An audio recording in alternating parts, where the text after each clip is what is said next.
And then retroactively, because we are of the mindset that if the state changes a law and recognizes that it was unjust, they need to go back and correct that harm as well. So we are fighting really hard to make sure that retroactivity maintains, keeps in the bill, and really also funneling through like who would have to be resentenced, what's the timeline of that. So this is a bill that is still under heavy negotiation. The good part is that it skipped the Appropriations Committee, the Fiscal Committee, so it's going to go straight to the floor, which means we're not bound by this upcoming Friday's deadline. We have a little bit more time. I'm sure we will be plugging in Civil Survival to let you all know how you all could engage in that, but it's going to bring so much relief to people. Yeah, and I want to oversimplify this really quick. So, you know, for all those people in here who have had criminal records as youth, or if you have one right now, that shouldn't count against you when you become an adult. All the things that you've done in the past, you know, don't need to follow you for the rest of your life. What we're trying to do with this bill is make sure and go back and look at all those people that they over-criminalized. You know, we just have to talk about, you know, what was going on in the 90s, you know, the super predator mentality, right? So we're trying to overcome that through bills like this, right? And we went inside, and I didn't go inside, but I was inside at the time actually. But we have people on the inside say this is what they want, right? They want to be able, they want the justice from when they were a youth, not to follow them throughout their whole life. And so just simply put, you know, what we're trying to do with this bill is make sure that we can get some relief and get people out sooner, right? And the thing that you do when you're young should never affect you as an adult. So I'm gonna kick it back over to Roxana to finish this off and keep on going. You got plenty of time to keep on going. We got plenty of bills. So.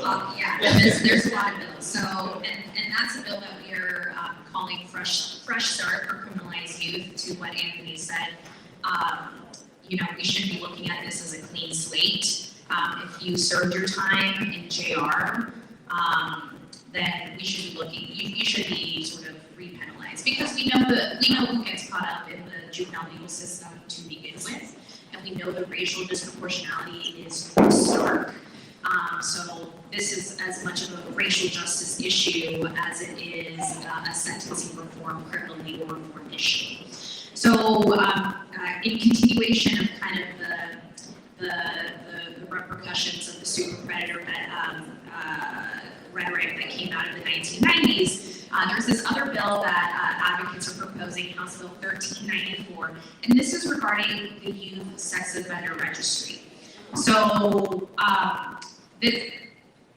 I think for a very long time, the registry has been used as kind of this punitive accountability tool, quote unquote, when in reality, it doesn't actually, it hasn't delivered on the results that was what was intended to be. And there's actually been a lot of research that shows that youth that are on the registry are 4 times more likely to attempt to commit suicide. They're more likely to become homeless, to become abused sexually themselves, because they're a target, because we label them as somebody who is undeserving of a second chance. And the reality is that we need to be treating this with treatment, with counseling, not just putting people on a registry and forgetting about them. So what this bill would do, House Bill 1394, is drastically change how we look at the Youth Sex Offender Registry. Youth would only be required to register for 2 years, and there's some exceptions as far as like when you don't even have to register at all, contingent on programming that you are getting. But this is also recognition that we need more treatment out there, we need more programming, we need issues and programming outside of the juvenile legal system. So this is a bill that would encourage you all to sign in and support where it's at in the process. It got scheduled for hearing and appropriations tomorrow at 1:30, so I appreciate you all signing in pro, and I can follow the media. We need to make sure that it gets out to folks. Okay, so keep on going. I know you probably talked about solitary confinement. No, not yet. Okay. That was done. So we. Okay. Well. So. Oh. Okay. I was just saying, just keep on talking about the youth bills. Yeah. So the reason why I bring up solitary confinement is because over the years, the state, to some extent, has made recognition that we shouldn't be, isolating people, that it's bad for their health. We did that in the JR system, so juvenile rehabilitation in like Echo Glen, Green Hill, those facilities, they already banned solitary confinement. And we're working on the adult facilities, but one stage that we completely bypassed is schools. You'd be shocked to know that a lot of schools in Washington State still isolate and restrain their students. There are literally, and I'm not talking like timeouts, I'm not talking about sensory sort of rooms. These are cells with locks on the outside and pads on the inside. And there are still schools that are building isolation cells to this day, brand new buildings. There's this bill, House Bill 1479, that we're currently working on that will basically ban the practice of isolation in schools by 2025, because there's absolutely no reason necessary to be isolating kids. And then also would prohibit the practice of restraint in schools, and that includes mechanical restraint, so like literally using devices like, let's say, zip ties to restrain kids. Also chemical restraint, the use of medication prescribed or not prescribed to that individual, to that child. The group in which this is happening the most is K through 5, kindergartners through 5th graders. That's where we see the most use of isolation and restraint, and again, to no surprise, massive racial disproportionality. Students with disabilities are also at the most harmed by this practice. So where this is at in the stage, it just passed policy committee last Thursday. Tomorrow, there's a hearing and appropriations, and we want to continue to have this bill move forward, so we'll pass this along to civil survival to send it out to you all. Would appreciate you all citing in pro. This is House Bill 1479. The reason why this is connected is because isolation and restraint and how we treat kids in schools is just another example of how we perpetuate the school-to-prison pipeline. If we are creating environments in our schools via isolation and restraint, via police on campuses, we're essentially treating kids that have done nothing wrong and are subjecting them to violence that they're subjected to other people. So I implore you all to be engaged in this. I continue to be shocked to hear some of the stories that come out of this, because they're really insane. But so I can only assume there's probably somebody in here who's been impacted by this.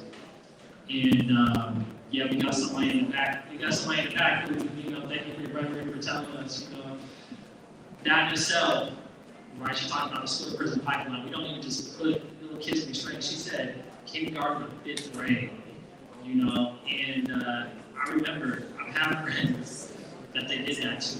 I've had loved ones that they did that to. So, if you, when you actually go and talk to your legislator, if that's something that you actually encountered, that's something that's happened to you, let that be known. Let them know what your experience is like. Because the only way that we can upend this system of torture, violence, and all the bad stuff that's been going on, we have to do it one story at a time. And we have to do it also collectively, right? Like Blaine said, we're bringing our power, to the steps of the Capitol. So one way that we can do that is let them know, when you vote against this, you're voting against me. You got to tell me that, you got to tell us about policy to my damn face, right? And so they don't want to tell the kid that. They don't want to tell you that. So I just encourage you, for each one of these, and especially something like that, tell your story. Let it be known if you feel comfortable doing it. I know, sometimes it's hard. You know, so, but if you feel comfortable, if you feel brave enough to do that, if you want to, these are the things, these are the stories that they need to hear in order for, the system to change itself. So. Yeah, no, thank you for that, Anthony. And another thing, if you want to mention this to your legislators in meetings, and this is one of the pushback that we've been getting is, it's going to cost too much money to train people so that we don't isolate and restrain them. And they legitimately feel that we are taking away a tool from their toolbox to control kids. I mean, this is very similar to what we hear in the adult solitary confinement space as well, where like if we don't, put people into solitary confinement, something horrible is going to happen. Well, the harm has already happened because we're perpetuating those students to emotional trauma, to PTSD from being isolated in these isolation cells. So if there's a will, there's a way. The legislature funds things all the time. They should be able to fund this. So House Bill 1479. When they say billion, we get billions of dollars every year. That's how much we spend. Yeah. You can't spend a few dollars on retraining some people on how to, deal with some kids. Yeah. Well, and the way that what I've been hearing is like this is an especially difficult fiscal year, which they say that every year, but they say that to this year in emphasis because of inflation. And when I talk about these youth justice, youth policy issues, this is really a preventative tool. This is where we can intervene early in a young person's life and put them in a different trajectory, so that we can prevent folks from falling down through the cracks later on. So what we should be really utilizing this money for is making the case that we need to invest in our kids now. We need to invest in preventing the harm now, so that we don't have to continue to fuel a incarceration system that's not actually really working for our society. I want to move on to the next bill, which has been something that we've been working on for a number of years now. This is my main bill. Senate Bill 5434, and this is around raising the age of juvenile court jurisdiction. You'd be shocked, maybe not. The lower end of court jurisdiction in the state of Washington is 8 years old, which means that courts, prosecutors, they can start charging 8-year-olds and send them through the juvenile legal system. What we are asking is for a modest increase up to the age of 13. We want it to go higher, but politically this is where we're landing, unfortunately. By raising the age of juvenile court jurisdiction, we are going to be preventing children from being traumatized in the juvenile legal system. They will instead be referred to programs, to family alternatives, to other things in the community to help that behavior. The second part of that bill, what it does is creates a task force to study the eventual expansion of the higher end to include 18 and 19-year-olds. So right now, juvenile court jurisdiction is from 8 to 17. So what we are hoping to do is increase it to 13 on the lower end, and then eventually we'd like it to be increased as well on 18, to include 18 and 19-year-olds. And we even wanted 20-year-olds, honestly. And this is all based on brain science. So there's been a lot of research that shows that the brains of young people are not fully developed until the age of 25. There's this part in our brain called the frontal lobe that controls our impulse control, our decision making. And when you're young, that part is not really fully developed in your brain, and that leads you to make impulsive decisions. And for years now, the Supreme Court, the U.S. Supreme Court, or Washington State Supreme Courts have recognized the brain science, and we are asking the legislature recognize it too. We need to increase the juvenile court jurisdiction so that it's in line with brain science, modernize it, because what's happening is that we're continuing to harm kids. The younger you go into the system, the more frequent contact you have, the more you recidivate, and we're basically just, sending them down the wrong path when we could really be making preventative changes. Again, there's huge racial disproportionality on who is sent through the juvenile legal system to begin with. And then remember the juvenile points that we talked about? So whoever goes in, then you now have juvenile points, and then that makes your adult sentencing much longer. So it's all interconnected here. You'd be shocked at some of the arguments that are coming out of this bill. Folks are mentioning that if we lower the age or if we increase the lower end of court jurisdiction, then power groups are going to use it or take advantage of young kids to do their crimes for them. And the reality is that that this is going to be bad for public safety. We should be really looking at those youth as victims because they are victims. We know that young people are highly susceptible to pressure and influence. So we need to change the narrative around that.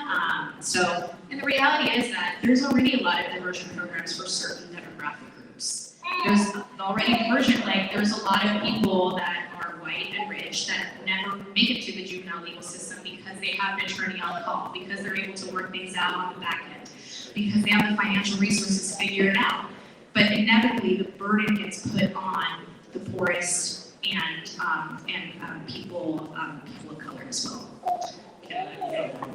Yeah, I have one more bill. One second. So if anybody's in 21st district, there's a meeting at 11:15.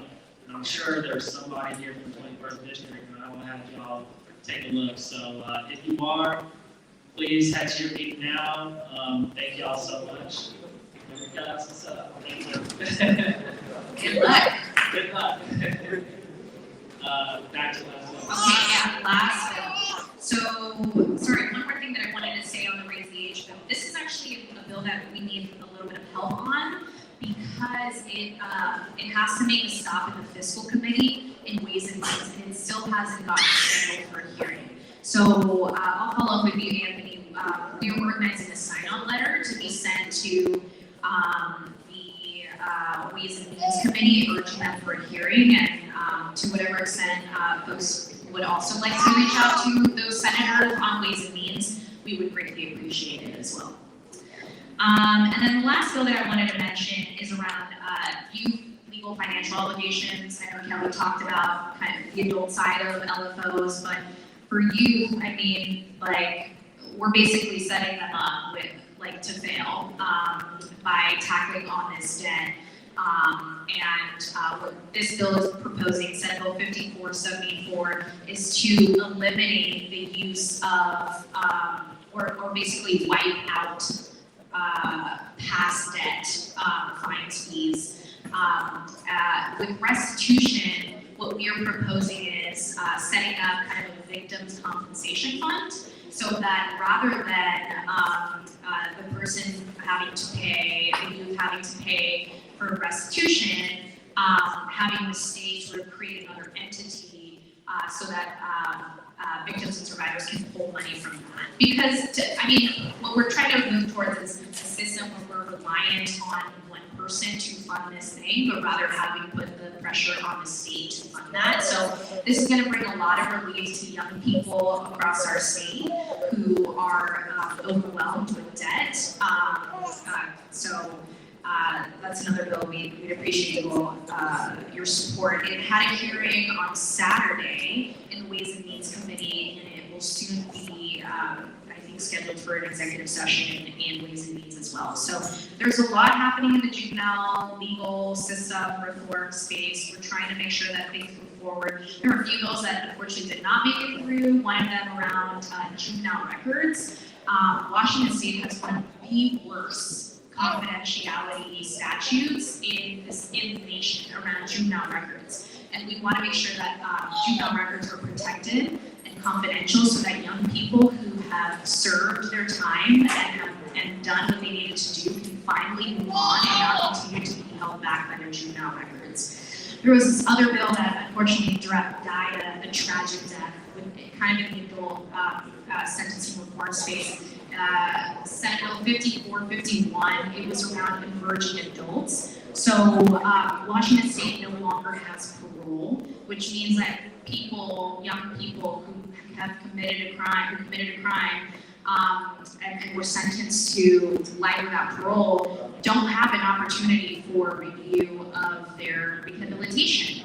And what this bill would have done was, again, in line with brain science, allow young people who have committed a crime under the age of 25 and have served X amount of years in prison to go in front of the ISRB, the Indeterminate Sentence Review Board, to have the ISRB look over their case, look over their rehabilitation, and provide them an opportunity for release. It wasn't a guarantee of release, but it was an opportunity, because we know that, and again, we all have had the pleasure of working with people that are currently inside who are so deserving to be out here, but because there isn't a mechanism for them to have that opportunity for review, they're still inside.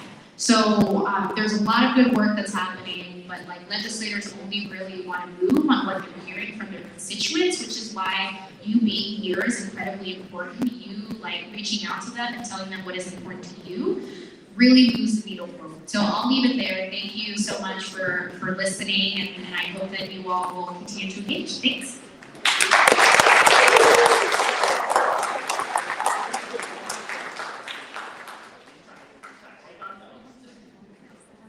Thank you so much, Roxana, for dropping some more knowledge on this. I appreciate that. Yeah. Okay, so we want to just back up real quick on two of the bills that we talked about earlier. One of them, House Bill 1024, which was the Real Labor, Real Wages bill to raise the income for currently incarcerated people. Just make sure that everybody knows where they are. Roxana mentioned that there's a couple important dates. Last Friday was the policy cutoff. Anything that didn't get through the policy committee last week is essentially considered dead for the year. And then this Friday is the fiscal committee cutoff. So kind of the exceptions are the fiscal committees and transportation. And one of the reasons why that's particularly important for this one is that we made it out of the fiscal committee, and we didn't realize, even the sponsor of the bill, Simmons, didn't realize that this bill needs to go to transportation because of the increased cost for license plates that are made by the people on the inside. So we really need to get a hearing scheduled in transportation. If anybody has Representative Fay in your district, he's the chair of the transportation committee. He said he's going to get us a hearing scheduled ASAP, but if you do happen to have him as your representative, please make sure his office knows we want to get a hearing in transportation on that bill. And can I just jump in real quick? And so when we talk about committees and all that kind of stuff, we're talking about it a little bit here, but basically what the policy committee just means that does this bill make sense? Like, is this a good thing? And then it moves on to, well, can we afford it? And then it moves on to, well, do we continue to have the political capital of everybody to be able to pass this? And so when we're just thinking about in terms of like reality of what that looks like, you know, the steps to get a bill passed is that's how you think of that in terms of that. Is this a good policy? Do we got the money for it? And is the will of people there? So. And then the other bill we talked about was the LFO bill, and that actually has it doesn't have a, so it gets a hearing in either the policy committee or the fiscal committee, and then they have what's considered an executive session, and that's where the vote happens to vote it out of committee and onto the next step. So we had our hearing already, and today at 1:30 they'll be voting on whether or not to vote it out in appropriations.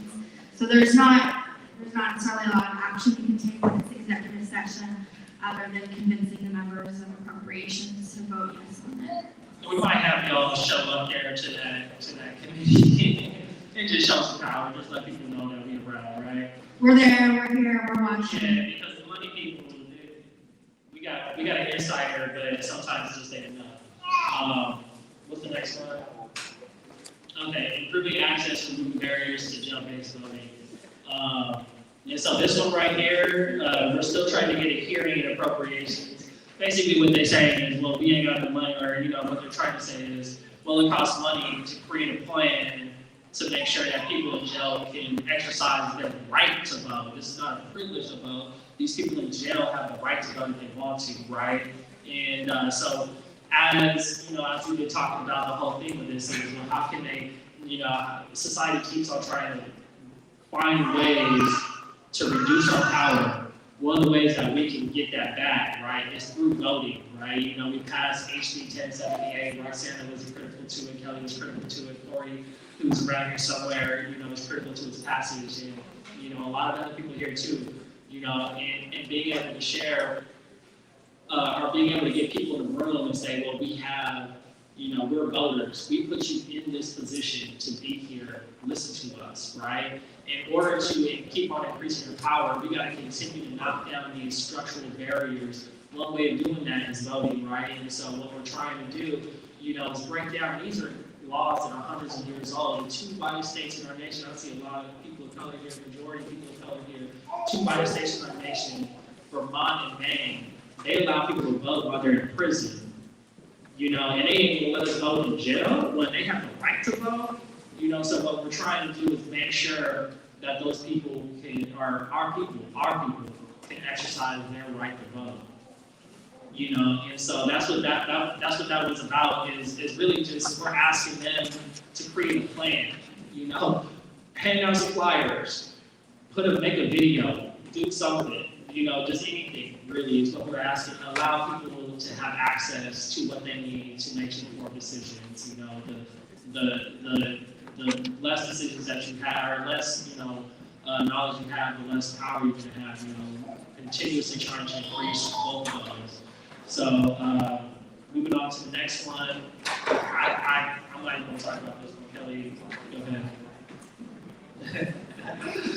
No, it's not, no, I was talking about Blaine. Okay.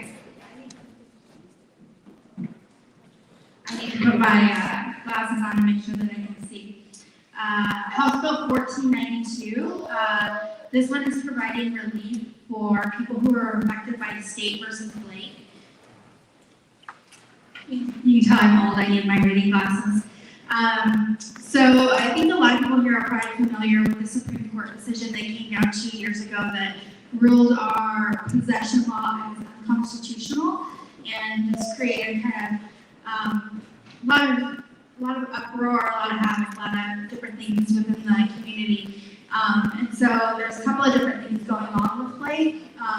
And this bill in particular is really kind of a backwards looking bill. What it's looking to do is to make sure that people are made whole, that we're charged with these unconstitutional charges. So what we have found since the Supreme Court ruling is that all across our state, things are being handled differently, so people should be getting refunds. There's a lot of different things calculated into that. Some people went to, treatment to avoid charges. Some people stuck went to collection agencies. We've seen courts say, okay, well, yeah, you did pay your money for that Blake charge, but actually, you know what? You owe money for a completely unrelated thing, so we're just going to take that money you paid us for that and put it on that, and that's theft, basically, and not okay. So what this bill is looking to do, it's a very technical bill, but it's streamlining the processes, and it's also creating really clear instructions for what the courts and the clerks can and cannot do to make sure that people are being treated fairly all across the state. What we're happening right now, which happens a lot, is you see justice by geography. So you have different places that are handling things differently. So we're hoping to see that one. I don't know that I need to double check this morning to see if the hearings and schedule and appropriations, but that's the next step for that. Sure. Okay, so how does the Blake decision affect your sentencing rank? It's proved to be unconstitutional. So people need to be resentenced, and so that's part of the bill too, is making sure that people are getting in and getting seen to be resentenced. I know there's may even be people here who have been affected and were able to get out because of Blake. But yeah, anybody who's serving a sentence and has one of those charges, then they need to be resentenced.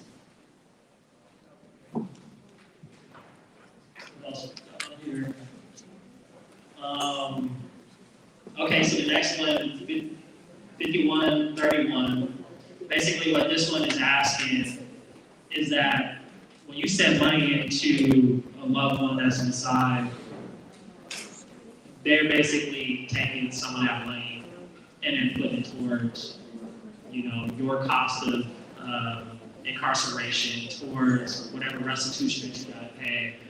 Basically what this bill does is make sure that we're stopping taxing family members who are trying to support people on the inside, because I don't know what the ratio is, but when I was reading something on it, it said like if you try to get $100 to put in, you have to put like $900 or something like that.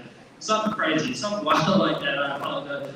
Something really wild. So what we're trying to do is make sure that the money that is meant to go to try to help support people get some of that, get some commissary, get the toothpaste and all the stuff that they need because, they only make $55 an hour or $55 a month. So this is another way that we're trying to attack, and make sure that people, that are on the inside can be resourced and have the things that they need, while they're in there. So that's what that bill is, 5131, and where that's at right now. That's in the Senate side, so that's in the Ways and Means Committee. I think I'm not sure if it's had a hearing or not, but when you talk to a legislator, and if this is something like if you're a family or a loved one, and this is something that you've experienced, just ask for the passage out of the Senate Ways and Means Committee. And on that list, you can see some of those people that are in that Excel spreadsheet. You can see some of the bills that were, if you're talking to those people, that are important bills for those particular legislators. So, the last one. Yeah, go ahead. Senate Bill 5134. This is concerning reentry services and support. And the biggest thing that this bill does is it increases the gate money from $40 to $300. I know when I left prison with $40, it did not last very long. So we want to, this is currently in Senate Ways and Means. So again, we need to get this bill out of that committee by this Friday so that we can keep it going. It's definitely a good increase if we can start. Obviously, I'd love to see more than $300, but this is where we are. This is where we think we can pass it this time. So I'd love to have some support on that bill. All right, so got a little bit of time still. I want to, if you have an 11:30, so I think, or 11:40, there's a couple 11:45s, 11:40s. If you're in the 34th district, you might want to start getting to your meeting now. If you are in the 29th district, there's also a meeting with Senator Conway. Sorry, I gotta.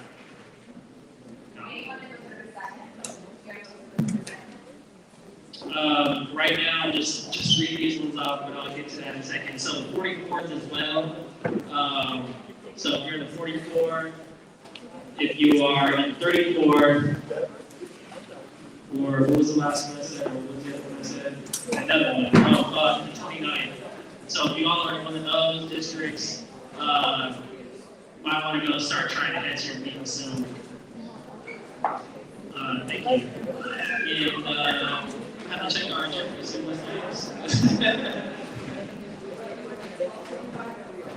Yeah, everybody, let's do a 5-minute stretch real quick and just take a moment. Thank you all to the people online. We'll be back in a moment.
All audience members, have you agreed? Please grab a seat. We are going to continue our presentation, so all audience members, please grab a seat and continue our presentation. Lunch will be coming out soon. Y'all got some energy. Y'all ready to go, ain't you? Y'all ready to go, okay? Okay, so I'm just gonna talk over you until y'all figure out that I'm talking. So, when y'all are meeting and you're talking to legislators, there's a sheet in here in your folder that you can go through that lets you know, like, these are the steps that you can really take. So, start with the introduction and then say who you are. Name the issue, so like what are you here talking about? Like we talked about, the different bills. And then, tell them your story. So what we want to be able to do is like have different roles and different people. So if you are designated, you want to share a story, you want to talk about a specific bill, and name the issue, tell your story, and then the last part is make it happen. I told him I was gonna talk over him, so it doesn't matter. We can compete over it, it's all good. And then this is the most crucial part, and this is what Blaze said, this is really what I want to get to, is when you're telling your story, at the end, you got to make an ask, right? We highlighted those different things and where they are, and when I said, support passage out of X, Y, and Z committee, that's the most important part, right? We want to make sure, ask them, can I get your support? And see what they say. Right, because that's the most important part. They might, they're politicians, so they slick. They slick as elbow. That's what my grandma used to say. In a different word. So, shout out to Grants. But what I want to say is, if you can, try to write that down and let us know what they say. When it comes to, are they going to support it? Are they going to ask? Are they going to make that ask? Can they make a commitment to you? Do something about it. They know about the issue. You only have 15 minutes, so being able to tell your story in a way that is concise, not like we've been doing, going all over the place. That's like right past time, And you can try to take as much time as you want out of them, but they only going to give you 15 minutes, so you can try to figure you out. So that's what I want to say. And then go ahead. I just want to add to it. If you're talking to a legislator that already supports these bills or they're a sponsor of this bill, one, you're not going to have to go into too much detail with them, but you can also ask them, what can you do or what can they do to help get it passed out of the committees, or just acknowledge and thank them also for their support on it. But some of you are going to be legislators where you don't actually need to sell them that hard on this.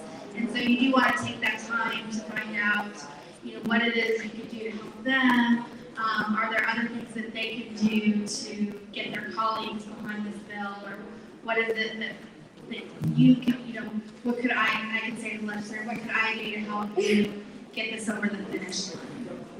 Yeah, and lastly, we bring energy, but also respect, right? Like, not everybody, you're not going to be talking to, everybody's going to be legislator you're talking to. Some of these people are staff. Some of these people are damn near your age, And they might not really know what's going on. They're in the learning process themselves. So, be firm, be yourself, be respectful, and, make sure that when you go in, they might have a suit on, you got just as much power as them. Tell that to yourself, because sometimes you get nervous talking to somebody who is making these important decisions, but also our money, our people put them there, right? And so you have power. They're supposed to listen to you, So that's what they're there for, right? They're supposed to be representing you. Just remember that. They're a representation of you. They might not look like you, they might not talk like you, they might not dress like you, but they're supposed to be representing you. And so in order to represent you, you gotta let them know, like, hey, this is what we're asking for. And so, like I said, be firm, but also be respectful. With that, we're gonna have some food here. Thank you all to everybody that's been online, that's joining us. Appreciate y'all. So all the organizations that have been a part of this, appreciate y'all. We're in this together. We're bringing that power. We're going to be meeting, if y'all, no matter where y'all are going to be at, we're going to meet on the Capitol steps at 1 p.m. to hear from Representative Tarra Simmons, the first formerly incarcerated elected official in the United States. So hopefully y'all can join us. I don't know where Michelle's at, but I'm tapping you, wherever you at, you tap, you have to do some, do some chances to get there, get our people riled up. All right, see y'all. We'll get some food for y'all in a minute. Thank you.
Here we are getting ready to break for lunch at this very moment.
We can do it for projects that exist, and we can do it for new construction.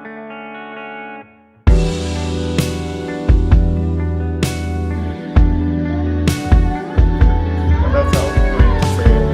Hi Bailey, hey Mom, hey Reverend, I see you guys up there. I'm really concerned that you use all.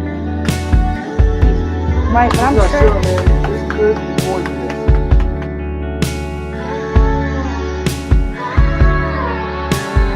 Inside the room, you're taking it with you. I get like that too. When I focus on the goal, I don't wanna fight. I've seen you when you're lying. Gotta catch a better ride. 'Cause you make me wanna It's called the transcription system. Our language that is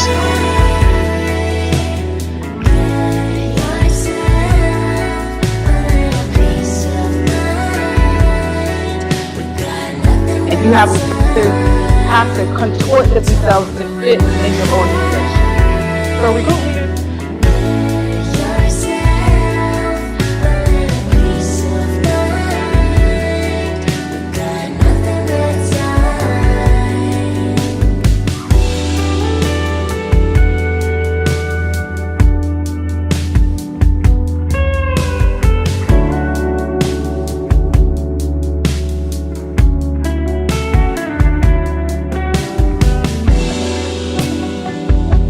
All right, y'all.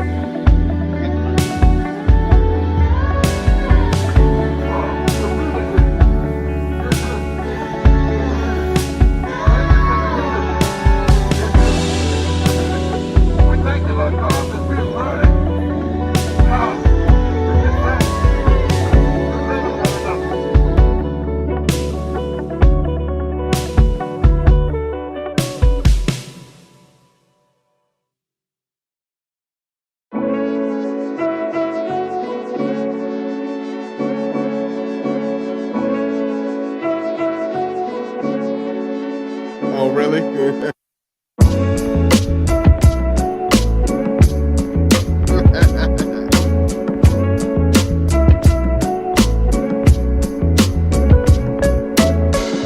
I think y'all are.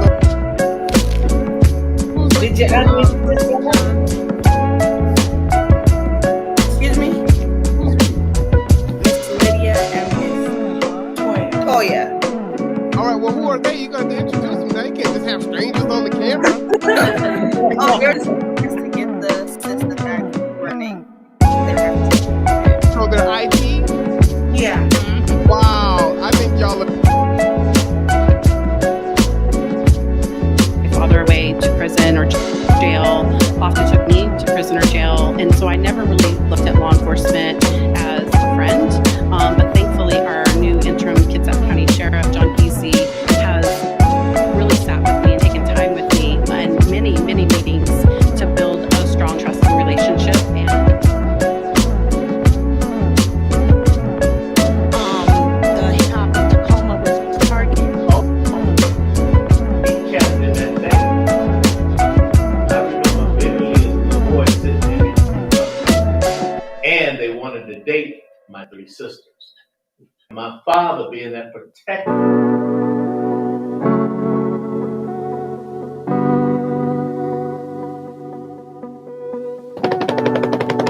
Woo-hoo!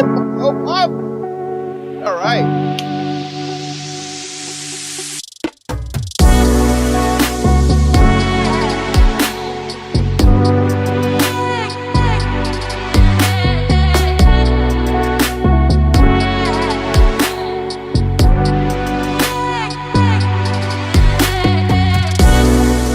Honestly, because I know that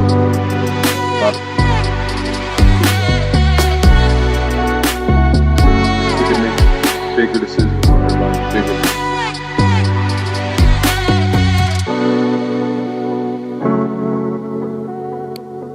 Okay, as a 17-year-old,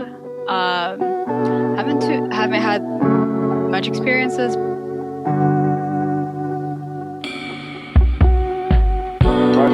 Yeah, it's actually better than fright. Because if you put it all together, it's mushy. No worries, there's still challenges for you. Tell us something that you've been reading or learning or a new thing you've been trying this summer. There's a little activity page in that booklet. Tell us how it went, drop it off at your local branch, and then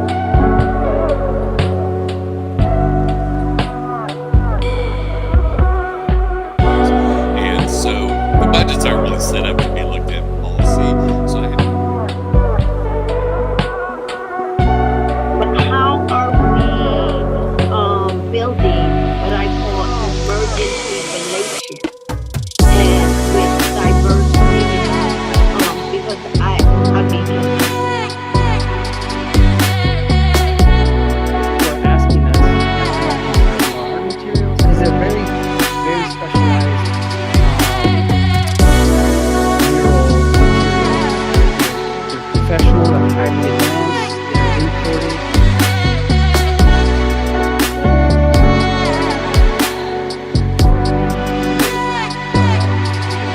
Having not only impactful studies that actually matter and meet the needs, but also that people are participating because it makes sense to them, right? And so this is really the big vision.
Yeah, so Ready to Rent, which is the 6-week education program for renters, just to learn more about preparing their credit, looking at the credit reports, how to talk to landlords, mainly helpful to research. Services are counted. And so there's a point-in-time count outreach side, and that's a lot of what I've done and other folks is we go to different encampments throughout Kitsap County. And we actually survey folks, and folks don't have to give us their name or any if they don't want to participate, but we at least still count. Absolutely. Well, I mean, there's a lot of, it's like a school drive, a pop-up event. This is going on. We got vouchers. We're purchasing this property. Oh, we've got a class. It's like there's constantly just new stuff coming. So you can see it. It's just high energy and, here's some DE&I training. Yeah, it's just fantastic. Hi, Jill. Yeah, I'm trying to think. This time goes by so fast and so much happens. It's sort of hard to think about what's happened in the last month about that program. And I'm glad I heard that you guys got to share while I was on vacation. You got to share at the state.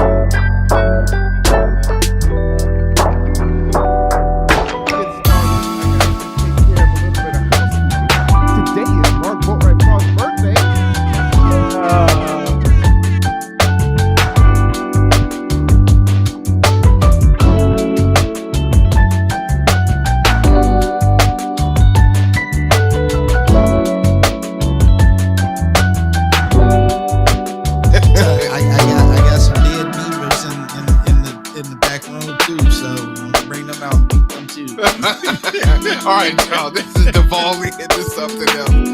Enjoy your weekend. We'll see you next Saturday.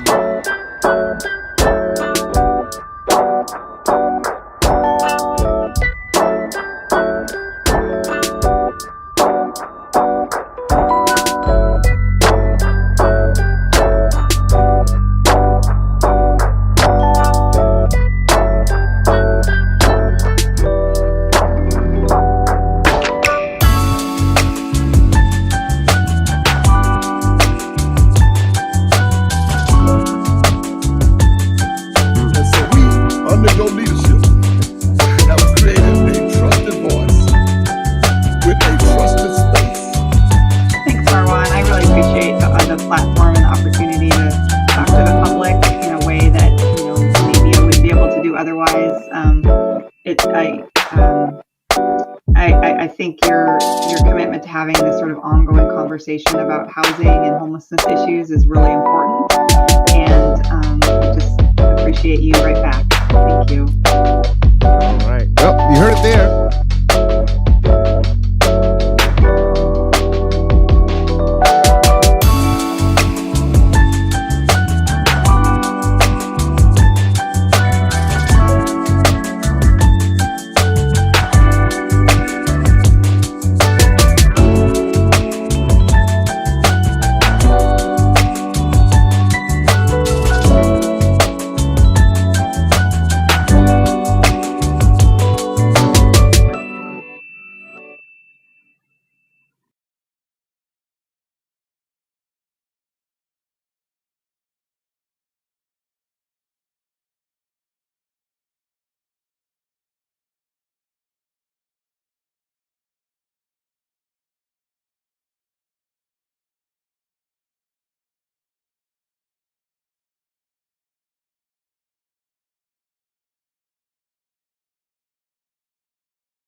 I want to send a gracious thank you to Skookum Skookum hosted us for our first retreat as a staff, and being able to be in an environment that was welcoming.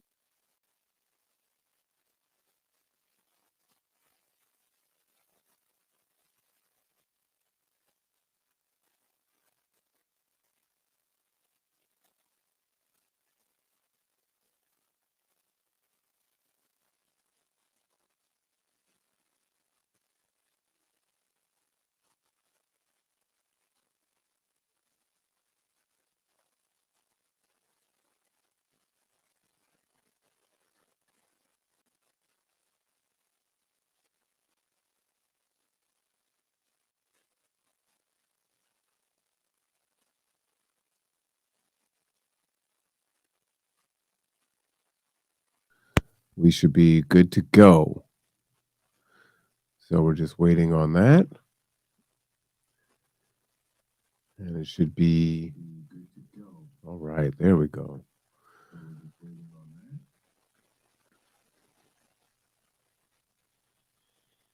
Maybe you want to listen a little bit to Judge Flood, see what she's talking about here. Remember to subscribe, like, and share to the Conduit so you never miss out on any of the things that we cover. So many important things that are going on. You do not want to miss them.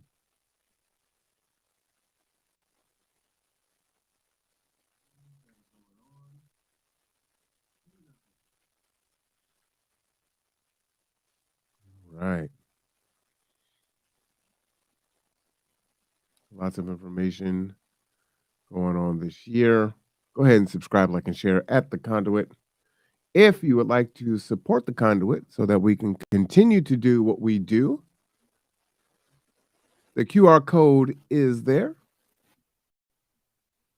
All you need to do is scan the code.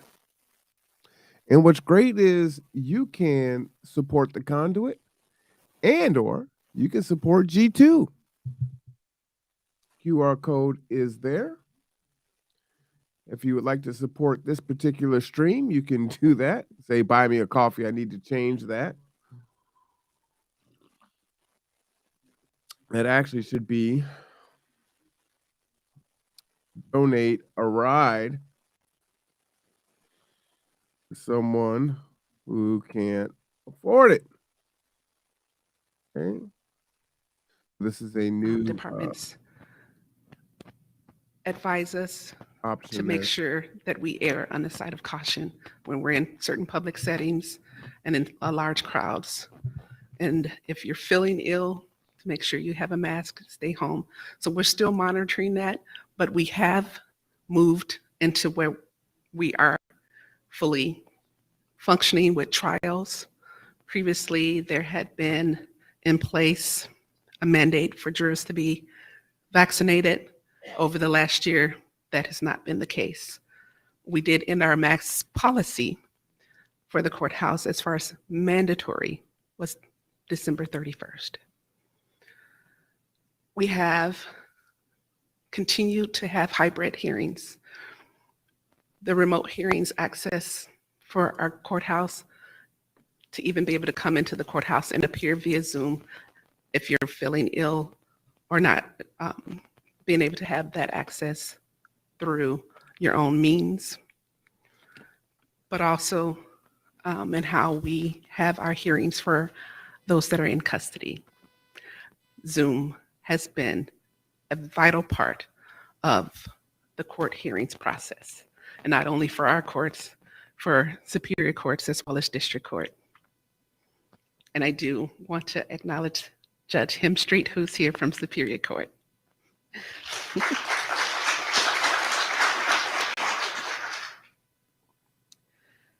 So over the last year, from about March through November, the court has successfully applied for and received grant funds. Those grant funds in the most recent includes the 1/10 of 1% from the county. And we're the only municipal court that has received the 0.1% for establishing a therapeutic court and a community court program. State grants include also therapeutic court funding, community counselors funding, an AVN media grant, because we have not had updates to the courthouse AV media system in 12 years, 13 years, 14 years. But this grant will allow for us to bring technology that needs to happen, and we need the technology to be able to function at a level that the courts are now requiring to continue the access to justice, to allow for the remote hearings. We are a community of retired military government individuals that come in on contract, that live in Alaska, that may get a ticket here or may get into trouble here, and to be able to allow for them to participate fully in the court proceedings, we need to have that technology. Backlog funds, everyone is somewhat familiar with the Blake decision. Blake funds for reimbursing those individuals who successfully vacate their convictions, and they paid those fees for reimbursing. So the state has provided funding so that the city isn't bearing that burden and the cost, and trying to figure out, okay, how are you gonna now reimburse those individuals, as well as interpreter funds. So over the last year, because of technology, we've been able to use virtual clerks, and that brings us to O-courts. We are a court that uses O-courts, and those virtual court clerks that are assisting also use O-courts. Because of this program that we have been able to implement, that allows for judges who are single court judges like myself, for us to be able to support one another. That technology will work even better once we get the upgrades. So in addition to Laserfish, because what you have is computer systems that are 10 years old, we get the refurbished of the refurbished of the refurbished. And if you're running all of this new technology on those systems, they crash. We are in hearings and things are stalled.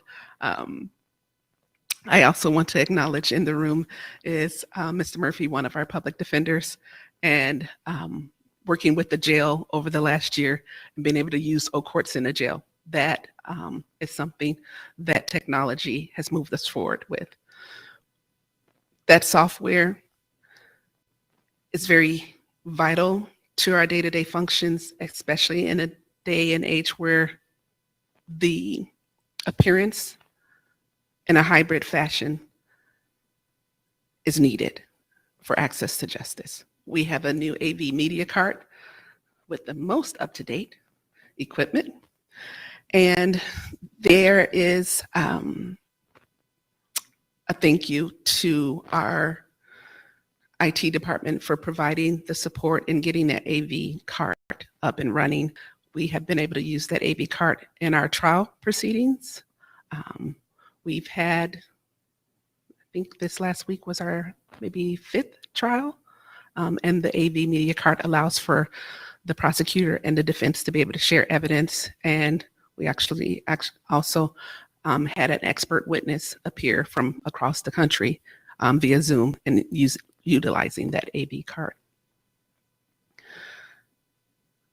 So overall, when it comes to technology, we still have a long way to go, but I'm hoping that by this time next year, my report will be that the courthouse has now, both courtrooms have now been fully equipped and functioning, and we are anticipating that to be happening. So next slide. Next slide. I mentioned funding through grant funds and establishing the Bremerton Municipal Community Court, which is our therapeutic court. That program was successful in starting January of this year. We have our first participant in that program, and we're real excited because healing the community by healing the individual is so key. Our therapeutic court addresses mental health and substance abuse. Prior to the start date of January 1st, we had several meetings, several planning. I had Stephen stand up as the therapeutic court coordinator and even establishing a new job description. I'm thankful to West Sound Treatment Center, Kitsap Mental Health, Agape, Peninsula Community Services Clinic, PCSH, for supporting our program and continuing to provide the support that's needed to make this successful, as well as transportation and support through Gather Together, Grow Together, and the support from retired Judge Roof in meeting with me and him being the first judge to establish a drug court program in Kitsap County. And having been a public defender during that time, it was near and dear to my heart to make sure I had a conversation with him, went over my ideas and thoughts, and we were on path. But I'm able to leave full-time support in our county. We have Bainbridge Island, we have Port Orchard, Hillsborough. They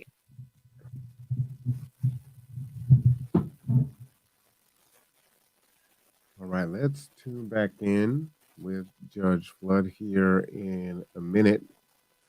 Again, we're just waiting on them to get to the Capitol. So they were over, I believe, across the street, and they are heading over to the Capitol, which is fantastic. Man, what an event. What an event today. So this is definitely a learning experience for folks. I think that is wonderful. Oh, hold on. She's still talking over there. So unfortunately, my intent was to be there today, but my back went out. So I actually made it into the car, and the guys came over and loaded up the vehicle for me and got me going, and almost was there. We stopped to pick up one of the other Kitsap Black Student Youth. Shout out to Kitsap Black Student Union that is on site at the event, which is why we're covering this. And I went into the store to get a little sugar to get me to Olympia. And it was like, yeah, there's no way I'm gonna physically make it. 10 to 4 there. So my stubborn self listened to the rest of my team, and I went ahead and took their counsel and went home. So I'm sure they probably wish I would have taken it before time and didn't have to go through all the shenanigans of trying to get me there. But that is just how I am built, and much of the team. The show must go on. People are depending on you, and so you try to power through it. However, I have the voice of many folks here in this community that tell you that you ain't good to nobody if you can't do nothing, right? And that is true, but it is very hard to accept. Man, that is really hard to accept. But that is what it is. It is a true story, so I need to do that. Anyhow, you are tuning in to Transform Justice Day of Advocacy, which is being put on by Civil Survival. Shout out to them. All right, Kitsap Black Student Union is there today. Gather Together, Grow Together has provided transportation to the Kitsap Black Student Union. so that they can participate in this event. They are doing a lot of advocacy work starting last year and into this year. Going to be very exciting to see what these youth do. You have heard their voices from everything from transportation equity, from Transit Equity Day, Rosa Parks' birthday. They've been advocating for so many different things, these youth. So, man, can't wait to see what they do here in 2023 and into 2024. We definitely have some bright futures ahead of us. All right. So you heard a little bit earlier about mass incarceration and the impact on communities of color. Blaze Vincent with the Seattle Clemency Project, I believe he spoke a little bit earlier. Then you got a little bit about adult justice bills through civil survival. Youth justice bills from Roxana Gomez with the ACLU of Washington. And they're headed to the Capitol right now. They're going to have lunch, and then we will be hearing from Tarra Simmons, and she will have, I guess, a picture presentation, and then there will be an opportunity to meet some legislators. So we're hoping to get footage for you, continue to cover this event. Shout out to the Conduit team that is out there today, that is getting it done in my absence. But, you know, the interesting thing is it's Monday, right? And what do I tell y'all? Monday is my favorite day. So even when I can barely walk, it's still my favorite day. And even though things aren't going the way I intended, man, in a lot of ways, might be working out even better, right? Because what were we going to do when we transitioned from the hotel to the Capitol building? We'd had to shut down the stream, right? This way we can keep the stream going, you know? So, man, funny how that works out. I just was saying on Saturday, you don't lose, you win, or you learn. Continue to learn, everyone. We're so thankful that everyone is tuning in. Our subscriptions are continuing to grow. So please subscribe, like, and share to the Conduit so that you never miss out. You want to make sure that you hit that bell, and that way you'll never miss when we go live, because, you know, people ask us to do things or something hits me, and next thing you know, we're live, right? We have our scheduled shows that we have every week, right? Every first Tuesday is the Kitsap Regional Library. Shout out to the Kitsap Regional Library. Every Wednesday at 1 p.m. 1 p.m. is Tipping Points and Puzzle Pieces. That's 12 p.m. noon. And then at 3 p.m., we have Housing and Homelessness Conversation with KCR and Bremerton Housing Authority. And on the second Wednesday of the month, we have actually Kirsten Jewell from the county. And we do a deep dive centered around housing, permitting, severe weather shelters, emergency shelters, and all things in between, right? You know, Section 8, well, all these different things we go into depth. So you never want to miss that. And oftentimes, Bremerton Housing Authority announces on the Conduit first, before they announce it anywhere else, that the Section 8 rolls are going to open. So again, stay tuned for that information. And then in the evenings, usually it is City Council at 5:30, and alternate weeks, it's either a study session. Tomorrow night will be the Olympic College Board meeting. We cover the Central Kitsap School District board meetings. So we have a lot of different shows that are going on. So those are our regularly scheduled shows, and then we're doing different things in the community. Folks will reach out to us and say, hey, this is going on. Can you cover this? You know, it's a joyful thing. This is an issue that is causing harm in our community. Can you cover this? And so we're there to do that. This Saturday is Deborah Jackson's 10th Annual African American Achievement Awards. You don't want to miss that. Govern yourselves accordingly. Like I said, man, there's just so much going on, and it is all good. All right. As I said, everyone is transitioning to the Capitol building right now, and so we will be tuning in with them shortly. I also believe that God's Broken Home is there in Olympia today, if I'm not mistaken. So shout out to them. Hopefully, we'll get some interviews from some of the kids from the youth from Kitsap Black Student Union. Uh, Definitely love to hear what they have to say. So much good stuff. Again, you'll see the QR code in the upper left-hand corner. Just go ahead and scan that if you would like to help support the conduit and keep us going. That is there for you to do. Okay. Also, you can donate to G2. As you know, we are your transportation here in Kitsap County and beyond. Need to go somewhere? Call 360-373-3000. We're about almost half the price of an Uber or a cab. We travel to the airport, doctor's appointments, anything that you could pretty much think of, we can take care of. Matter of fact, we even had apparently, well, no, I shouldn't say that. I don't want to advocate. It's not positive, but we do a lot of different transportation. That is definitely an inside joke. I am not going to say that out loud, but yes, we had a request, an interesting request for a ride yesterday that I did not know that the ride shares did not do. So, you know, they deliver pretty much anything else. And it was like, oh, you don't deliver that? That's kind of bizarre. So, kind of interesting there. But yes, if you need transportation, go ahead and give us a call 360-373-3000. We stand by ready to meet your transportation needs. All right. Oh, and I forgot, Saturday is the no cap recap. So tune in there, and that is immediately after service.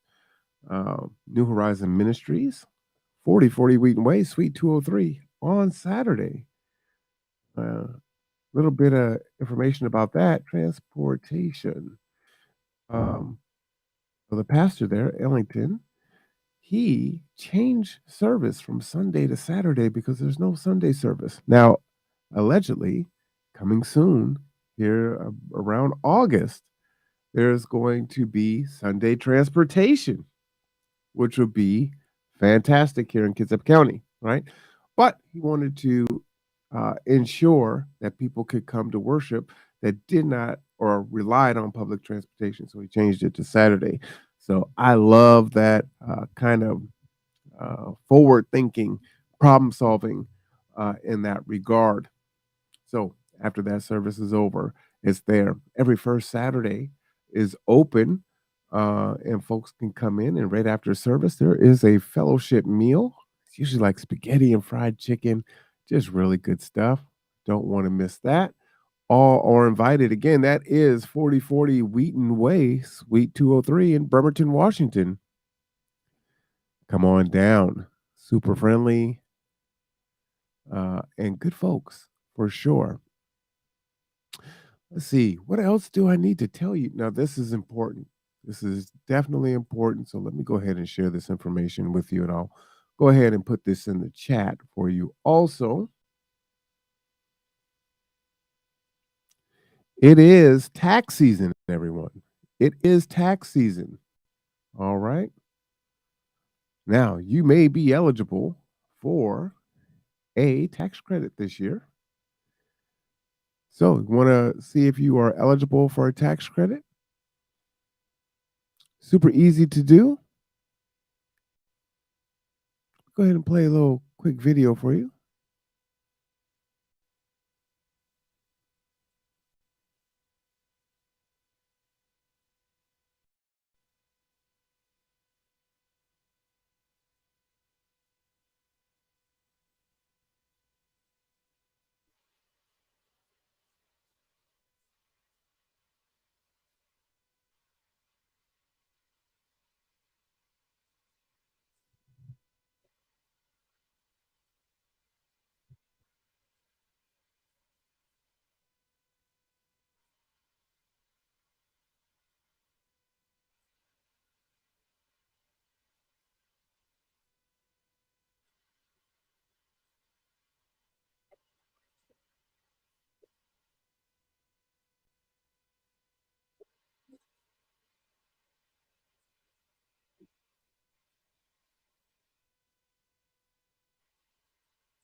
ADPC is a refund program for low to moderate income individuals and families.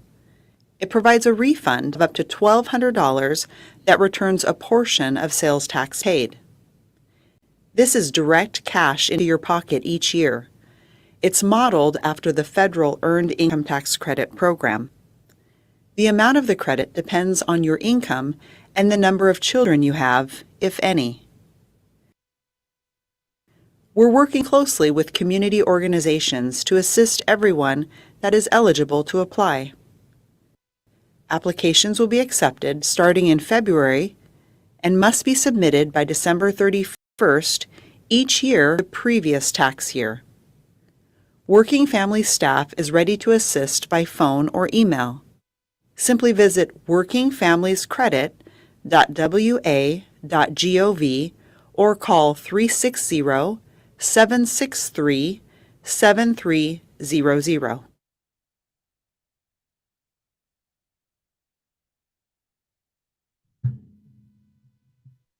All right. Again, that is workingfamiliescredit.wa.gov, or you can call 360-763-7300. Also, what is awesome is you can drop in to one of our computer labs, either at G2 headquarters, 419 Park Avenue in Bremerton, or at New Horizon Ministries, 4040 Wheaton Way, Suite 203. The computer lab is open from 10 a.m. to 6 p.m. Monday through Friday at New Horizon Ministries, and open 5 days a week at G2 headquarters. Again, that information is there for you. You may be eligible for a tax credit, so you do not want to miss it. And let's play a little bit more, because I think, we want everyone to know about this. We don't want anyone to miss out on this opportunity. Definitely don't want anyone to miss out on this.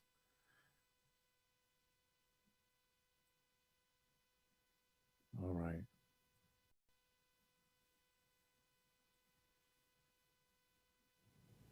To apply for the Working Families Tax Credit, you'll need the following: a copy of your federal tax return that you filed with the IRS, your Social Security number or ITIN, and dates of birth for you, your spouse, and children, your Washington State driver's license or ID number if you have one, your residential and mailing address, your bank routing number, and account number if you choose direct deposit.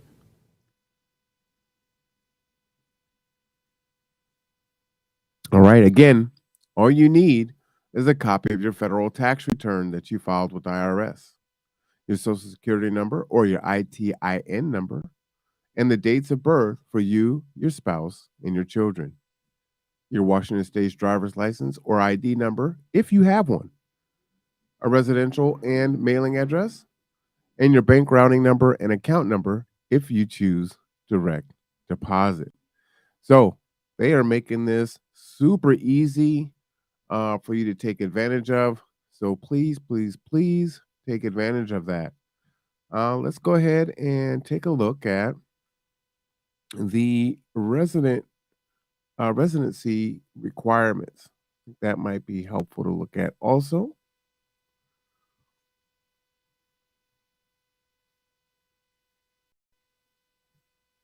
To qualify for Washington's Working Families Tax Credit, you, the primary applicant, must have lived in Washington State for at least 183 days during the prior tax year.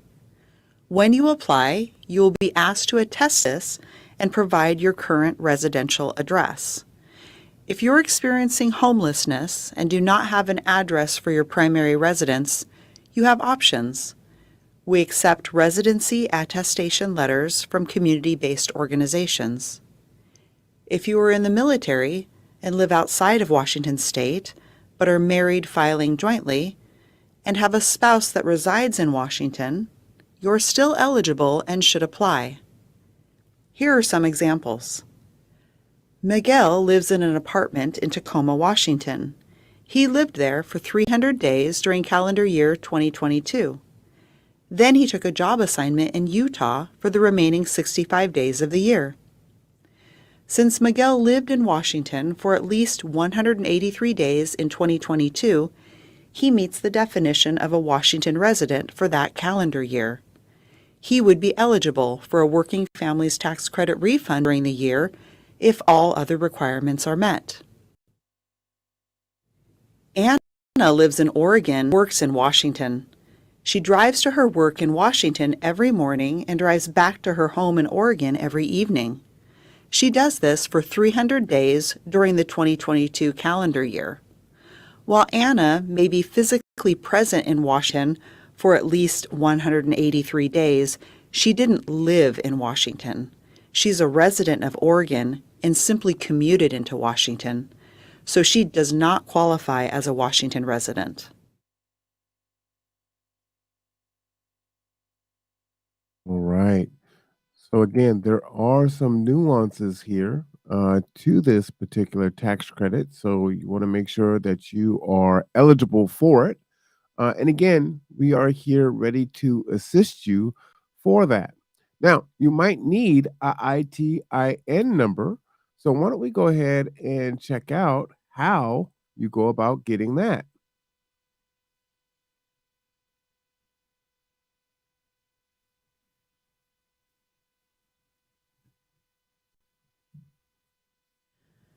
The Working Families Tax Credit Program is available to people who file their federal taxes with an individual tax identification number, or ITIN. While ITIN filers are not eligible for the Federal Earned Income Tax Credit, or EITC, if they otherwise meet the EITC and Washington residency requirements, they can claim the Working Families Tax Credit. An ITIN is a number issued by the IRS to individuals who are required to report federal taxes to the IRS, but are not eligible for a Social Security number. An ITIN is issued regardless of immigration status. There is a formal application process to request a new ITIN or to renew an existing ITIN. The application, referred to as Form W-7, must be submitted to the IRS and include all required documentation and a federal tax return.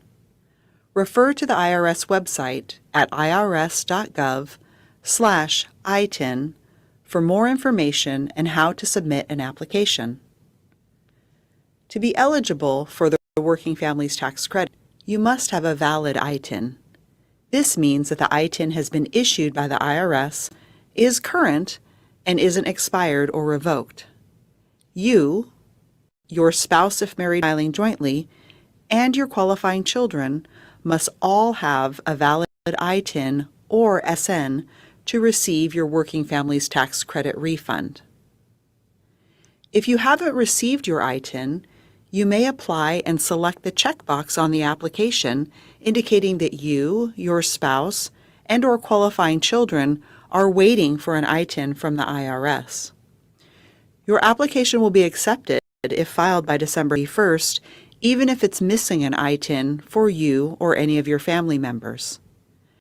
However, your application cannot be processed. You will not receive your refund until the IRS issues the ITIN to you and your family members. A Working Families Tax Credit staff member will regularly communicate with you to check on the status.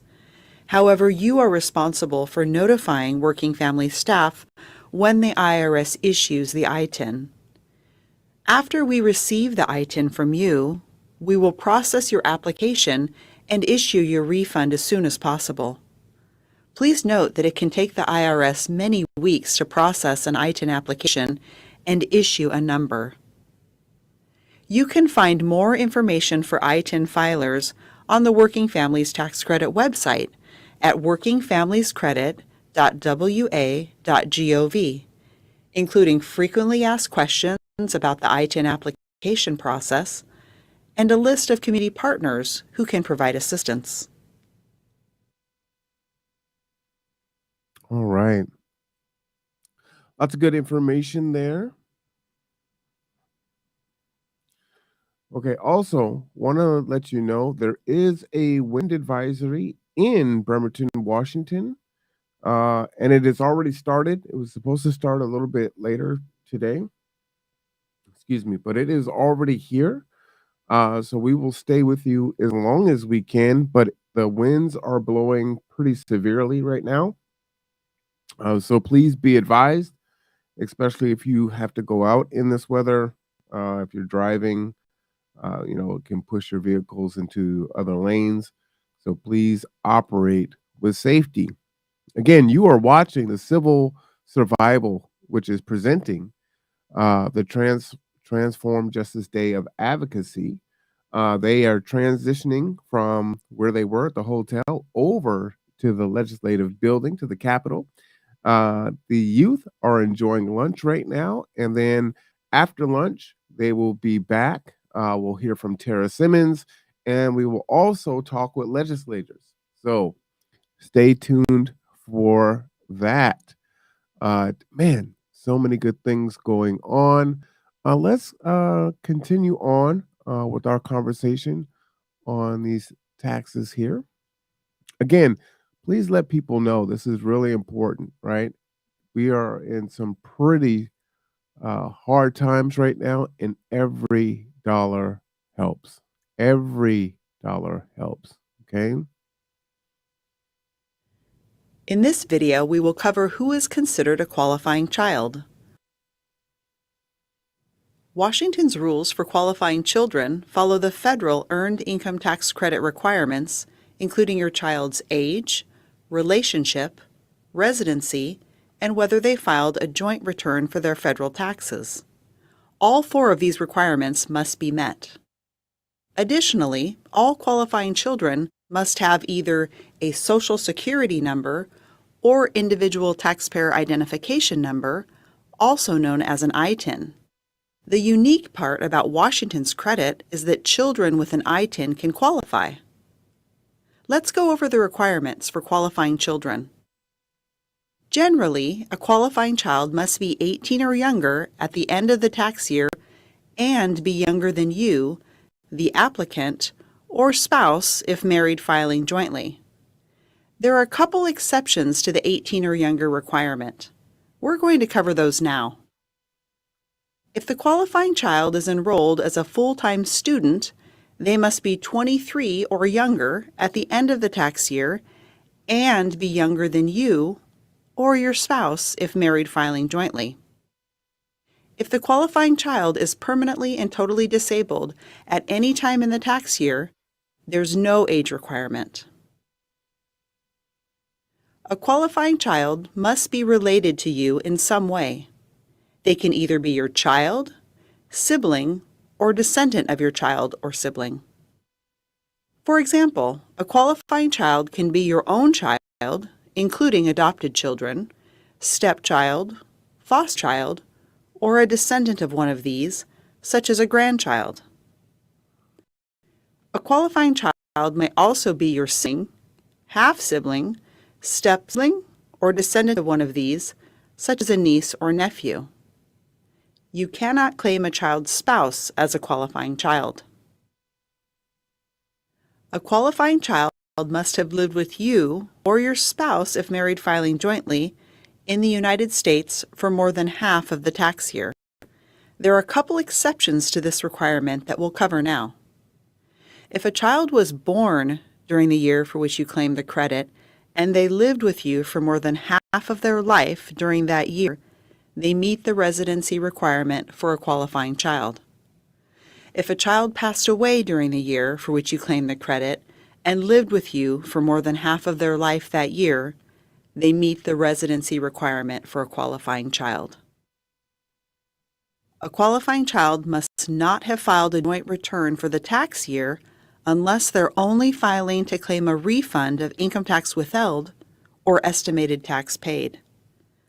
Learn more about the rules for qualifying children, including information for divorced, separated, and/or joint parents and guardians at irs.gov/EITC. Okay. Like I said, lots of good information there. There is a wind advisory that has been issued for today until tomorrow, which is Tuesday, February 21st, 6 a.m. This is from the Northwest Weather Service, I believe. This wind advisory is in effect from 6 p.m. this evening. As you can see, it's already started now. We're talking about 20 to 35 mile per hour gusts and up to 55 miles per hour. I'm sure that if you're in Kitsap County right now, you can hear it. This is going to affect the southwest interior, the Tacoma area. So we may be having some of those same issues out toward Olympia, Hood Canal area, lower Chehalis Valley area, and east Puget Sound and the lowlands. So please govern yourselves accordingly. As I said, we are watching the Civil Survival Transformation or Transform Justice Day of Advocacy. Black Student Union is out there with the horn in Olympia, and they're going to be speaking with Tarra Simmons here very shortly and talking with some of the other legislators. So they have been getting an education today and also there to make their voices heard. So they talked about mass incarceration and the impact on communities of color, adult justice bills, youth justice bills, how an idea becomes law. There was a storytelling workshop. They're right now heading to the Capitol where they'll speak to Tarra Simmons, who is our legislator person here. And she'll have some pictures, I believe, probably a Zoom presentation. And then there will be a meeting with some other legislators there. So we are happy to bring that to you. So we're super excited about that. And as I continue to tell you, don't forget to subscribe, like, and share because, man, we're doing a whole bunch of different things. And we want to make sure that you don't miss out on this, right? And if you subscribe, that will help for you to know when it happens. Make sure you hit the bell, get notified because everything isn't, preordained, if you will, right? So some of those things are, hey, need you to cover this right now. And here we go and we're live. We don't want you to miss it. But also like it because it helps with the algorithm and it will push it out to other people, right? We're not a huge county, only about 300,000. However, a lot of people say, oh, I didn't even know. And so, liking it helps with the algorithm to push that out. But if you really want to help to make sure that people don't miss out, go ahead and hit that share button and share it out because that too will build the algorithm. Now, you want to help us to continue to do this great work. You can support us at the Conduit. Go ahead and just scan that QR code and you can donate. Also, right, whether it's the Conduit or G2, you can donate to either one. As you know, G2 provides transportation, helps with food insecurity, case management, job readiness, and so much more. And so the QR code there for G2 is there, and you can donate today there. Okay. Like I said, we are just waiting for the youth to finish their lunch and to start the next segment of their Justice Day of Advocacy. All right. So with that, why don't we get into some of the eligibility basics for the tax credit? This video covers the eligibility basics for the Working Families Tax Credit. There are 3 requirements to qualify for this credit. First, you must have filed your federal income tax return for the previous year. Second, you must be a Washington resident. This means you have lived in Washington for at least 183 days, which is just a little more than half of the year. Learn more in our residency requirements video. Third and lastly, you need the federal Earned Income Tax Credit or EITC requirements. Let's go through those because in Washington, ITIN filers are included. You must have a valid Social Security number or individual taxpayer identification number. The unique thing about Washington's Working Families Tax Credit is that people who file their federal taxes with an I-10 are included. So if you meet residency requirements, and if you'd otherwise qualify for the federal EITC, but don't because you're filing with an I-10, you'll meet Washington's Working Families Tax Credit requirements. Learn more in our Applying with an I-10 video. If you have a qualifying child, there is no age requirement for you as the applicant. If you do not have a qualifying child, you, or your spouse if filing jointly, must be 25 to 64 years old. Learn more in our Qualifying Children video. You must have earned income of at least $1 and meet the federal EITC income thresholds based on your filing status and number of qualifying children. For example, if you're married, filing jointly with one child, you must make less than the federal income threshold to qualify. In summary, if you meet Washington's residency requirements and the federal EITC requirements, you'll likely be eligible for Washington's Working Families Tax Credit. Learn more about the federal EITC requirements at irs.gov/EITC.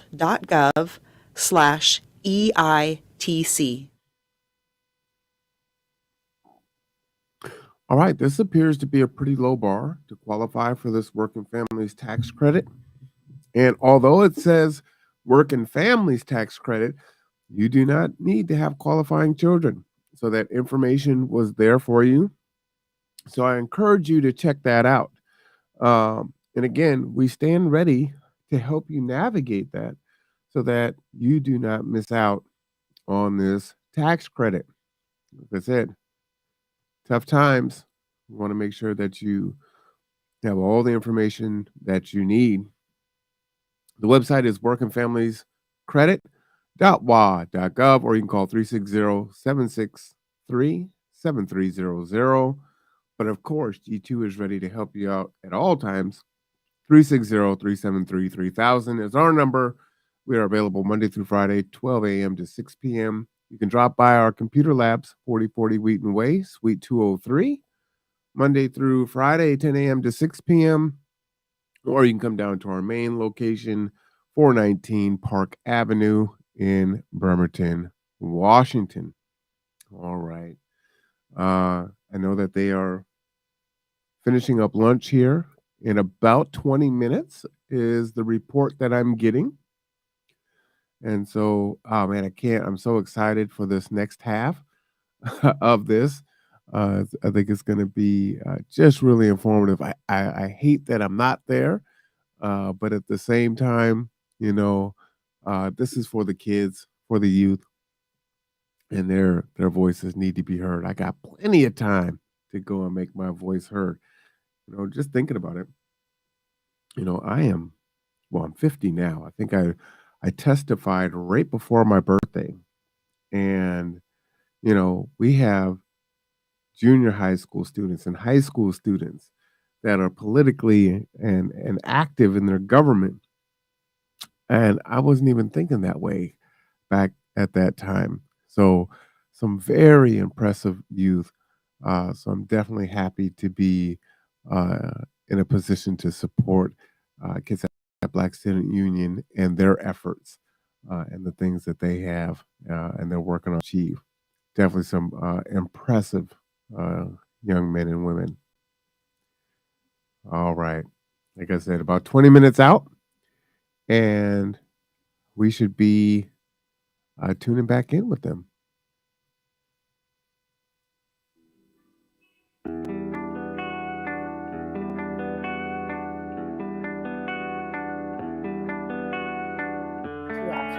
We can do it for projects that exist, and we can do it for new construction.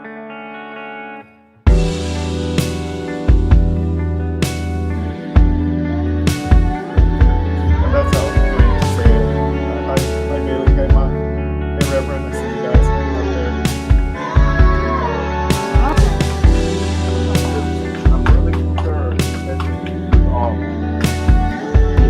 Right, I'm sure. Man, this could be poisonous.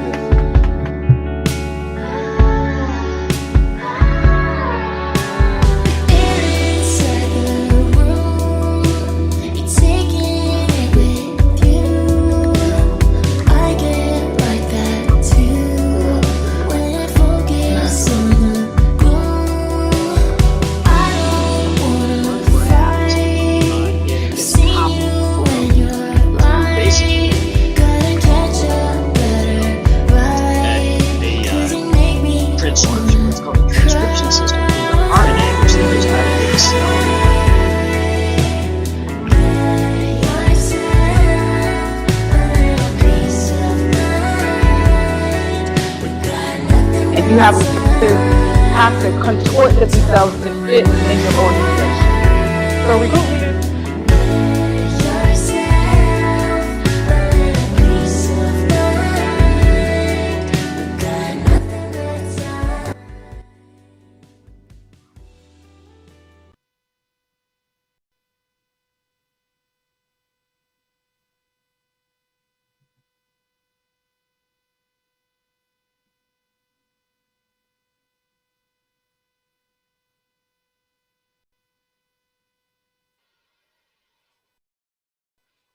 Of drug courts, and specific to this bill and even outside of this bill, I'm here to emphasize that the last word in the description, the short description on your bill report, is vital to making this happen, and that's treatment.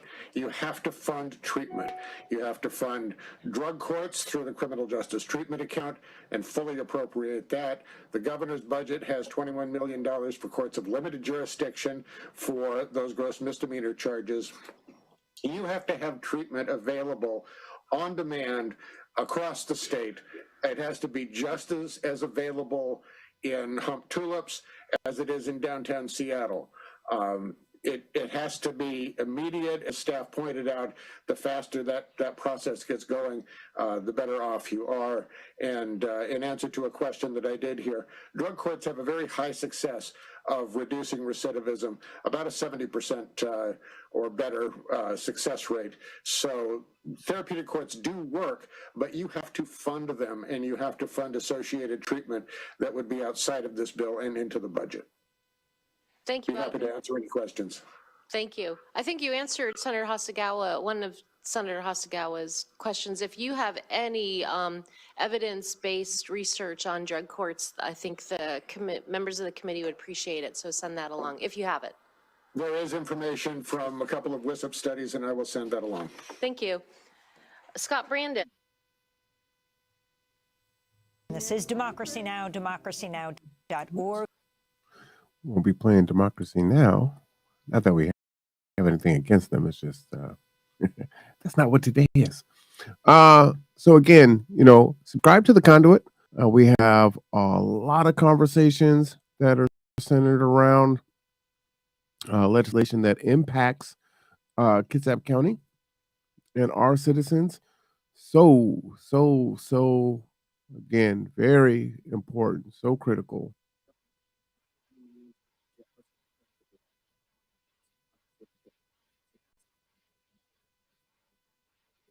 Step and learn something from the 50 years of war on drugs, and that is that we need to decriminalize.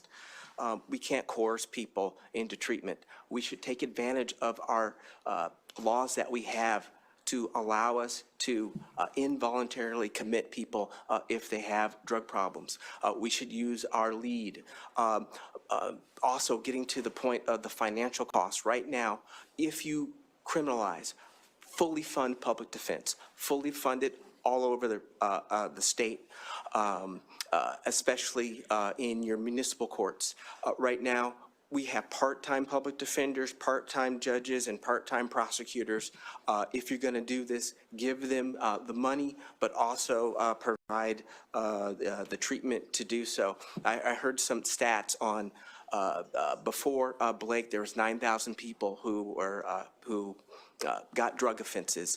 Only 3% of them got into a drug court. So to think that we're going to get 50% of this pretrial population at 50% of the 12,000 cases that I heard, that would be like if Jesus showed up and happened.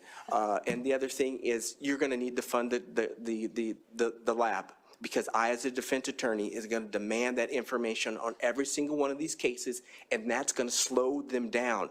I'm going to slow you down. You don't want to give this to, we don't want to make employment for attorneys, and this is what recriminalization does. I don't want to, I already need 70 attorneys across the state of Washington right now. And so we're going to increase that caseload. Larry, I need you to conclude. And I know. I'll just say one more. The threat of more attorneys is going to cause me to cut off your microphone. I know. Yes. One more thing. There's a national ABA study on caseloads involving public defenders, and it's going to recommend that all public defenders get less of a caseload than they have right now, and that's going to have really big implications. Thank you. Thank you very much. Points taken. All right. You know, so many things to say there. And I'm sorry, I don't know who that. Oh, that's Christina Rolfs. I was like, she looks so familiar. I just can't call her name right now. I think she's saying that kind of tongue in cheek. I don't think people really like attorneys, but the need is great. The need is dire. Funding definitely is necessary. And I think ultimately, what we need to be looking at is how do we solve the issue and not the symptoms, right? How do we get to the core of what the issue is?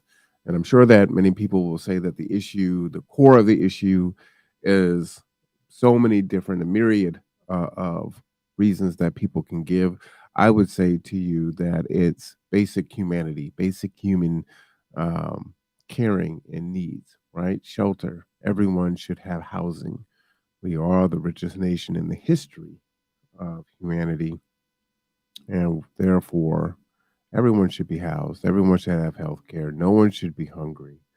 We have too many resources for that not to be the case, regardless of what people think on whether they deserve it or folks are being lazy or they brought it on themselves, whatever the case may be. From a human standpoint, we can do better and we must do better. And the thing is that we can have that attitude, and that's fine. That's fair, right? You are entitled to how you feel. However, it is going to impact you one way or another, indirectly or directly. And we're seeing that as this worsens, right? Our homeless crisis, our drug crisis, our addiction, our violence, so many things, right? It is affecting us. You don't know if your kid is safe at college or university. You don't know if you're going to go into a grocery store and be safe, right? The mental health. Why is the mental health there? Why are folks in crisis? Why are they in crisis? How do we address the issue? The issues at hand, the core of the issue, and resolve these things, right? There has to be something that we can do to fix and address these issues so that folks can thrive. They can thrive. And that's going to be different for everyone. But not having access to health care,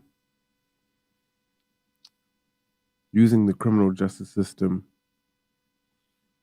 as a means of thinking that it's going to fix our situation when we know that it hasn't, right? We've got decades from a case study that this doesn't work. And eventually you have to let those folks out. And then what? So if you tie their hands behind their back and you say, hey,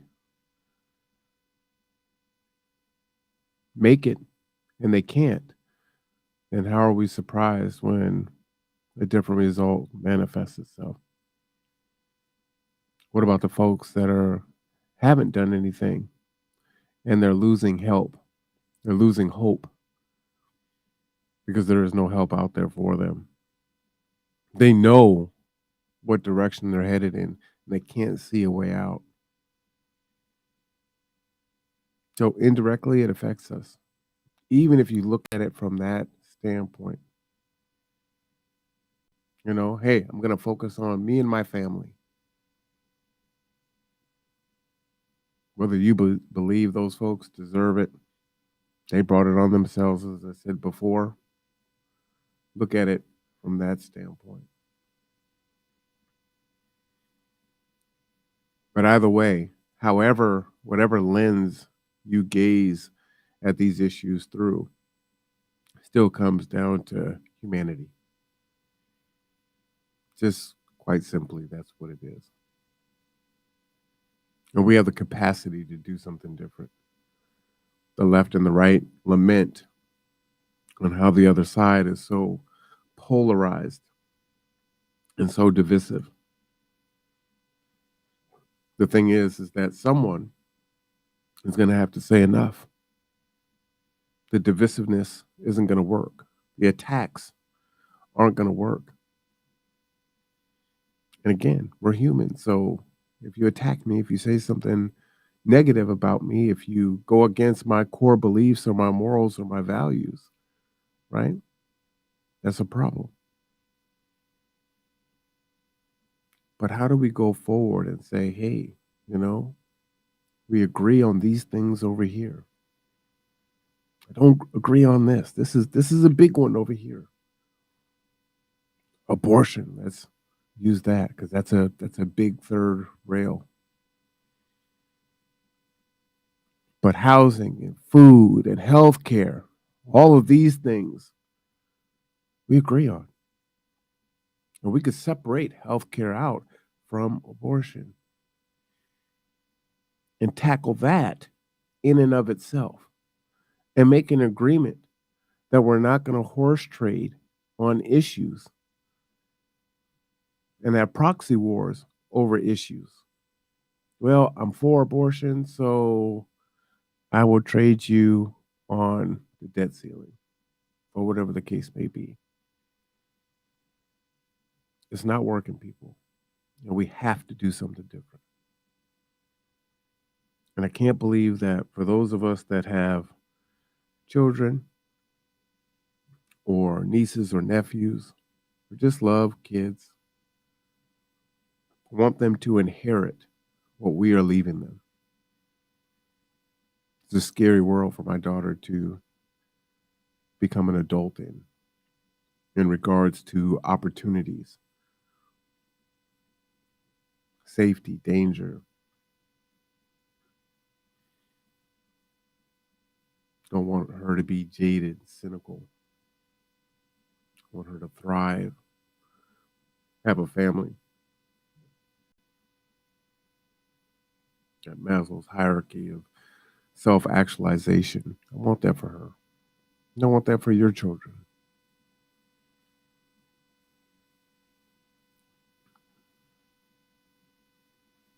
If we look at it through that lens, I think it really can be a lot simpler than what it looks like. Right now, it just seems so insurmountable that we're so far apart. Even within parties, they're so far apart. But I submit to you that it's a choice. How are you going to look at the situation? You can look at it left, right, or center. But that's a choice. And I know it's hard because if you acquiesce, if you capitulate, if you compromise, those are bad words today. And you're going to be weak. It's a zero-sum game. That means you're going to lose something. No, it doesn't. It doesn't have to mean that at all. That's why I say again that I don't lose. I win or I learn.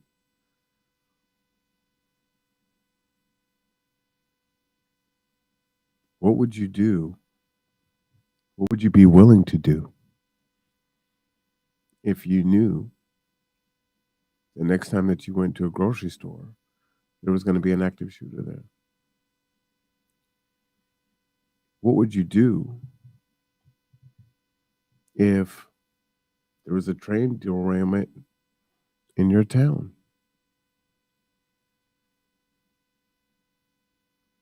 What would you be willing to do? What would you want to happen if that was you?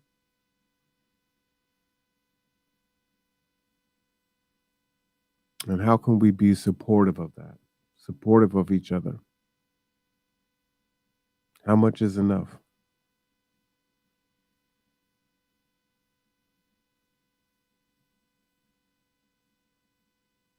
I wonder is there a hybrid? You have on the far left, you have, socialism in its purest form, right? And on the far right, you have individualism, capitalism at its purest form. Now, folks would say that we have something in the middle, but I wonder if there's something different in the middle where we don't allow those in the bottom of our caste society to live the way that we allow them to live. To make sure that the bottom threshold is folks are housed, folks have food, folks have health care. They're not having to make a choice. I was having a conversation today about things that aren't covered under my own health care. Now, does that mean that folks that want to thrive and exist in a capitalistic society can't do so? Is there a way to do both, but just not let our ceiling be so low? Is there a way to do that? And can we shift our thoughts to the solution with a human lens? I think that would really, really go a long way to changing our situation here in America and abroad. We have been looked at as the standard in the world, right? The standard for democracy. So how do we get that back? Because I think it's been lost.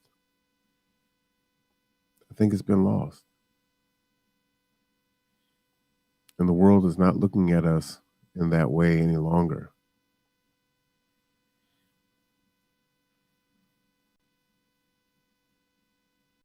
And we can do it. We deserve it.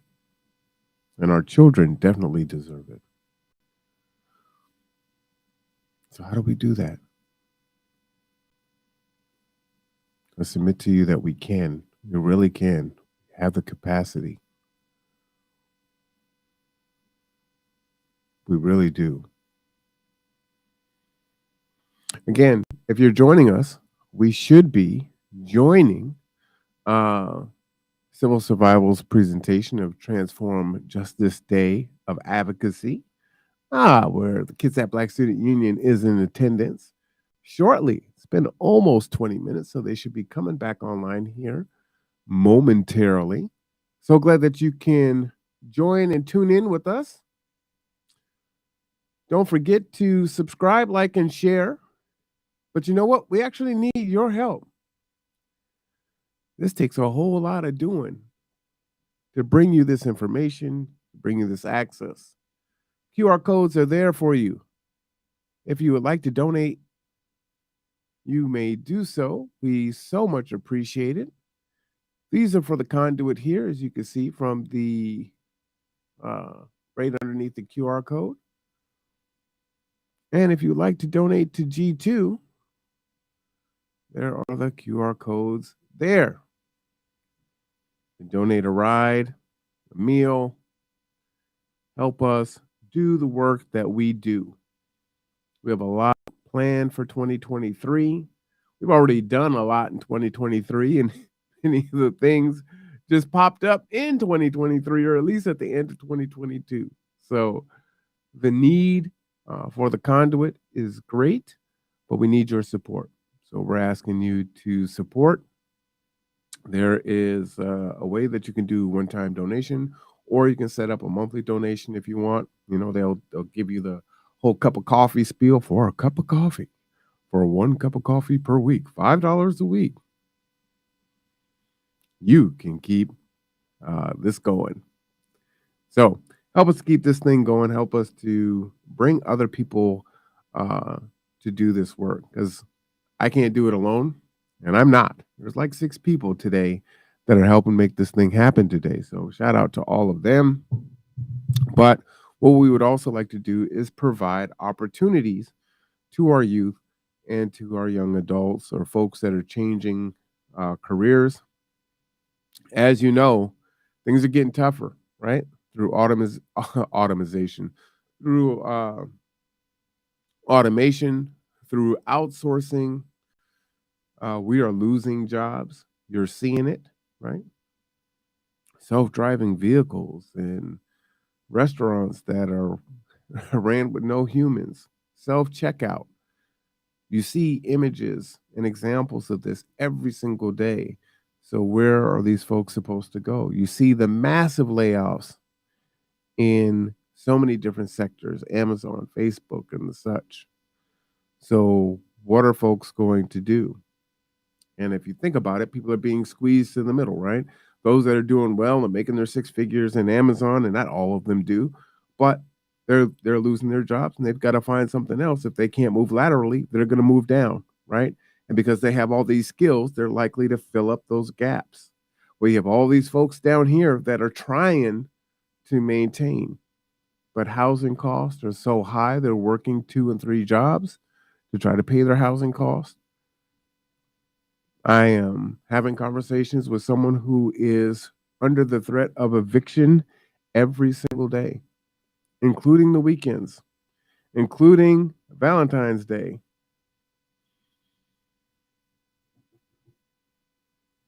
$11:30 at night. That's tragic. That's tragic. Folks desperate for help, for a way out. Folks that are working, that have been working, that have been pulling themselves up by their bootstraps, and it's still not enough. So, help us to continue to do our work, to advocate for those that do not have a voice, to teach, to inform, and to educate. We tie it here together at the Conduit. Teach, inform, and educate. And elevate. Educate, elevate is interchangeable. What would that be? Tie with a double E? Either way, tie, T-I-E squared. I like it. G2 is squared, right? Because it's G2, G2. Get it? All right. Well, I'm Marwan Cameron. I'm so glad that you have tuned in. The youth should be coming back online here shortly. Again, we'll have Tarra Simmons with some videos and pictures and a conversation with the youth. And then the youth will be talking with the legislators. I am seeing, let's see, I've got a text here just letting you know. Okay. Wow. All right. So it looks like they may be finishing early, as you know, there's all kinds of stuff with permitted events. So that is the word that is coming from Olympia. Go ahead and take that down. Well, and while we're waiting, let's just play some more from the legislature, seeing as, I mean, that seems apropos, right? It seems appropriate. Let's see what we can get up here. This one seems pretty interesting. They're all interesting.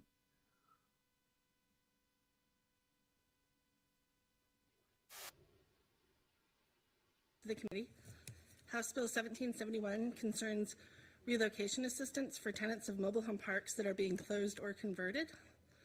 As background, the Office of Mobile and Manufactured Home Relocation Assistance within Commerce provides general assistance to mobile home resident organizations, tenant organizations, and community owners. Among its duties, the office provides financial assistance to homeowners under the Mobile Home Relocation Assistance Program when mobile home parks close. The program provides assistance on a first-come, first-served basis to owners of mobile homes located in parks that are scheduled to be closed or converted to another use.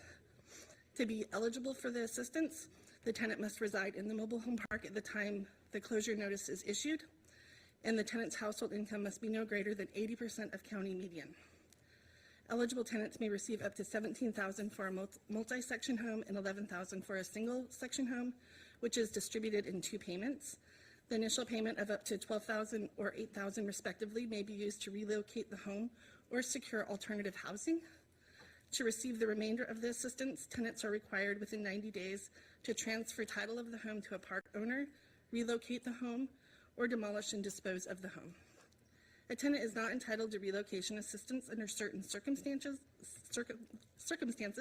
such as if the tenant receives relocation assistance from a source other than the program that exceeds the amount of assistance they would have received under the program. If the tenant does not relocate or dispose of the home within 90 days of receiving the first payment, the park owner may seek reimbursement to demolish and dispose of the home.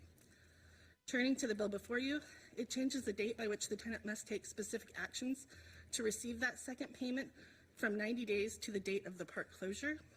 In addition, a tenant removing a home has 12 months from the park closure date to reinstall the home in another location and still receive the second assistance payment. A tenant is also eligible for relocation assistance if they sell or gift the home to a third party, with the condition that the third party is responsible for removing the home on or prior to the park closure date. And finally, a tenant who receives relocation assistance from any outside source may also receive assistance under the program. And that concludes my briefing. Happy to answer questions. Thank you, Serena. Any questions for staff? Seeing none, the good representative.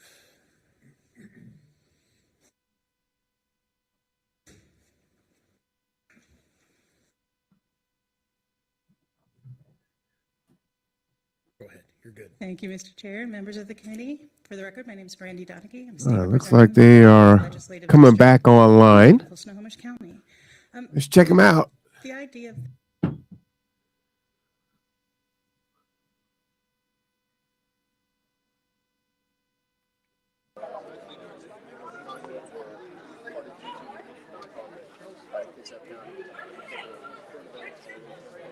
So as you can see, they're at the Capitol getting themselves ready. They're setting up. Hopefully the weather holds up for them, as it is windy. It's cold. 49 degrees outside. It was raining earlier. I think I see some raindrops there. I could be wrong. Looks like the youth are eating, which is great.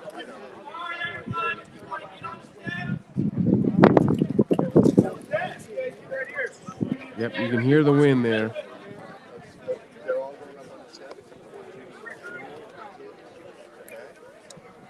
Good to see all those youth out at the Capitol.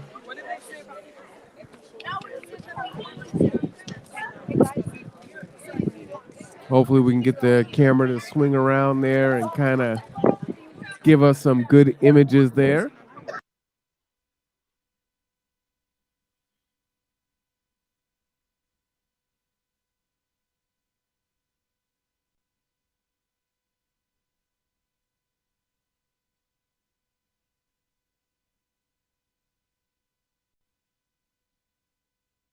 All right.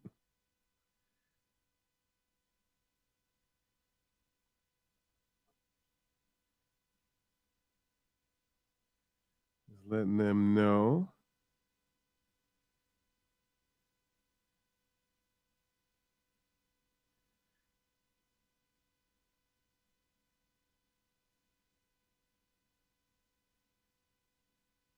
Uh-huh.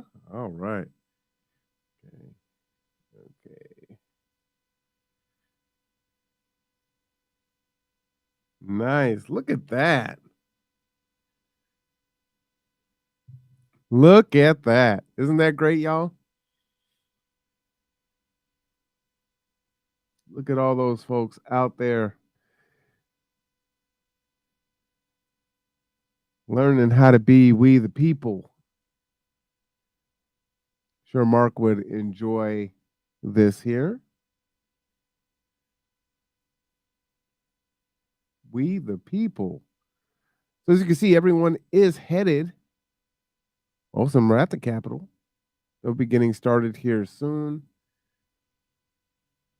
I do have some reports coming in that this may have to end a little early because this may be an unpermitted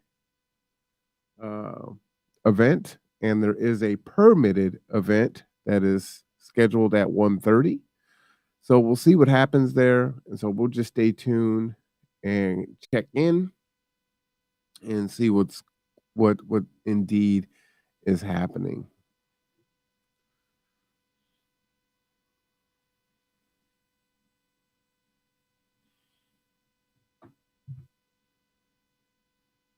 All right, looks like there's Tarra Simmons there in the center.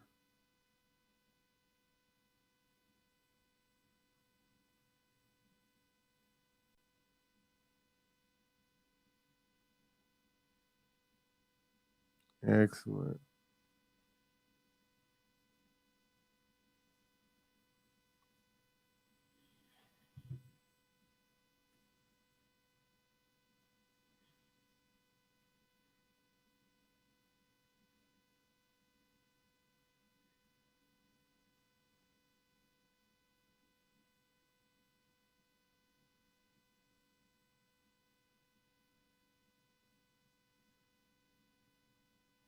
I said right now they're having their lunch, they're having their conversations.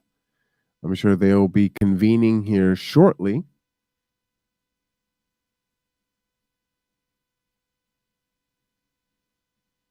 In the meantime, again, to note, there is a wind advisory that has been issued for today into tomorrow at 6 a.m. Winds of up to 20 to 35 miles per hour with gusts to 55 miles per hour. That's fast, right? Speed limit on the freeway. Southwest Interior Tacoma area, Hood Canal area, Lower Chehalis Valley area, and East Puget Sound, and the lowlands, and of course, us.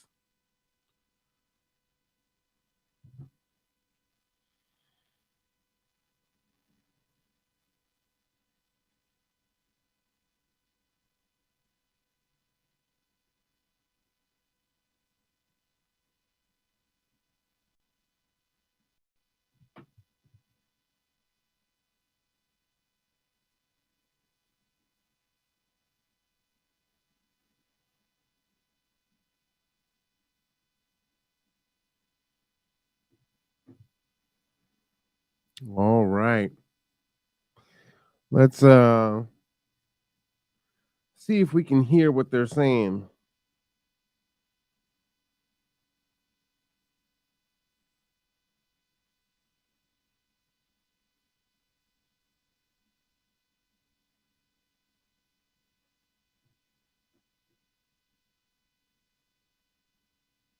Why would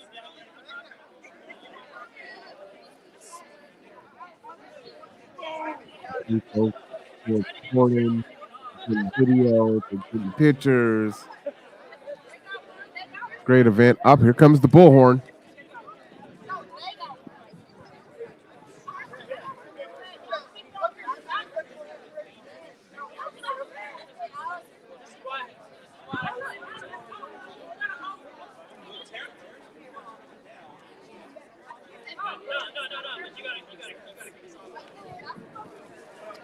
Looks like they are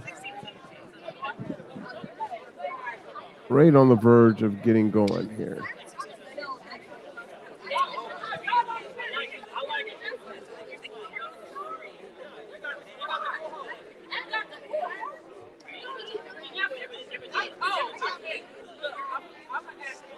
See, they're hyped up, got the bullhorn, they're ready to go. All right, y'all, do your thing.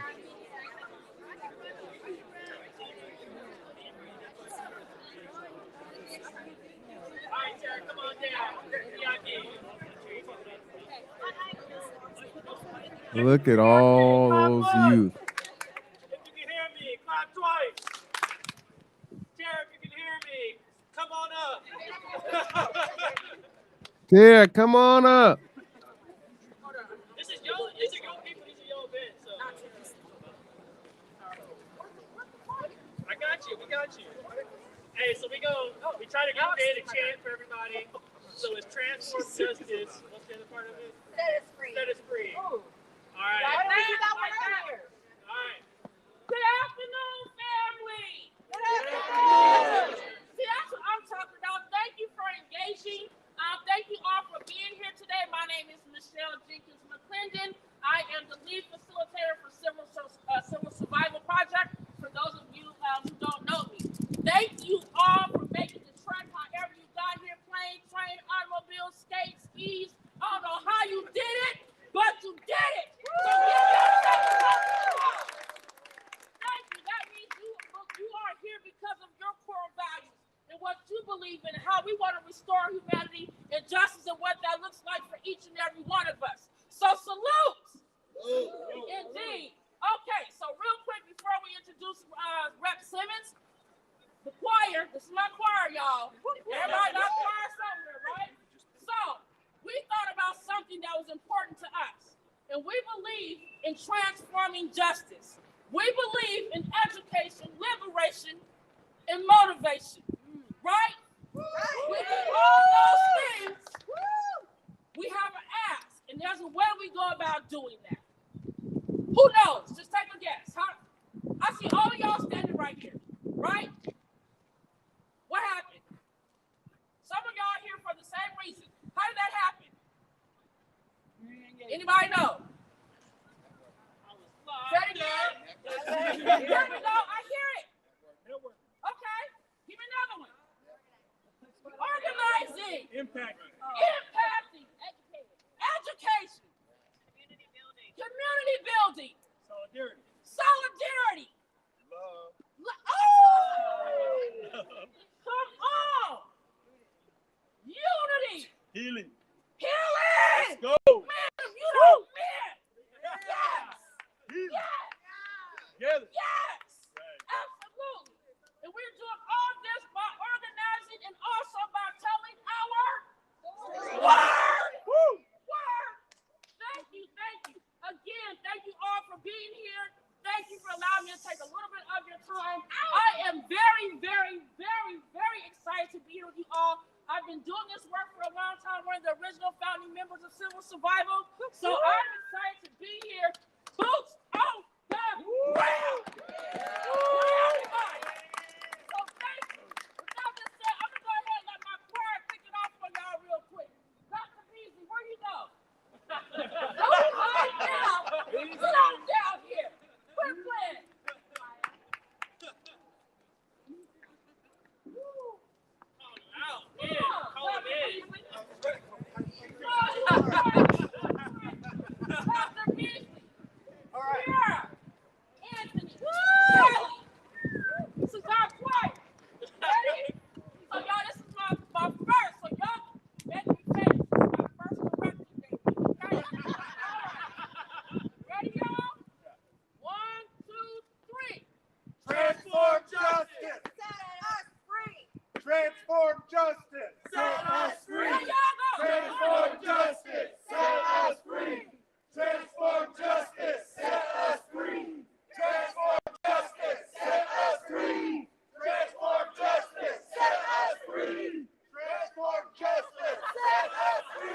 things in life. Grew up in projects in California and had a lot of adverse childhood experience, so that led to lots of incarceration, right? That's what happens to a lot of people like you and me when we don't have a first chance at life. So I got here to Olympia after a very long journey of going to law school and co-founding civil survival with a lot of these awesome people.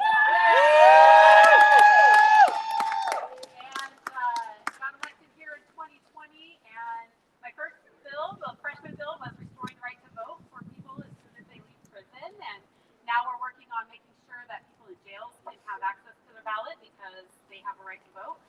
Also been working a lot on trying to bring folks home in sentencing reform, and it's been really, really hard. My first session, I introduced the earned good time bill, and it did not go very far. This year, I'm supporting some other colleagues on juvenile points and emerging adults and trying to change the sentencing structures as much as we can. But a lot of times, I'm working on reentry issues because there is a lot more political support for that, and people, when they come home, they need to have housing and get rid of their court fines and fees and have access to employment and those types of things. So a lot of my work is around that right now. I've got a bill around raising the wage for incarcerated workers. We've been paying folks 42 cents an hour and forcing them to work in the prisons for a long time. It's an evolution of slavery in my mind. It's tied to the 13th Amendment, and it needs to end. And so that bill does have some traction. It's not getting all the way up to minimum wage, but it will end the coercion of labor. No longer can people get a major infraction for refusing to work, and their pay will go from $55 an hour or $5 a month to $200 a month. So, hopefully that passes. It's definitely going pretty well, but could use your help. And a lot of things else I'm doing are in the budget, which people don't see, but my first session, I was able to get $5 million to reentry, which our state has never funded reentry before. And a lot of organizations got funding to help people with housing vouchers and transportation and peer support and stuff like that. But it's really lonely down here, so I'm happy to see so many youth out here.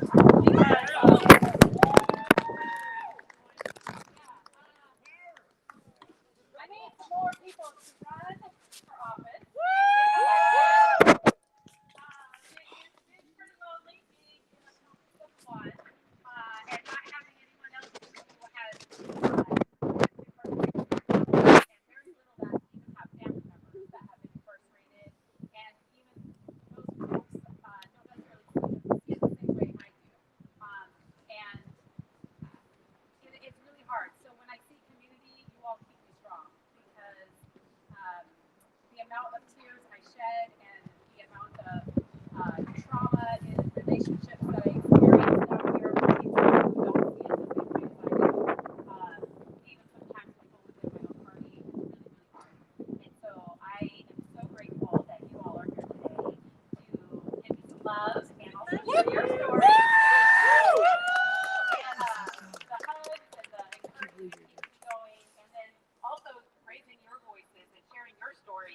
Anybody that will listen, because that's the only way we're ever going to change this place and change hearts and minds is, one elected official at a time.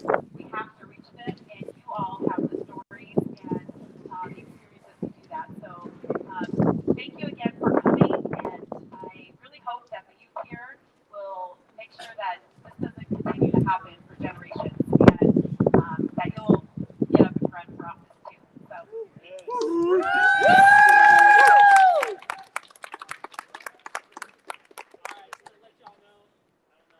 We have some meetings at 1:30, so if you're in the 26th district or the 29th district, there's a meeting at 1:30. So please head over there. There might be some more.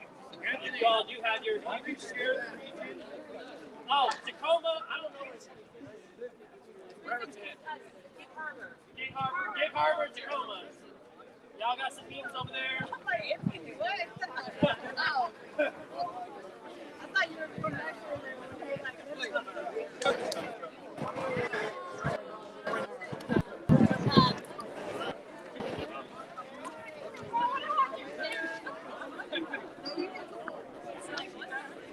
All right. I didn't quite catch where they're migrating to next. I know there's another group that's coming in at 1:30. So they are moving to another location. I don't know quite where that is. So we'll stay tuned to see where they are moving to. And I'll try to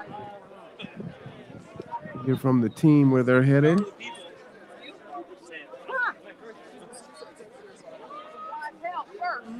Oh, that's right.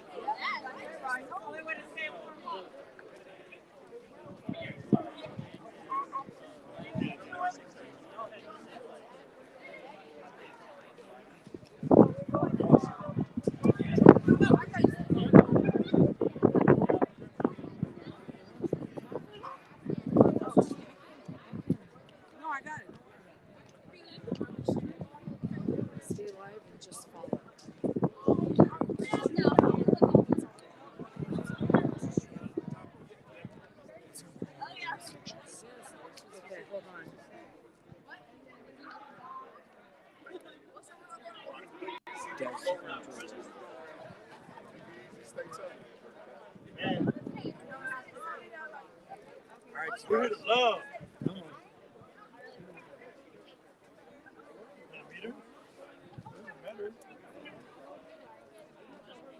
I need to get Jill and some of the kids to talk on camera. You want me to go on and get them? There is the Kitsap Black Student Union. Look at them. Go ahead and hit the horn for them.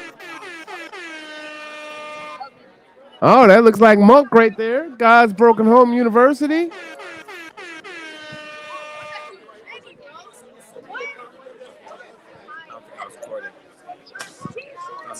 Starts recording. Another one powered off.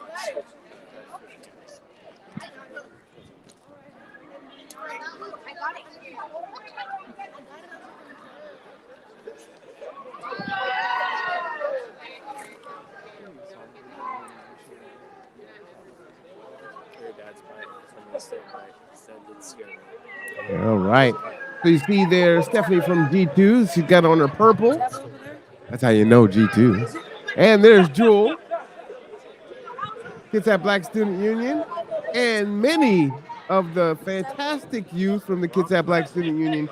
You can see they just had Martin Luther King event.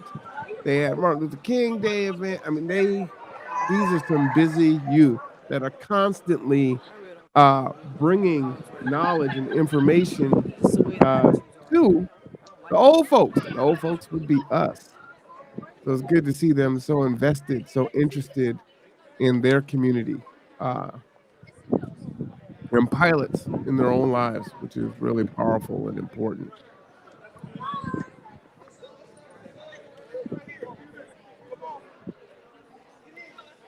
So we're waiting to see where folks are going next, since another group needs to be where they're at. Looks like folks are coming in for a picture. It looks like a group picture there. So this looks like Kitsap Black Student Union and God's Broken Home University.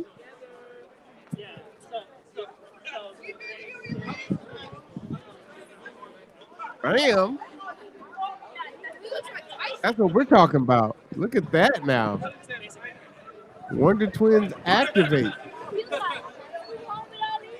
Form of informed and advocating youth. Yeah, so do you know what legislative district you're in?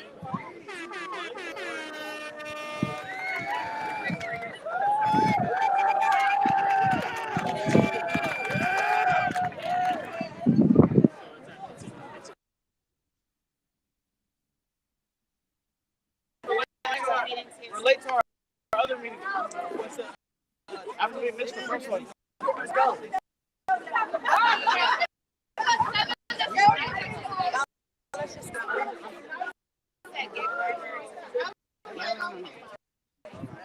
Okay, once I GBHQ, let's move. We're just following. You know what? Yeah, definitely missing out by not being there with the youth. Man, playing hurt, but president accounted for. Thank you. Tell Jewel I said I see her. So we're gonna go Marwan said he sees you. Okay. I will follow you over. Okay.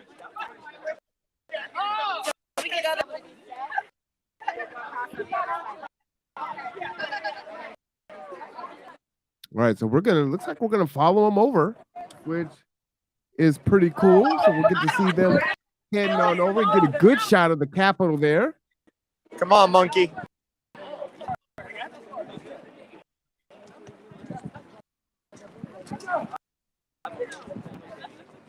I don't know how many of you have been to Olympia. It looks a lot smaller than what you see on TV, right? It's not a super huge building. Maybe it's bigger on the inside, like the TARDIS.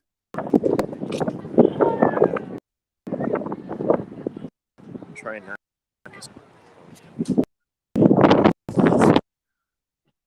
Just kind of following them through, which is pretty awesome.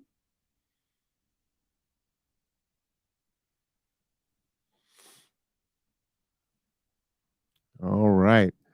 So they're going to go ahead and mute their camera because you guys don't want to hear traffic and cars and all that mess. So, I'll talk while they walk across into the Capitol building. This is great because, I must say, I don't know if I had a field trip here when I was in grade school or not. So I honestly don't remember. All of these stairs seem familiar, but it could have been here. It could have been somewhere else. So, like I said, I hate that I missed this and I wasn't there in person. But again, this is another reason why being able to broadcast these events live is really important for those of us that can't take advantage of these opportunities and still have a way to participate and show our solidarity in our absence. So some smart people we're looking at right there. If you have a chance to have a conversation with them, I encourage you to do so. They've got a lot on their minds, and they definitely have a bright future ahead. That looks like Isabella. There you go. Go ahead, guys. Broken Home University. Do your thing. Shout out to them. And many of us would say, hey, you know what? There weren't programs like this when we were growing up, or there weren't many of these programs. So to see, folks in their 30s and early 40s, doing this work, late 30s, is pretty impressive. Because when I was 24, man, I was trying to reboot, yeah, so this is fantastic. Really fantastic.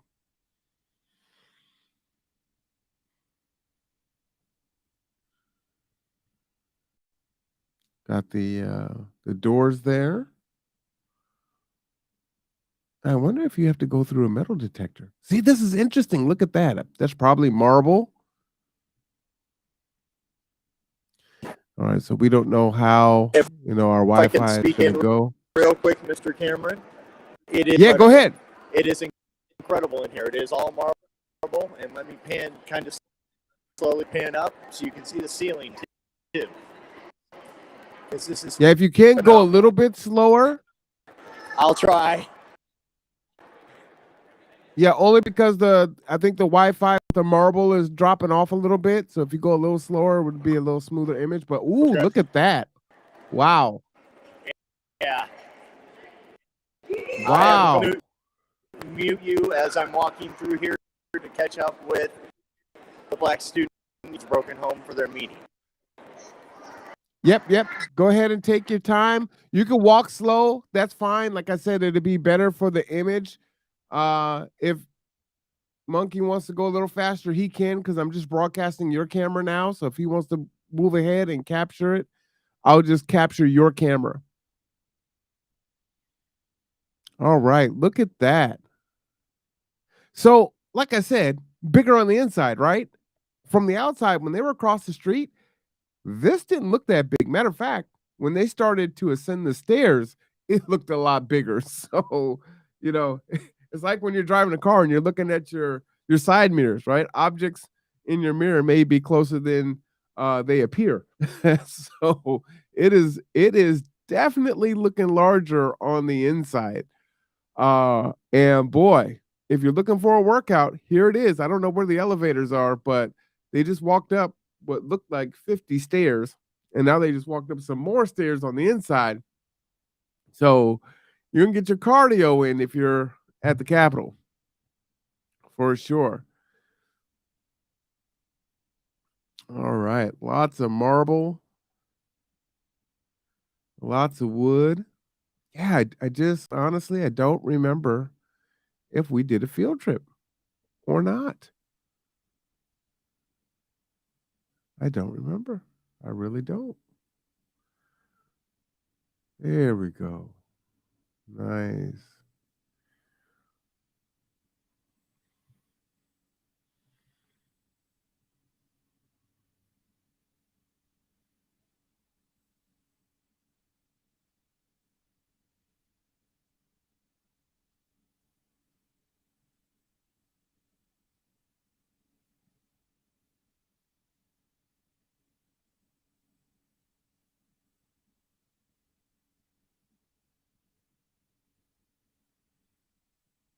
Right. So they're getting those themselves situated here.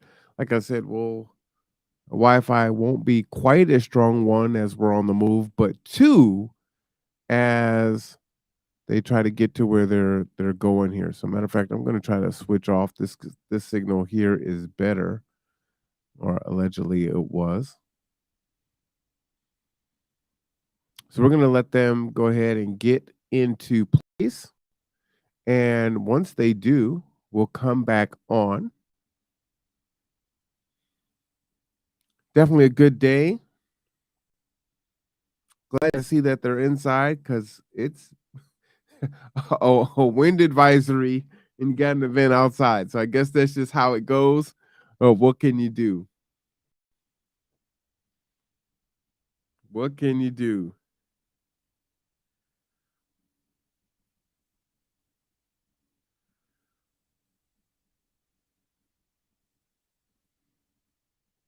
So if you're joining us, we want to thank you for tuning in.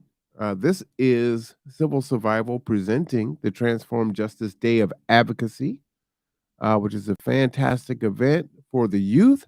We are covering Kitsap Black Student Union, phenomenal organization doing the work here. If you would like to support the Conduit or G2, you may do so. The Conduit is in the upper left-hand corner and G2 is dead center on your screen. Go ahead and just scan that QR code and you will have an opportunity to donate. Whether we're providing transportation, food, or bringing information to you through the podcast, every dollar helps to do the work that we are doing. For those of us that have been longtime viewers of the Conduit, if you can remember back to when we first started this, right? But I'll ask you to please subscribe, like, and share. Don't forget to hit the bell so you never miss out on when we go live. Because, of course, man, there's just good things that are happening. Let's see. So they're still navigating. They're trying to get to where they're going here. They're waiting for folks to come in. We'll go ahead and cover that. But definitely hit that notification bell so that you don't miss out on when we're live.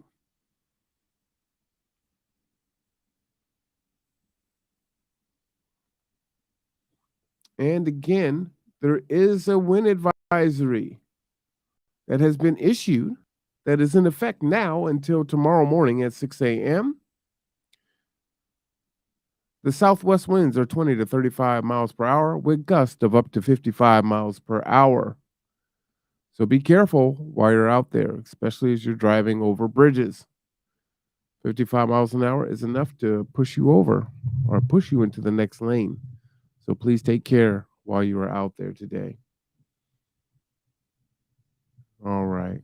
We can see God's Broken Home University and Kitsap Black Student Union.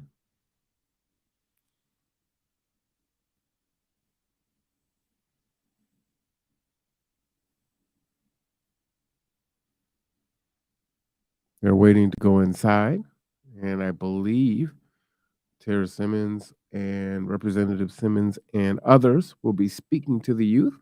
And so we will tune in to that as soon as they get settled in. And it must be hot in there because they are fanning and fanning and fanning. Now that's interesting, right? So maybe it's the marble holds the heat in there, or maybe they just keep it warm in there. Now I'll tell you what, if you got the youth fanning themselves, I'm definitely glad that I am where I'm at because I hate being hot. All right. But as we're waiting for them to come on in, do remember the Working Family Tax Credit. Visit the website workingfamiliescredit.wa.gov or call 360-763-7300. G2 is also ready and willing to serve you. You can call 360-373-3000 or drop by Monday through Friday, 10 a.m. to 6 p.m. at 4040 Wheaton Way, Suite 203 or 419 Park Avenue. This is Civil Survival, and they are presenting Transform Justice Day of Advocacy. We've been covering local government. We're covering our state legislature. Lots of good things going on here.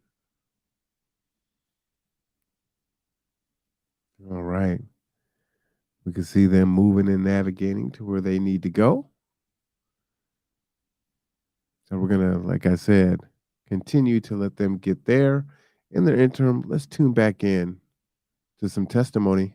House hearings on This bill is to a week ago. help those who have made an investment in their mobile home properties when the place where they are renting their space closes. And unfortunately, when it comes to mobile homes, you can't always hang on to that investment like you can with houses that are on permanent foundations, because you have to be able to move, and that can be really expensive. This program to help those who do have to move their units because the parks are closing is one way to ensure that they're not facing additional hardships from just losing that location that they're already in, and it will help prevent people from falling out of housing and into homelessness. However, the way it's set up, the time frames created do not adequately meet the needs of those who are receiving that assistance. As we know, everything has slowed down to a crawl. And so by pushing out these dates, it ensures that people can still take advantage of the program, be able to move their properties, or be able to walk away from their properties and have somewhere else to go without being penalized because the vendors who provide those services to help move aren't available. Thank you. Any questions? Representative Donaghy. Seeing none, thank you very much. And we have just 3 people signed in to testify, though we have Margot Bryant, unless you are here, no, doesn't seem to be available online. But we have Dave Pringle and Chester Baldwin.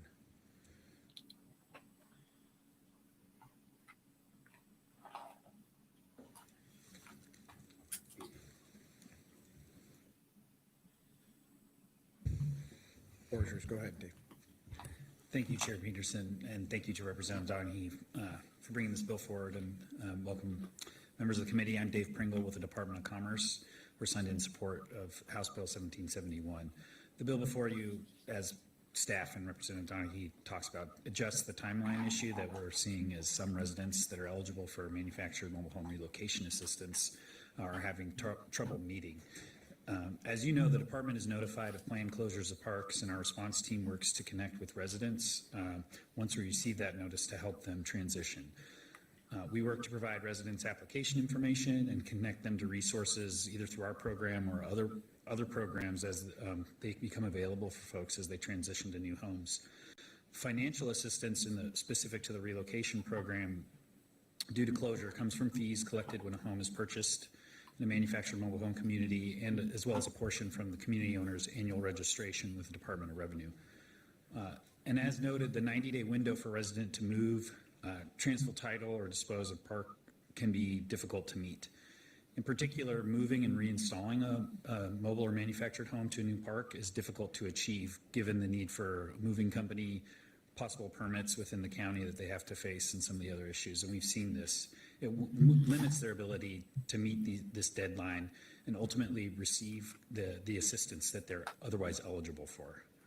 So between August 2021 and September 2023, our program received notices of closure for 11 parks. And in 2022, 30 households applied to the program with the intent to move their home, but only one was successful in doing that within the 90-day timeline. And so we're hopeful that this small change might help people meet what they're trying to accomplish as they're transitioning homes. Happy to take any more questions if they're there. Mm-hmm. Questions? Mm-hmm. I'm seeing none. All right. Well, thank you for the work on this, and we will certainly continue to delve into the issues around these homes. Thank you.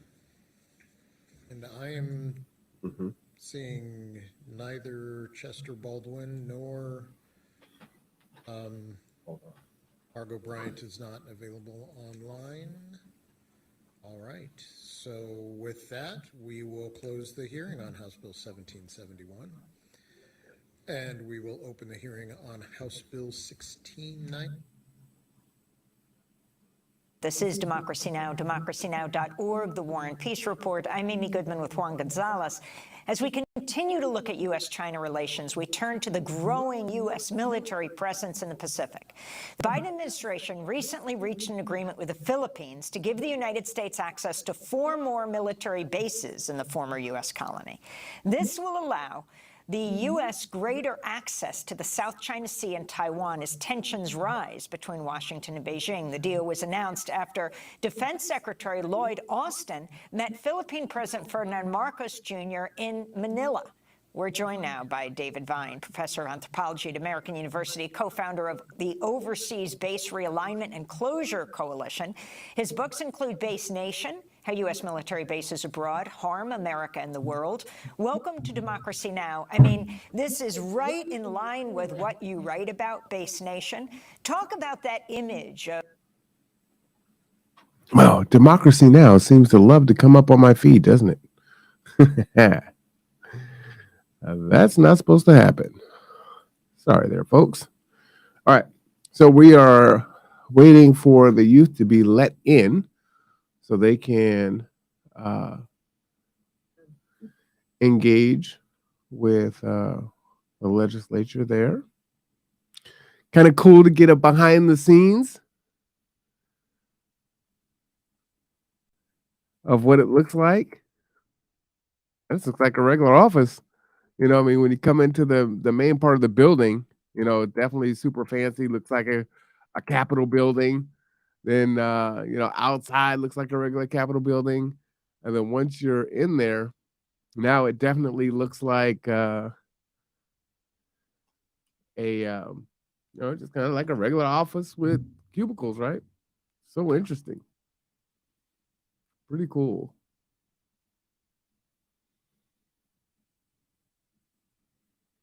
I like it.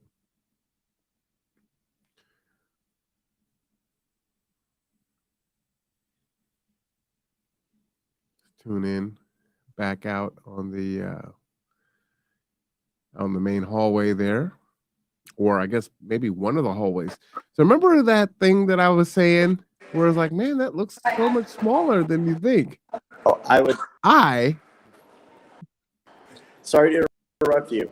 I would tell you this building is ginormous. It is a TARDIS reference, and this is my first time here. So just a great adventure. We're on our way out from downstairs where the BSU are meeting with representatives, and I'll walk around and kind of give you a virtual tour of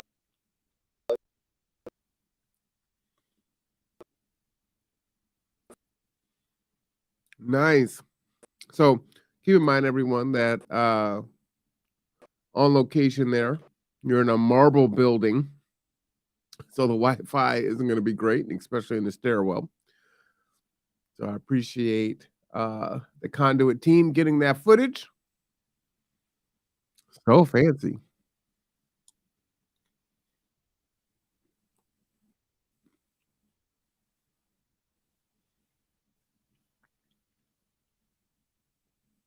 Wow, you get up the stairs and it looks like the same as the floor before. Ooh, Secretary of State. Awesome. Let me turn my camera off and let's just get some good old footage here. What's to the right there? What's that?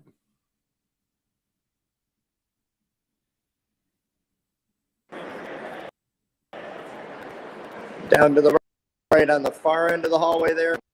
It's all, I mean, we can walk down here and take a look.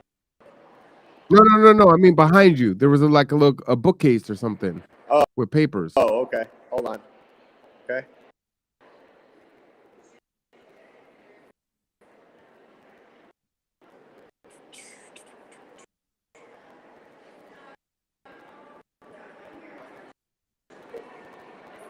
Yeah, right there to the right. What's that? Looks to be, I don't know how it's playing on your end, but showing us the Capitol building and the insurance building, pretty much the layout of the camp and everything. And, how bills become laws, a coloring book, brochures explaining in different languages about the Capitol. There's also a map. Wow. Okay. And so, first info center almost. That's cool.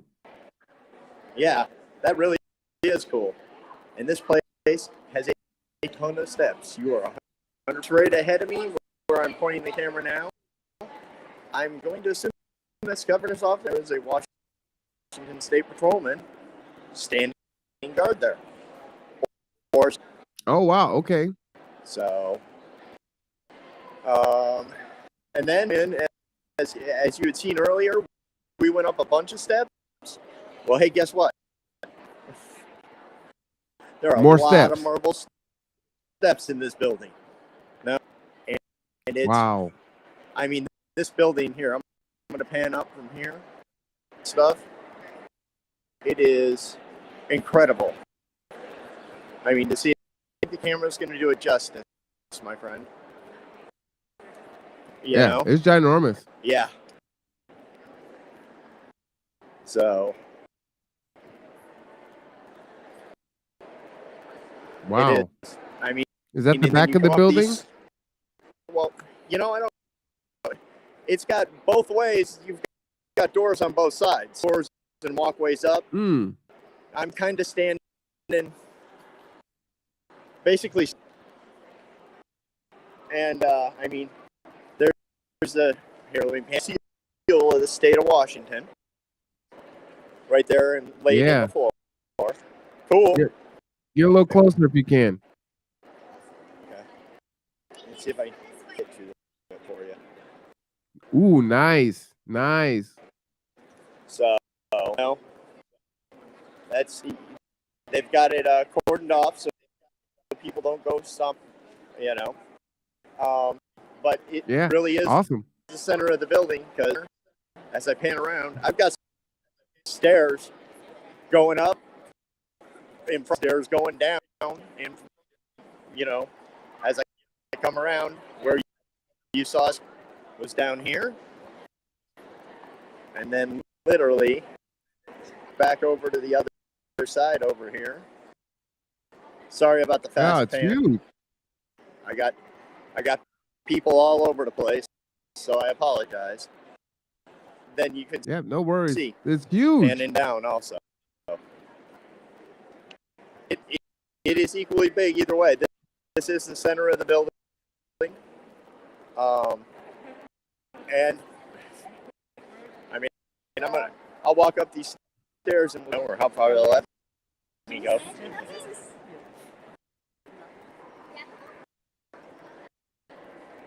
And did you find the BSU? Should be with our other crew downstairs.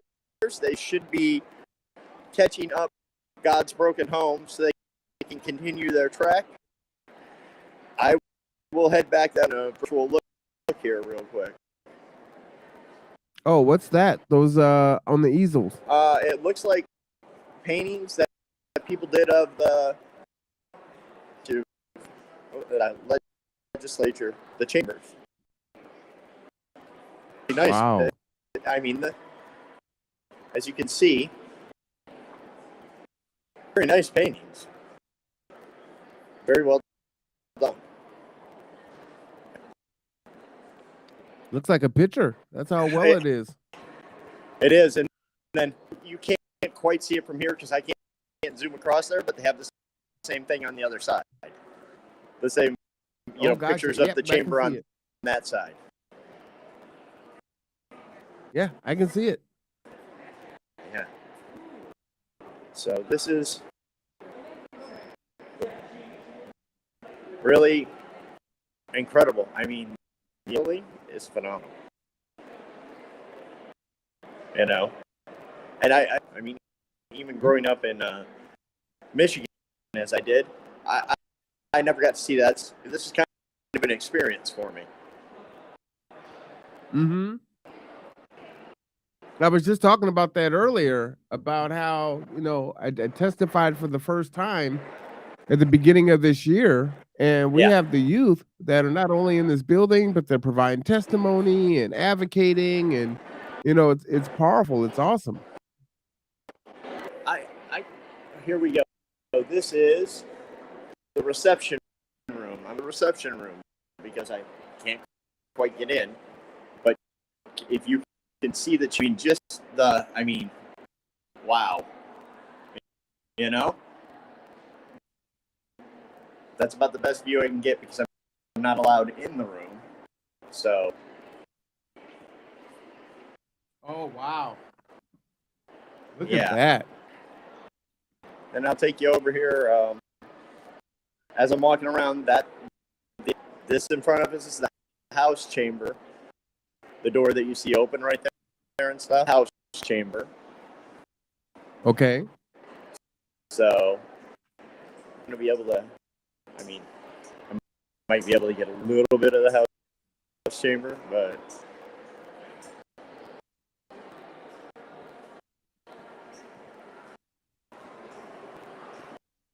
and things we learned while we were down here today.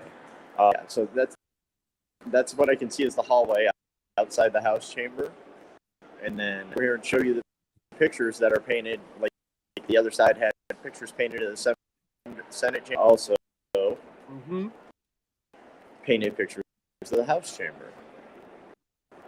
But as we came down here today, learning things like you're not allowed anywhere on the Capitol's property. I can carry this camera on the tripod. I cannot set it up, which is a learning experience.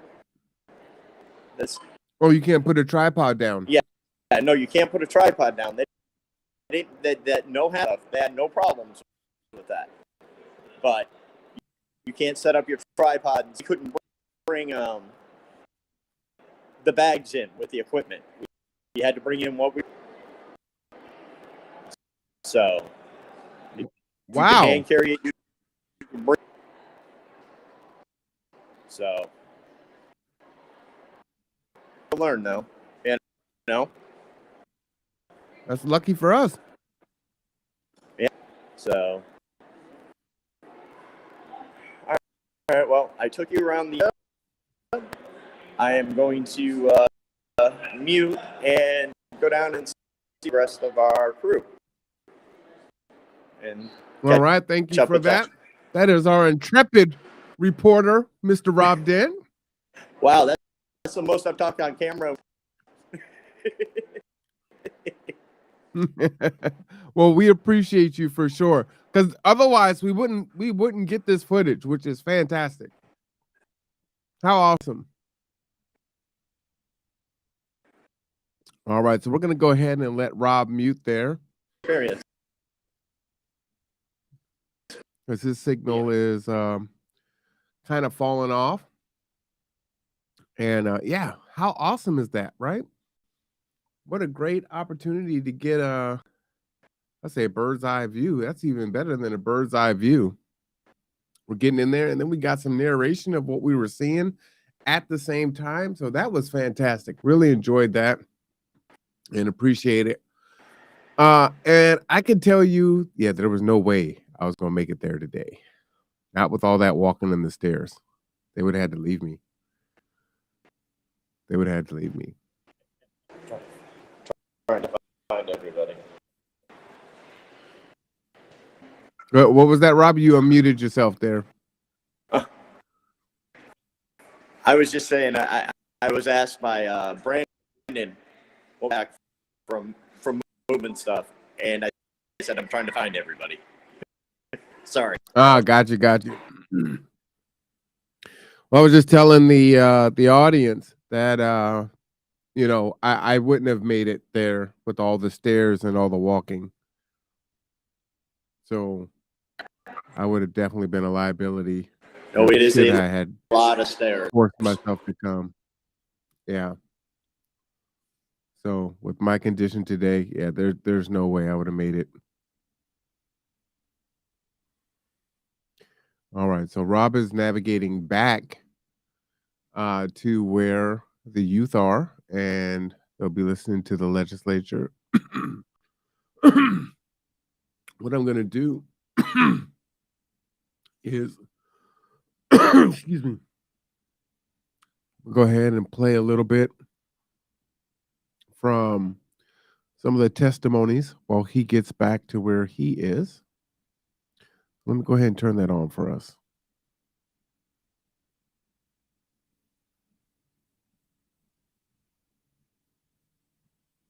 '74 to address some key challenges in the state.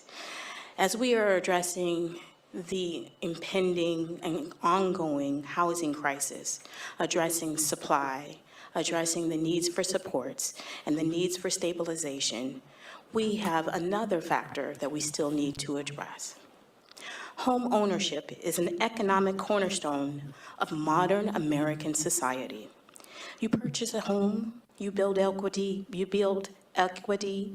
and leverage that equity for other opportunities, whether it's to help pay for college, start a business, or even help a family member with a down payment for their own home. Yet, it is unmistakable that racially restrictive covenants, as the anchor to other historical efforts such as redlining, mortgage restrictions, they were essential in a concerted effort to discriminate against Black, Indigenous, Asian, Jewish, and other marginalized residents of Washington State. And the results of these intentional policies, practices, and laws have had a multi-generational impact on our Washington communities. This bill addresses the decades of direct harms inflicted by our state on Washington residents, community members, and their descendants who have been in this state since before it came to be. Racially restrictive covenants did not become unenforceable until April 11th, 1968. This is just 7 days after the assassination of Reverend Dr. Martin Luther King Jr. Ladies and gentlemen, this is only 7 years before my birth, and within the timeline and lifetime of many committee members in this chamber. This bill is the outcome of years of nonpartisan historical research. The stakeholder group to help craft this bill is comprised of a multiracial coalition, and we all have a stake in this.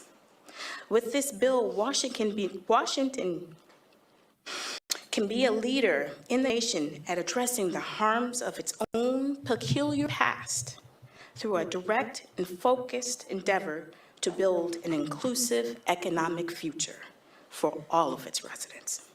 Let me repeat, an inclusive economic future. Fellow committee members, on this 6th day of February, Black History Month, I Mr. urge your Vincent, if you want to come support of the back in, Covenant I would Homeownership like to Bill. ask a couple questions. Ooh, all right. All right. There we go. So here we are. We're at the state capitol. What are you here for today? What do you think? For freedom and good things. You see what other people are here for and have a good time. Ask him to talk a little louder. You have to talk a little louder so we can hear you. Sorry.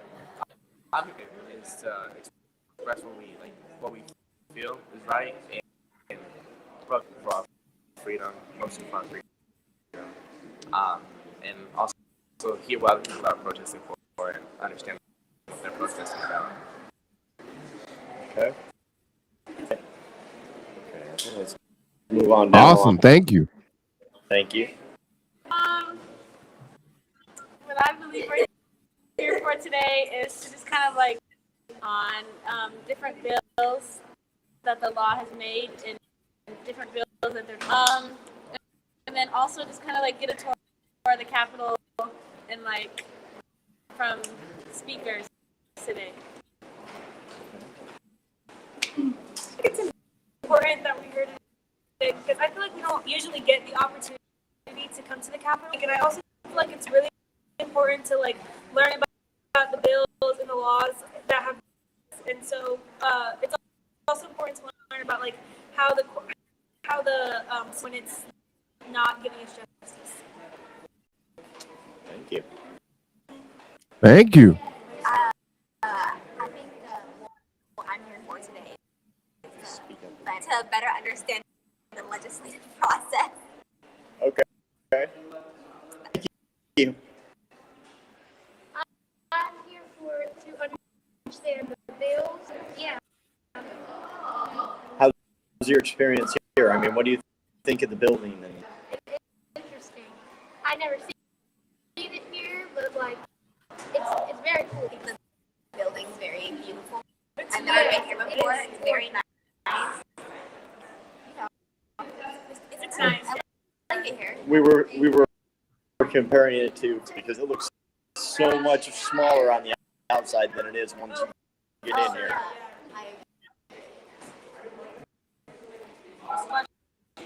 The question is, what are you here for today? What's your experience? Because I woke up and my mom told me to come. Okay. That's fine. Voting, I mean, when I first saw it, I walked up in here, it was, I mean, coming inside, pretty, it looks good. I mean, I like it here.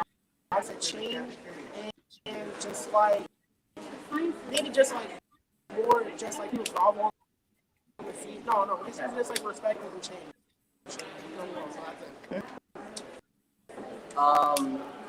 I'm here to better understand the use of legislative power to further advocate for. Okay. Thank you.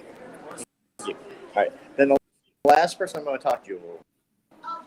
So, your experience here by bringing the children, these young adults here, and bringing them to this process. How do you experience? Although it has been very chilly today, we picked apparently yeah. in February to do this, but it's been great having students and young adults from different areas of Washington State, nations that we came here from or came here with, are Tarra, Kitsap, Thurston, who else? We have here. We have Tacoma Urban League. We have God's Broken Home University. Youth 180s. So it's been. We had a rally with our legislator, Tarra, Civil Survival, and shout out to Civil Survival for all they did, all they organized to get all of this stuff together for us to come down.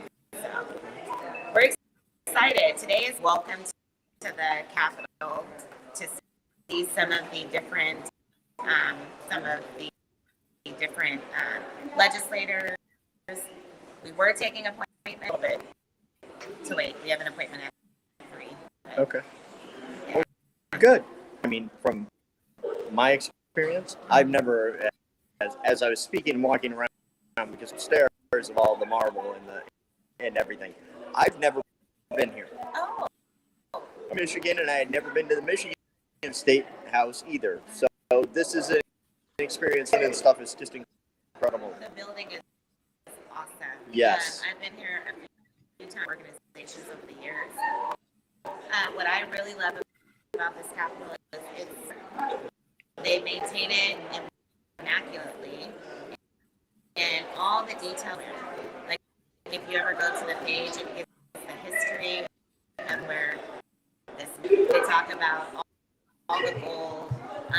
So I like that. I like the history. Okay. It's a beautiful building. Ask Jewel if she's testified here. Jewel, have you testified here in the building, but I have testified. Yes. So you've testified virtually, but not here live in person. Right. Being live in person, I think. It would probably make me super nervous. Oh yeah, I'm shaking in my boots all the time. But I will. One of the times we came up here, Jamila, she's someone I know. She actually used to babysit me when I was a little girl, and she's now Governor Inslee. She was chief of staff for Governor Locke at the time, and so we were of the half of the building. We didn't do the whole thing, but that was enriching. Reach her again and get our students in. But sometimes on holidays, some people are not. There you go. So does Jewel think that any of the youth that are there today may want to testify in the future? Possibly. We have some strong opinions here today. So I think they would. Yeah. It's definitely an experience before. All right, I've got one more question for you. Are the youth going to get a chance to talk to the legislators today? That is the plan. Times, unfortunately, there are so many people I think are not happening, but we're doing group conversations. Awesome. Well, I hope you guys are enjoying your day. I wish I was there. It's a beautiful building. I don't remember if I've ever been there before.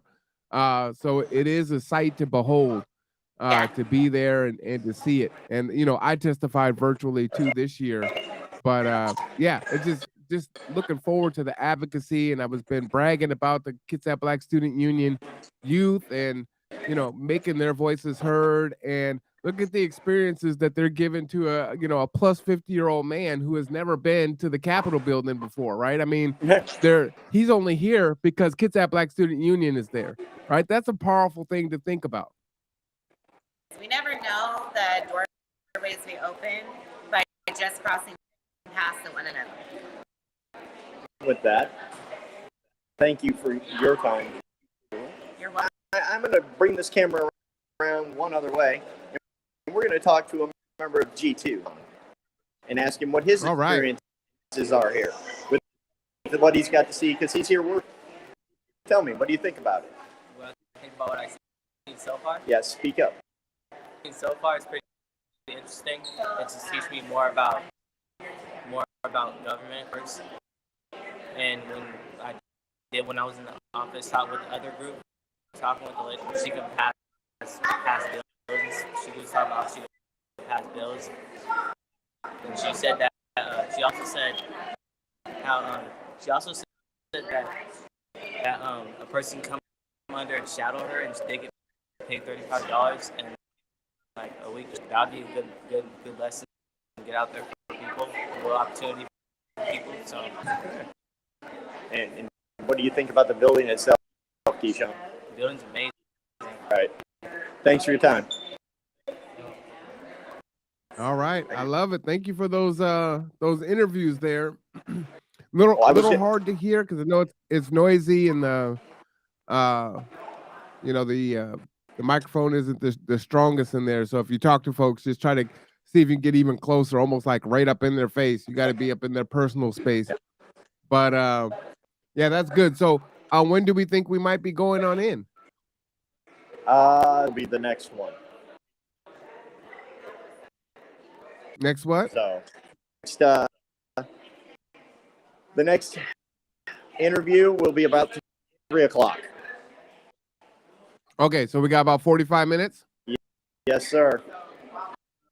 All right, so what I'm going to let them do is go ahead and charge their camera, and then we will see you guys in about 45 minutes. How does that sound? That sounds good. Sorry, I muted myself. All right. No worries. So we will tune in with them in about 45 minutes. So we're going to go ahead and say goodbye to them for now. And, one of the things that Rob was saying is you cannot set up a tripod in there. So if you can hold the camera, it's all good. But if you want to set up a tripod, that's a problem, right? So it's a good thing that we got some handhelds that we can bring on in there. The other challenge is, you got this marble building, right? And so the Wi-Fi isn't going to be the strongest in there. So I'm so happy that we've been able to get the footage that we have been able to get in there. Definitely a great experience. Definitely excited about that. I so wish I was there. But so glad that everyone is tuning in. If you are just tuning in, you're like, hey, what's going on? Civil Survival is presenting a Transform Justice Day of Advocacy. Tarra Simmons is there. And Kitsap Black Student Union is in the house. All right. God's Broken Home University in the house. All right. And so this is a powerful event. It's a holiday. And so a lot of folks might be, especially the youth, want to sleep in on that day. And where are they at? They're in Olympia. They're at the state legislature. They're at the Capitol building. They're doing the work. They are the We Are the People. So it's just fantastic to see. Think that it's awesome. Definitely proud of the youth. Glad to be able to support in this capacity. G2 being able to transport them out and the conduit covering the event. So again, we ask if you will please subscribe, like, and share. Make sure you hit the bell so you never miss out on when we go live, because man, we're doing cool things all the time. You didn't know this was happening last week, right? Or the week before, or the month before that, or even last year, right? So we just continue to grow and have an opportunity to do new things as we tie the community together. And what I mean by tie the community together, I mean teach the community, inform the community, and elevate the community. So we are tying the community together. Help us tie the community together. And how can you do that? You could do that by supporting the conduit. Lots of different ways that you could do that. The QR code is up there in the upper left-hand corner. And of course, right there in the middle, if you want to support G2, you can do that as well. Just go ahead and scan the QR code, $1, $5, a monthly subscription, anything that you donate will help. And that will allow us to continue to do the things that we do in all the places that we do them. We're not even in Kitsap County, y'all. We are out the county doing the conduit work. So we're excited about that. Let's hit the horn for the conduit. All right, they're out there doing work. And I love that, right? And, a lot of folks are looking at tangible benefits of things, right? Like, what do I get out of this? And, usually it's like, I need money. I want money.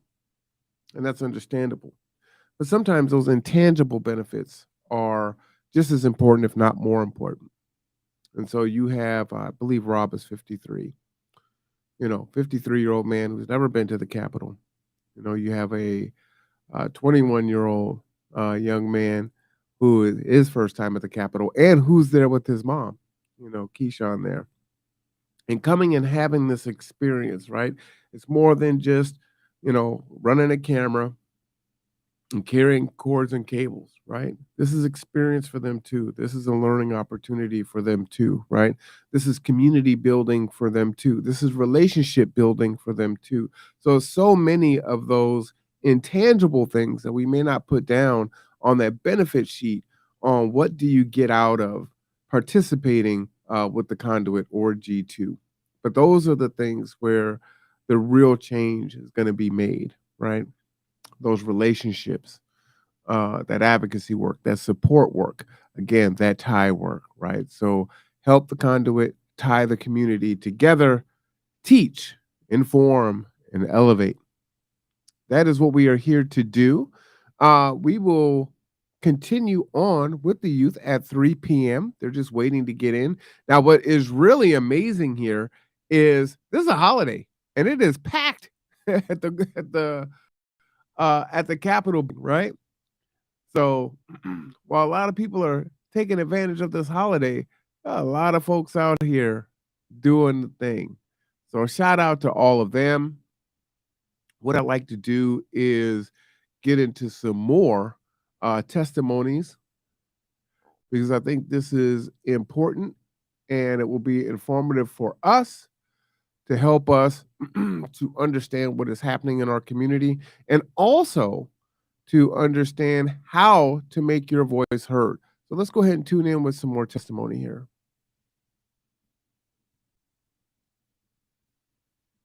Covenant homeownership account and program to address the history of housing discrimination due to racially restrictive real estate covenants in Washington State.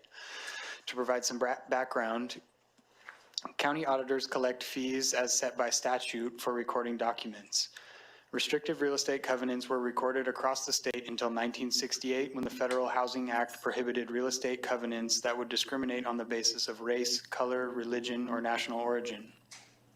In 1969, the Washington Law Against Discrimination, or WALAD, was created and prohibits discriminatory practices in real estate transactions and credit and insurance, among other things. The WALAD declares void any provision in a written instrument relating to real property that purports to forbid or restrict the conveyance, encumbrance, occupancy, or lease of property to individuals within a protected class. Pursuant to the Federal Equal Credit Opportunity Act, the Consumer Financial Protection Bureau may authorize the extension of special purpose credit to applicants who meet eligibility requirements for a credit assistance program expressly authorized by state law for the benefit of an economically disadvantaged class of persons. The bill before you establishes the Covenant Homeownership Program. The program creates the following obligations for state and local entities.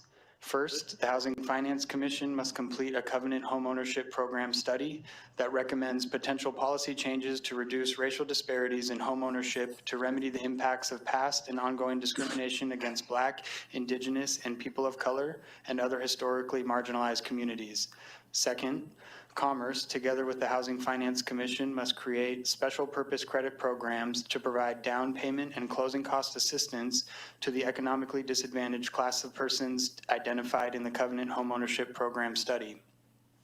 To be eligible to receive assistance, an applicant must have a household income at or below 100% of the area median income, be a first-time home buyer, and be or be a descendant of a Washington State resident who was a resident on or before April 11th, 1968, and was or would have been excluded from home ownership in Washington State by a racially restrictive real estate covenant. Finally, county auditors must collect a document recording assessment of $100 to fund the Covenant Homeownership Program. A fiscal note was requested but has not yet been received, and with that, I would be happy to answer any questions. All right, thank you. Riley, do we have any questions for staff? I'm not seeing any, so welcome, Senator Lovick, and tell us about your bill. Good evening, Madam Chair, and thank you. For the record, my name is John Lovick, and I'm a senator from the 44th District in Snohomish County. And Madam Chair, after listening to the excellent bill report by Mr. Benj, I would love to tell you that I came up with this idea organically.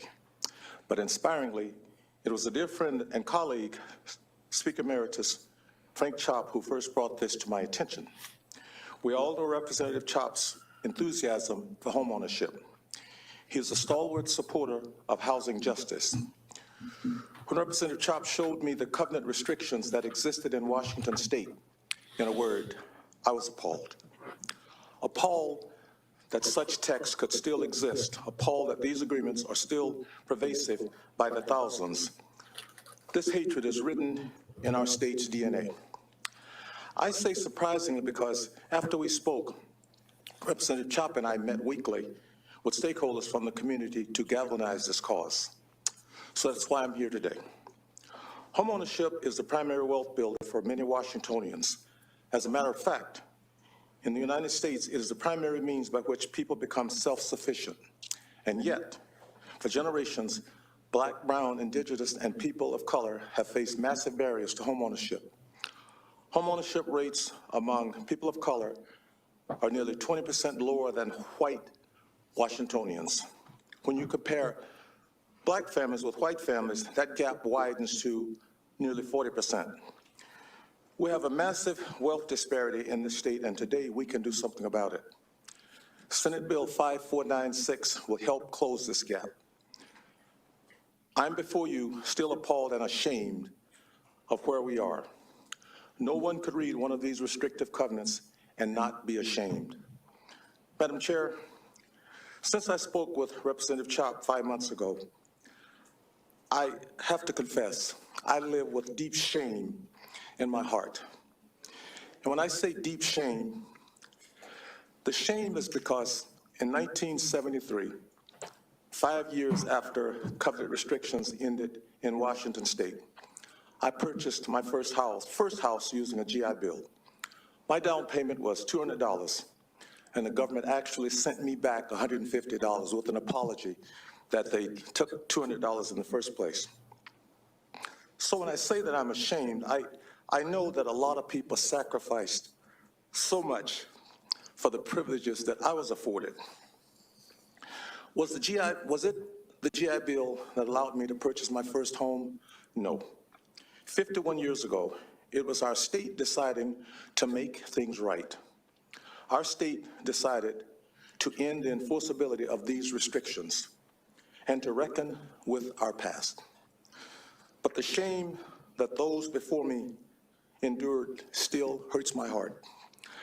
I served in the military, but I think of the men and women who served Vietnam and years before me, the shame they had to endure.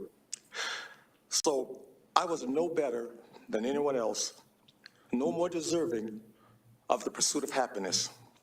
No one is better than anyone else because of the color of your skin. Senate Bill 5496 allows us 51 years later to make that point clearer than ever.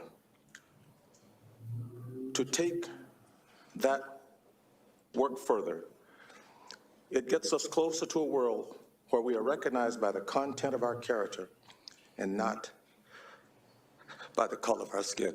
Thank you. Thank you very much, Senator Lovick, for bringing this very important bill forward. You know, it's important for us to be reminded of our history and how we got here. And I think that this is one of the most important bills of this session, to be quite honest. And I just want to thank you, and I see that House sponsor of the House bill is here as well. Representative Taylor, thank you for your work on it as well. And, you know, I look forward to seeing this bill on the Senate floor. So thank you very much. And do we have, go ahead. I was just going to thank you. Do we have any questions, Senator Fortunato? Thank you, Madam Chair. Senator Lovick, I'm sorry. You included descendants of people, as opposed to someone that may have actually experienced this discrimination. Can you explain how a descendant should be benefiting from, if I'm not the one that was discriminated against, my parents were, but I'm not, how should I be included? So it's a good question. And, you know, when we met during the summer and we started meeting, I believe in September, I think just the conversation with the stakeholders, basically, we came up with this language. And I mean, your point could be well taken, but I think you'll probably have a broader conversation and maybe someone could answer the question with a little more knowledge of what we were thinking. I was at every one of the meetings, but this part I don't recall. Thank you. If we can talk offline on that. Thank you. Senator Frame. Thank you, Madam Chair. And, you know, if I might, I was not in the conversations, but as somebody who spent a lot of energy in thinking about wealth and the transfer of wealth in this country, Mr. Ranking Member, I would say the concept of intergenerational wealth, sir, is that you build wealth and you hope to pass it on to your descendants. And when your parents and grandparents are denied the opportunity to build that wealth, you as their descendant are not left with anything. So I think it is a very clear connection, Mr. Ranking Member, of why descendants would be included in this bill. And that is my answer to that question. Thank you, Madam Chair. All right. Do we have any other questions or comments, I guess? And I appreciate the discussion very much. You know, it is an important point to make that the way that you know, racism has been institutionalized in so many aspects in our country. And this is just one of them. And the effects are clear. And this is why I'm sure you're bringing the bill and Representative Taylor's bringing the bill. And we appreciate the conversation is very needed and very much appreciated. And like I said, I look forward to seeing this bill on the Senate floor. Thank you, Madam Chair. Thank you. And with that, we're going to hold this hearing open. And we're going to go into public testimony. Madam Vice Chair. Thank you, Madam Chair. Let's start with the panel, Michael Brown, Patience Malaba, and Lachelle Lucas, who I believe are all in Zoom. And if we could have on deck also in Zoom, Carol, Paul, Ellen Dimbit, and Janet Christofferson. That would be great. And I believe Michael's on screen. Go ahead, Michael. Welcome. You're on mute. We can't hear you. Oh, can you hear me now? Much better. Yes, much better. Okay, there we go. There we go. Thank you. I'm here speaking in support of Senate Bill 5496. Things that you already know. Home ownership is the primary way most households build wealth in this country. And when I think about home ownership, I think about stability. I think about a sense of place and belonging. And I think about the building of equity and wealth. Yet we know that access to opportunity to own has not been evenly distributed. History's taught us that it's taken generations of systemic, racist, and discriminatory policies and practices to get us to where we are today. And what this committee has already talked about, you understand that those systemic and structural changes at all levels of government is the only way that we can kind of move forward. Housing stability has been hard to come by for Black households. They've been disproportionately represented among our residents who are paying too much rent and who are experiencing homelessness, which only perpetuates the need for urgent crisis relief. What's been coded into our laws, policies, and practices are barriers to credit and home ownership for Black, Indigenous, and people of color. Home ownership rate for Black households fare even worse than other households of color. And as a result of policies and practices that included redlining, racially restrictive covenants, mortgage subsidies, and incentives alongside of displacement and gentrification. Credit, including home mortgages, harder and more expensive to attain for folks of color. And as a result, there's little or no opportunity to grow intergenerational wealth that's essential for a down payment to buy a home. 42% of Black households in this state have zero net wealth. My name is Michael Brown. I am the civic architect for Civic Commons. And we have convened a network of cross-sector community partners working to increase Black home ownership through an effort called the Black Home Initiative. Many of our partners will speak today, but I wanted you to know that the primary purpose of the Black Home Initiative is to increase Black home ownership. But the ultimate impact we aspire to is a reduction of racial and economic inequity and an increase in intergenerational household wealth. Achieving that goal requires a number of things: increasing the supply of ownership homes available to purchase, supporting Black households who want to buy a home, helping them complete that process and obtain an appropriate mortgage, and overcoming the existing fragmented ecosystem of private, public, and nonprofit organizations. Senate Bill 5496 would create a covenant homeownership account to help close the racial gap in homeownership and address the longstanding impacts of the history of housing discrimination. Just one really quick story. Michael, I'm sorry, we don't have time, but I want to thank you so much. We're actually going to put people on a timer now, 90 seconds. We have so many, and we're already going over our normal hearing time till 4 p.m. But I tell you what, send us your story in writing, and we'll make sure that gets to be part of the record. And thank you so much for testifying today. Madam Vice Chair. Thank you, Madam Chair. And just to reiterate, we're going to go until 4 o'clock, and if we could set the timer for 90 seconds, starting with this next testifier, Patience Malaba. Thank you, Chair. Good afternoon, members of the committee. Thank you for this opportunity to provide testimony today. My name is Patience Malaba, and I'm the Executive Director of the Housing Development Consortium of King County. I am also a part of the platform initiative that Michael Brown just spoke to. And today I am testifying in strong support of Senate Bill 5496. And I cannot thank enough the sponsor, Senator Novick, and others who have worked with us during interim to bring community stakeholders together to really talk about what it means to solve for codified barriers that serve as roadblocks to homeownership.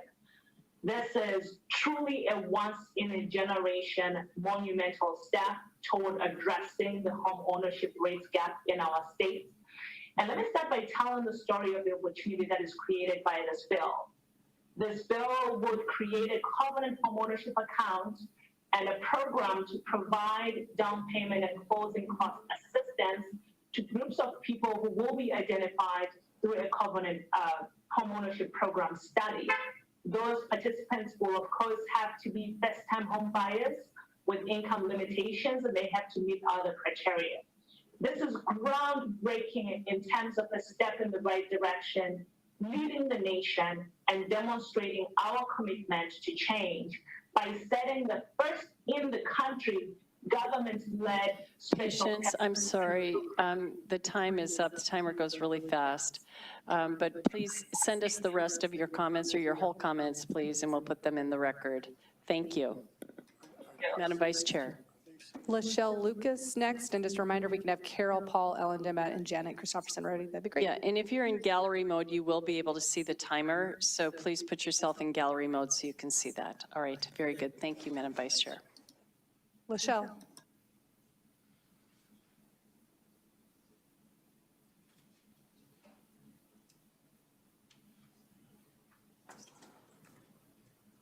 Team, is Lachelle Lucas available? It looks like she's on mute. I'm here. I was on mute. Sorry. Well, thank you for letting me speak here today. I am a future Habitat homeowner, a public servant, and mother. I was born and raised in Seattle and lived in the Rainier Valley area for years. My parents shared the difficulties they experienced while trying to purchase a home in Seattle, and none of it involved their income. It was based upon their race. They were Black. Even when it was technically illegal, they mostly only found housing in red line areas of Seattle, which were deemed undesirable.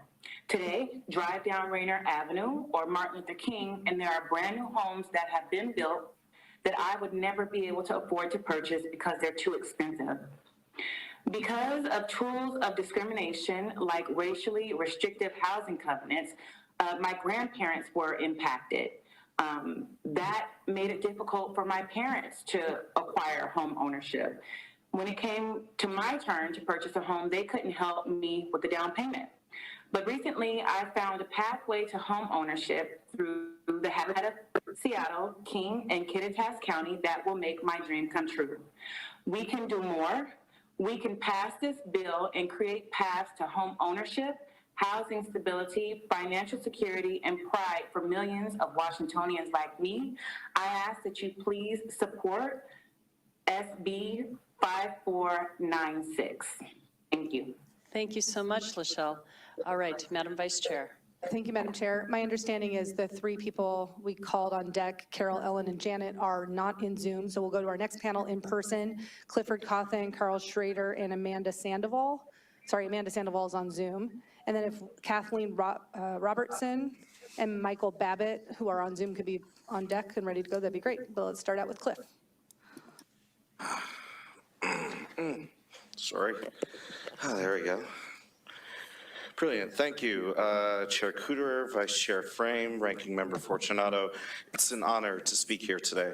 My name is Cliff Cawthon, and I'm the Policy Manager for Habitat for Humanity, Seattle, King, and Kittitas County. I'm also here as a grandson of Carl and Edith Cawthon. And we're also a member of the Black Home Initiative. And I'm here specifically because we're in support of SB 5496, and we want to see the damage done by racially restrictive covenants repaired, a damage that was done and that Washington State had a hand in doing and creating opportunities for first-time home buyers. So throughout my life and my education, I've listened to stories from my elders, my grandparents I just referenced, people in my community about opportunities that were robbed from them for no other reason besides the fact that they were Black. And today we have a housing crisis, and therein we have a widening homeownership gap that may essentially transform housing into a state of de facto housing apartheid. And I know that seems pretty extreme, but that gap is extreme. And albeit my family's from New York, that as you've heard, that many of our homeowners and millions of other Black and brown folks here in Washington State have been impacted by racially restrictive covenants and robbed of opportunities for no other reason besides the color of their skin, their background, and other preconceived prejudices. This bill will allow us to address the harm done by those millions of Washingtonians by investing in down payment assistance in essential programs. So I'll just end by saying that we as Habitat support this bill. We know that homeownership is the most expedient way to build wealth, and we encourage all of you to support this bill. Thank you. Thank you very much. Carl? Thank you, Chair Cooterer. I do know how to pronounce your name. That's okay. I sometimes mess that up too. And members of the committee. Carl Schrader with the Association of Washington Cities, here to support this bill. So I participated in the Homeownership Disparities Task Force that the Department of Commerce went through this interim, and we all learned a lot about the eye-opening information and examples that you've been hearing about today and from the sponsor, and the need for specific and intentional actions to undo that history. So that's one reason we support this bill. The other reason is it dovetails very nicely with the work that you've asked cities to do under House Bill 1220 from a couple of years ago to examine our history of zoning and the racist past that it may have had in some areas, and to begin to take action to undo those impacts. So this is a way for us to actually meaningfully address those impacts. It also melds well with the desire from our members to have a real push around home ownership in our efforts around housing stability and investments this year. And I'll end on the stability note. We've had a lot of talk about rent control in this legislature, and you can think of the 30-year mortgage as rent control for the folks who are lucky enough and have the resources to get access to it. And you're not subject to the whims of the market, and your rents aren't increasing outside of your control, and you can plan your life and your situation much better. So commend this to you. Happy to work on it as you see any problems. Thank you. Thank you. Madam Vice Chair. Thank you, Madam Chair. We're going to hear from Amanda Sandoval next, but if we could have on deck, because Kathleen and Michael are not on Zoom, on deck to have Quintar Taylor, Sean Scott, and Sophia Dowling. But let's go first to Amanda Sandoval. Hello, committee members. My name is Amanda Sandoval, and I'm a Senior Public Policy Impact Manager at United Way King County, and I'm here in support of Senate Bill 5496. Today we have a chance to right a wrong that a system was designed to create racial restrictions coded into our laws, policies, and practices to keep BIPOC communities out of houses and neighborhoods. Today we have less Black home ownership than the Jim Crow era. And the Department of Commerce has found that we need over 143,000 BIPOC households to become homeowners to close the racial gap between their white peers, with King County needing the largest number of BIPOC homeowners to close that gap. Home equity is the #1 asset of Americans, and it's an opportunity that our BIPOC neighbors do not get. I distinctly remember the day my dad bought his house, and couple years later, he was able to pull equity out from his said house to buy my grandparents a house. And years later, my brother and I were able to purchase our own home. It is directly correlated that children of parents who have a home have an easier time later on obtaining home ownership. United Way's mission states that we are working toward a racially just community, and our strategic plan is specifically focused on BIPOC communities leading that systems change. This is a great example of that, and this is a great example of that. And while we no longer have racial restrictive covenants, the bans on federal mortgages backing Black neighborhoods and the legacy of generations in our policy has a long life. I ask that you support this bill today. Thank you. Thank you. Madam Vice Chair. Thank you, Madam Chair. Before we hear from our next panel, if we could have on deck in person, George Davenport, Karina Obar, and Donald King on Zoom. Let's call up our next panel in Zoom, Quintard Taylor, Sean Scott, and Sophia Dowling. Quintard.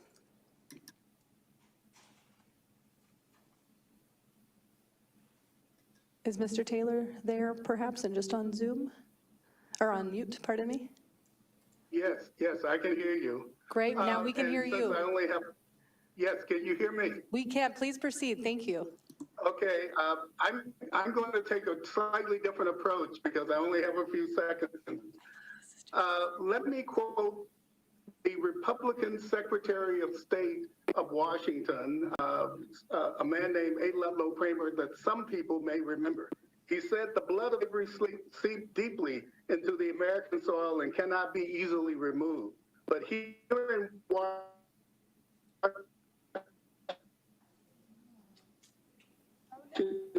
State for slavery." Mr. Taylor, we're going to start your time over. We're having a hard time hearing you. Maybe if you turn your video off, we might be able to hear you a little better. And just, do you happen to be related to Representative Taylor? Just wondering. I can do that. I'm in Pearland, Texas, and so I'm far removed from where you are. There we go. Just wondering there. Okay, we can hear you better. Go ahead. We're starting your time over. Can you hear me? Can you hear me now? We can. I'm not going to start over because essentially I'm going to say what everybody else is saying. I support Senate Bill 5496, the Covenant Homeownership Bill, and I support it because we have had in this state a long legacy of the racial discrimination. I'm a historian, so I can speak to this. I'm an expert on African-American history in the Pacific Northwest, and I can tell you that the first person to suffer from a restricted covenant was the most prominent Republican in the state of Washington in 1906. A man named Horace Caton Jr. And there have been other examples time and time again. And the ghettos, essentially, of Washington spread through the major cities, as you probably know, and they spread through the smaller cities. And eventually, they cut out thousands, not hundreds, but thousands of African Americans who couldn't access the homes. And so I urge you to pass this legislation to right an injustice that's been around for far too long, and injustice has been recognized by so many people, and you finally have the ability to do something about it. You have the ability to change it once and for all. Thank you. Well, thank you, and thanks to your daughter, we hopefully will. I'd also like you to please introduce yourself for the record. And it's okay if you say you're Representative Taylor's father. Okay. I don't think I need to, but I am Quintard Taylor. I am the Scott and Dorothy Bullock Professor Emeritus at the University of Washington. I was at the University of Washington for some 22 years. I started my career at Washington State University. I've dedicated my life, my professional life, to studying the history of African Americans in the state of Washington and in particularly in Seattle. And so I think I know something about this long history of racial discrimination in housing. And it's impossible to say quickly how insidious that history has been, how detrimental it's been to African Americans right up to this day. I wish I had more time. I'll send my my written comments to you so that you can have them. Thank you so much, Professor Taylor. Thank you. Thank you. All right, and Madam Vice Chair. Thank you, Madam Chair, and thank you, Professor Taylor. Let's hear next from Sean Scott. All right, thank you very much, Madam Vice Chair, Madam Chair as well. I'm Sean Scott with the Statewide Poverty Action Network, and also a one-time student of Professor Taylor's as well. You know, represented on the Senate Housing Committee are elected officials from 11 of Washington State's 49 legislative districts, and racial restrictive covenants existed in all 11 of these LDs. Chair Kuderer, segregationist deeds banning Black and brown residents exist in every section of the 48th LD, from Medina to Clyde Hill to Redmond, Kirkland, and Bellevue. Madam Vice Chair, Frame, the 36th LD in Seattle actually had some of Seattle's most racially exclusive neighborhoods with covenants through the 20th century that banned Black and brown residents, often in the same sentence and paragraphs as livestock and stray animals were banned.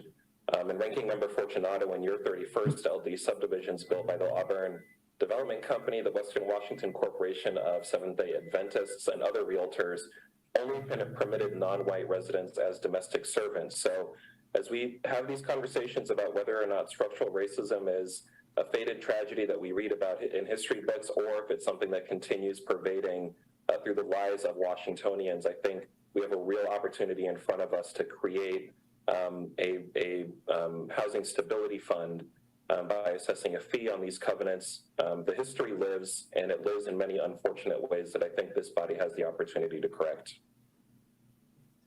Thank you so much. Thank you very much, Madam Vice Chair. Thank you. And then Sophia Dowling. Madam Chair, committee members, my name is Sophia Dowling, and I am the project coordinator for the Racial Restrictive Covenants Project authorized under HB 1335. I am reading this statement on behalf of Dr. James Gregory.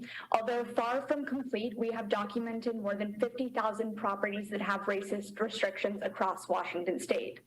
We need to understand that racial restrictive covenants and other measures limited not just where people might live, but also access to home ownership of any kind. Because BIPOC people were banned from most neighborhoods, their ability to buy homes in general was limited.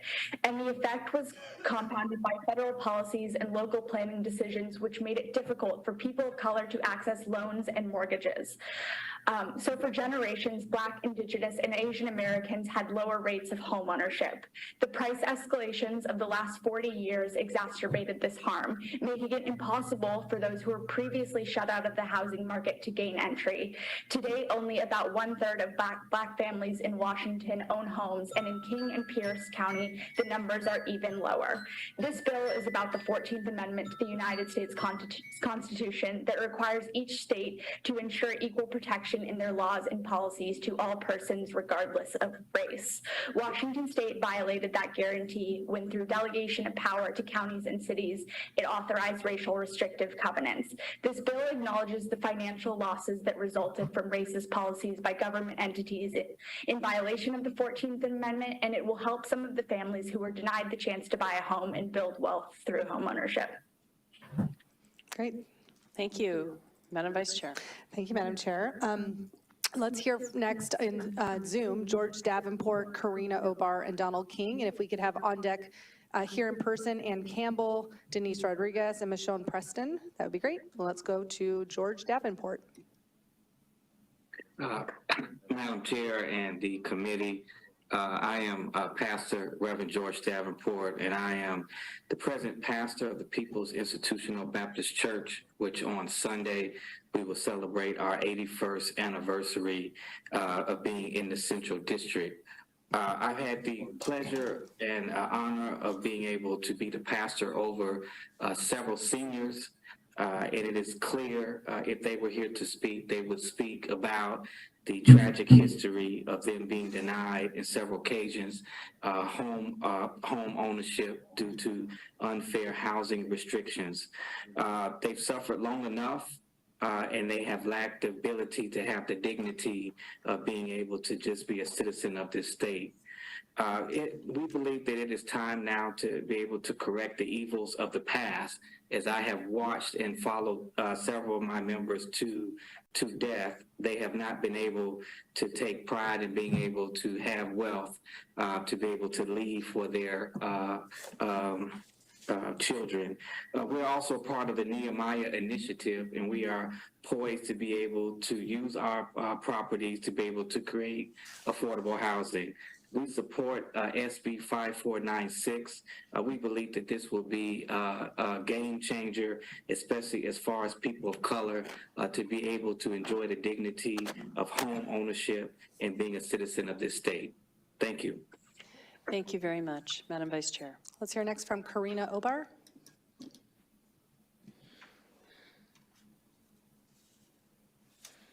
Good afternoon. My name is Karina Obar, and I am the manager of the home ownership program at the Washington State Housing Finance Commission. We're so excited about this legislation and the chance to be a key instrument in the home ownership covenant program. Since 1983, the commission has provided home loans and down payment assistance to more than 100,000 families across the state. That comes with robust home buyer education for many pre-purchase financial counseling to ensure long-term success.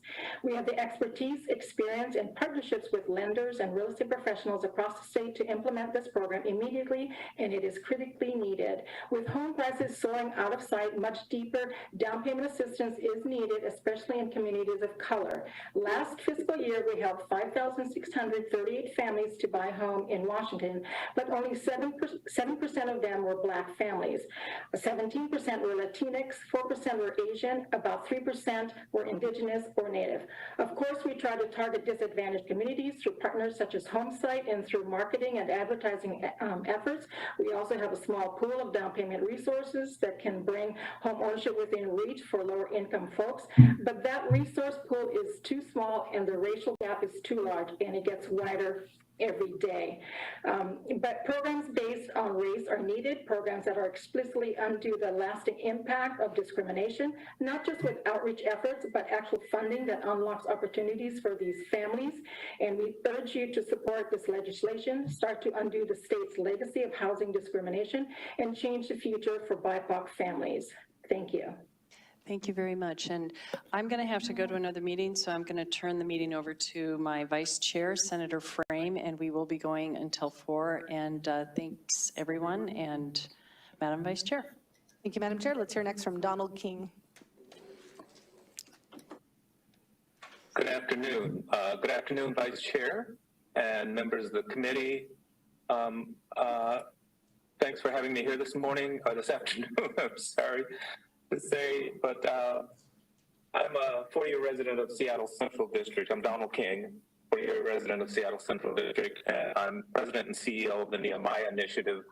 Pastor Davenport spoke of this recently, and a member of the Black Home Initiative team. To be able to be brief on my testimony, and I will send the written testimony in its full text later, but I believe Black History Month is an appropriate time to be able to, one, reflect on the history of centuries of injustice to Black folks in America, and also just the triumphs that we've had too, and those bright points in history, like the 14th Amendment that was also mentioned. We would like to take this opportunity to urge you to make history locally, and to make history on being able to redress those decades of injustices in home ownership through forms of legal segregation, redlining, exclusionary zoning, racial restrictive covenants, and injurious Washington State Supreme Court decisions. Washington State and local endorsements of these inequities are a direct violation of the U.S. Constitution, and specifically the 14th Amendment. These policies were illegal, and they contributed to an inability of Black families to build generational wealth through home ownership. The Nehemiah Initiative is a faith-based community development initiative with a mission to develop affordable homes on underutilized Black church property. Thank you, We're poised to contribute to the production of hundreds of affordable homes with the success and passage of this legislation. Thank you. Thank you, Mr. King, for your time today. Next up, Ann Campbell, go ahead. Good afternoon, Vice Chair Frame, Ranking Member Fortunato, and members of the committee. For the record, my name is Ann Campbell. I use she, her pronouns, and I am the Managing Director of the Homeownership Unit in the Department of Commerce. I am signed in as other because Senate Bill 5496 is not in the governor's budget. However, it is important that I provide additional context on the importance of taking concrete action to address homeownership disparities.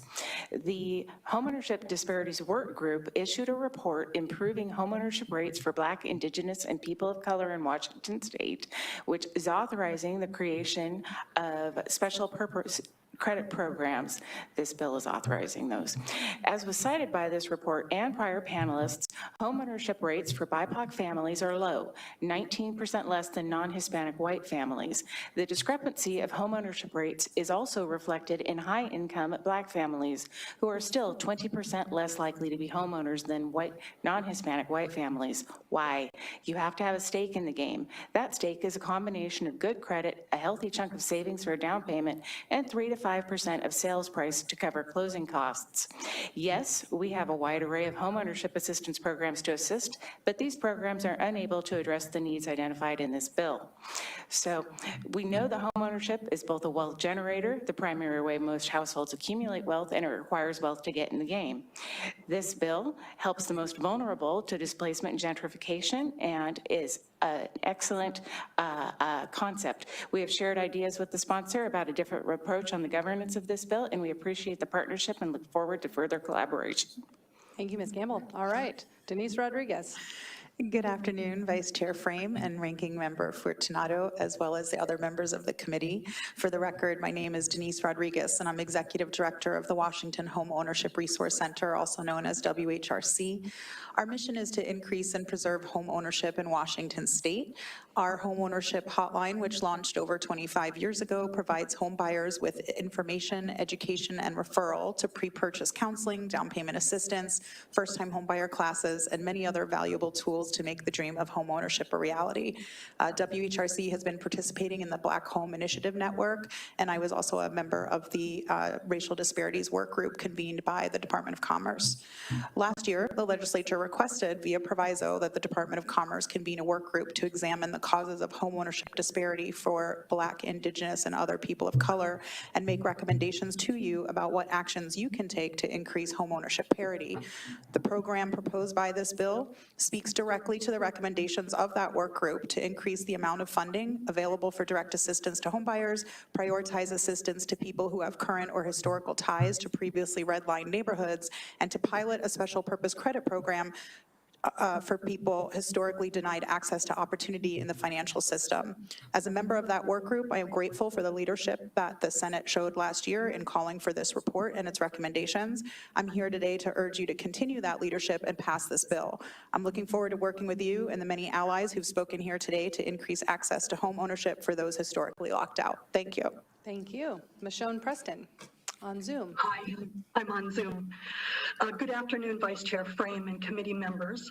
For the record, my name is Dr. Michonne Preston, and I'm the CEO of Habitat for Humanity of Washington State, and I represent 27 Habitat affiliates statewide. And I was a member of the legislative work group that produced the homeownership disparity study. I'm signed in pro on this bill, and I thank prime sponsor Senator Lovick and the many, many people who've been working with him.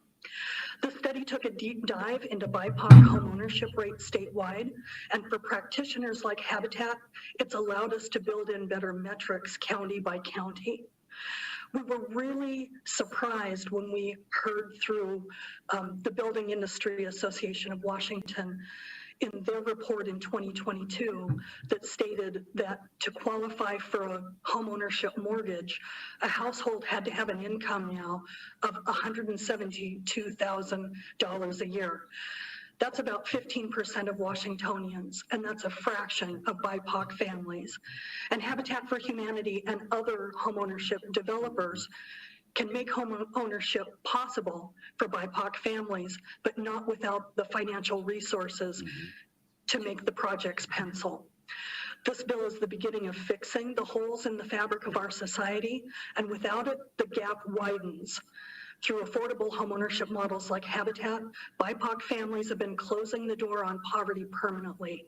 So I urge you to support Senate Bill 5496, and I appreciate the opportunity to testify. Thank you for your time today. Let's get prepared on Zoom. Norma Martinez Oliveira, Council Member Kiara Daniels, and then Nathan Gorton, if you want to come up front. You'll be third on this next panel. Norma. Hi, my name is Norma Martinez, and thanks God, I give thanks to God first. Then I have my own house because of down payment assistance through home site. We've been in struggle since I have my little girls. Here, when we immigrate to this United States, we've been having a difficult time, not only feeding my girls, but not having a space where my girls to live. And then it's very hard for us to rent because the rent is very expensive. Plus, we're working so hard, my husband and I will never be able to buy a house until we get this down payment assistance. We always deny from the banks. And not only because of our skin color, but our language barriers. Always we push out from work, from jobs. And now, thanks God that we have our own house, we're working in a good place, that they're care for people of color, care for people of different cultures. And I'm working with low-income families because I have to give it back what I get. And I give thanks to God and to those people who really help us, because my daughter have emotional issues, moving school to school, moving places to place, when they never know there can be success, or they never know there can be security, because people, when you're renting, they can kick you out anytime they want. And then it's been so hard for us, but now we have our own house and it's great, and my kids can feel like they have their own house to live. Thank you so much, Ms. Martinez Oliveira. Thank you for your time today. Councilmember Daniels.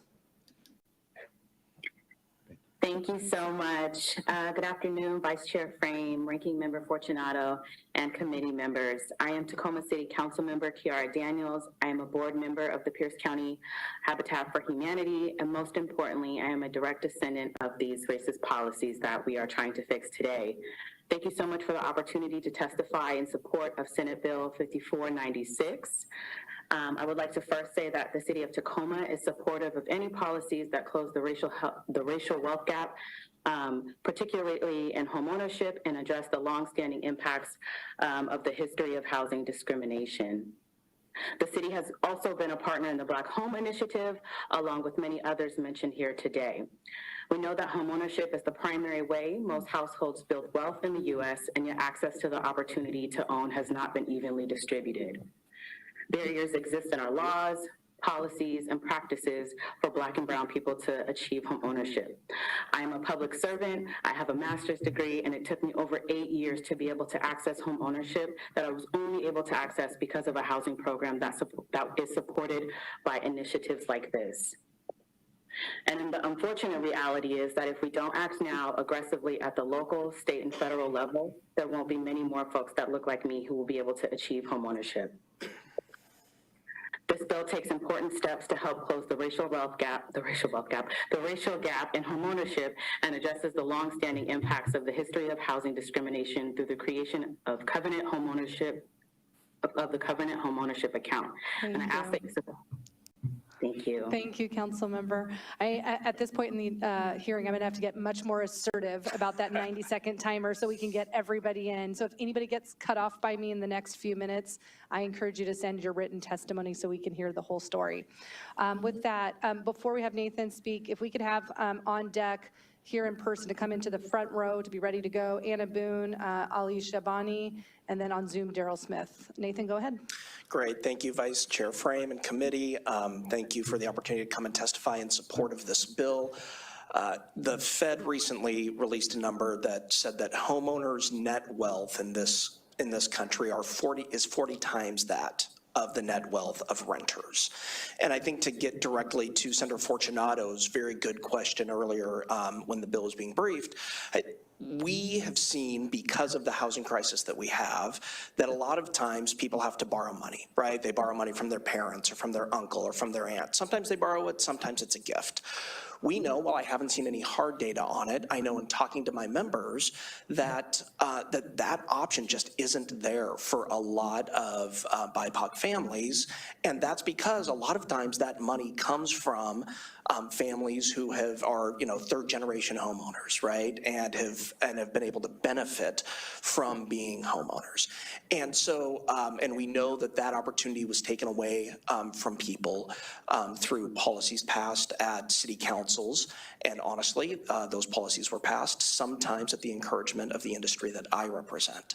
So we're here today in full support of this bill. You won't always hear us here supporting a document recording fee increase. That's something that we don't always do, but we're here today supporting the bill and supporting the fee increase. Thank you for your time. Thank you, Nathan, and I'll just take a moment of privilege to say thank you to your organization for recognizing the past harm done by your organization and acknowledging that in present time. So thank you for that. All right, let's hear from Ali Shabani, and then Anna Boone, and then Daryl Smith. We're going to go ahead and continue on with those testimonies. Just wanted to give you an update. They are actually going to let us record inside, so we're super excited about that. So I'm going to let this play until everything is situated, and then we'll tune back in. But we weren't going to be able to record in the governor's office, but now we are. So stay tuned for that. That will be awesome. So let's get back to this testimony here on SB 5496. We'll go to you next. So Ali.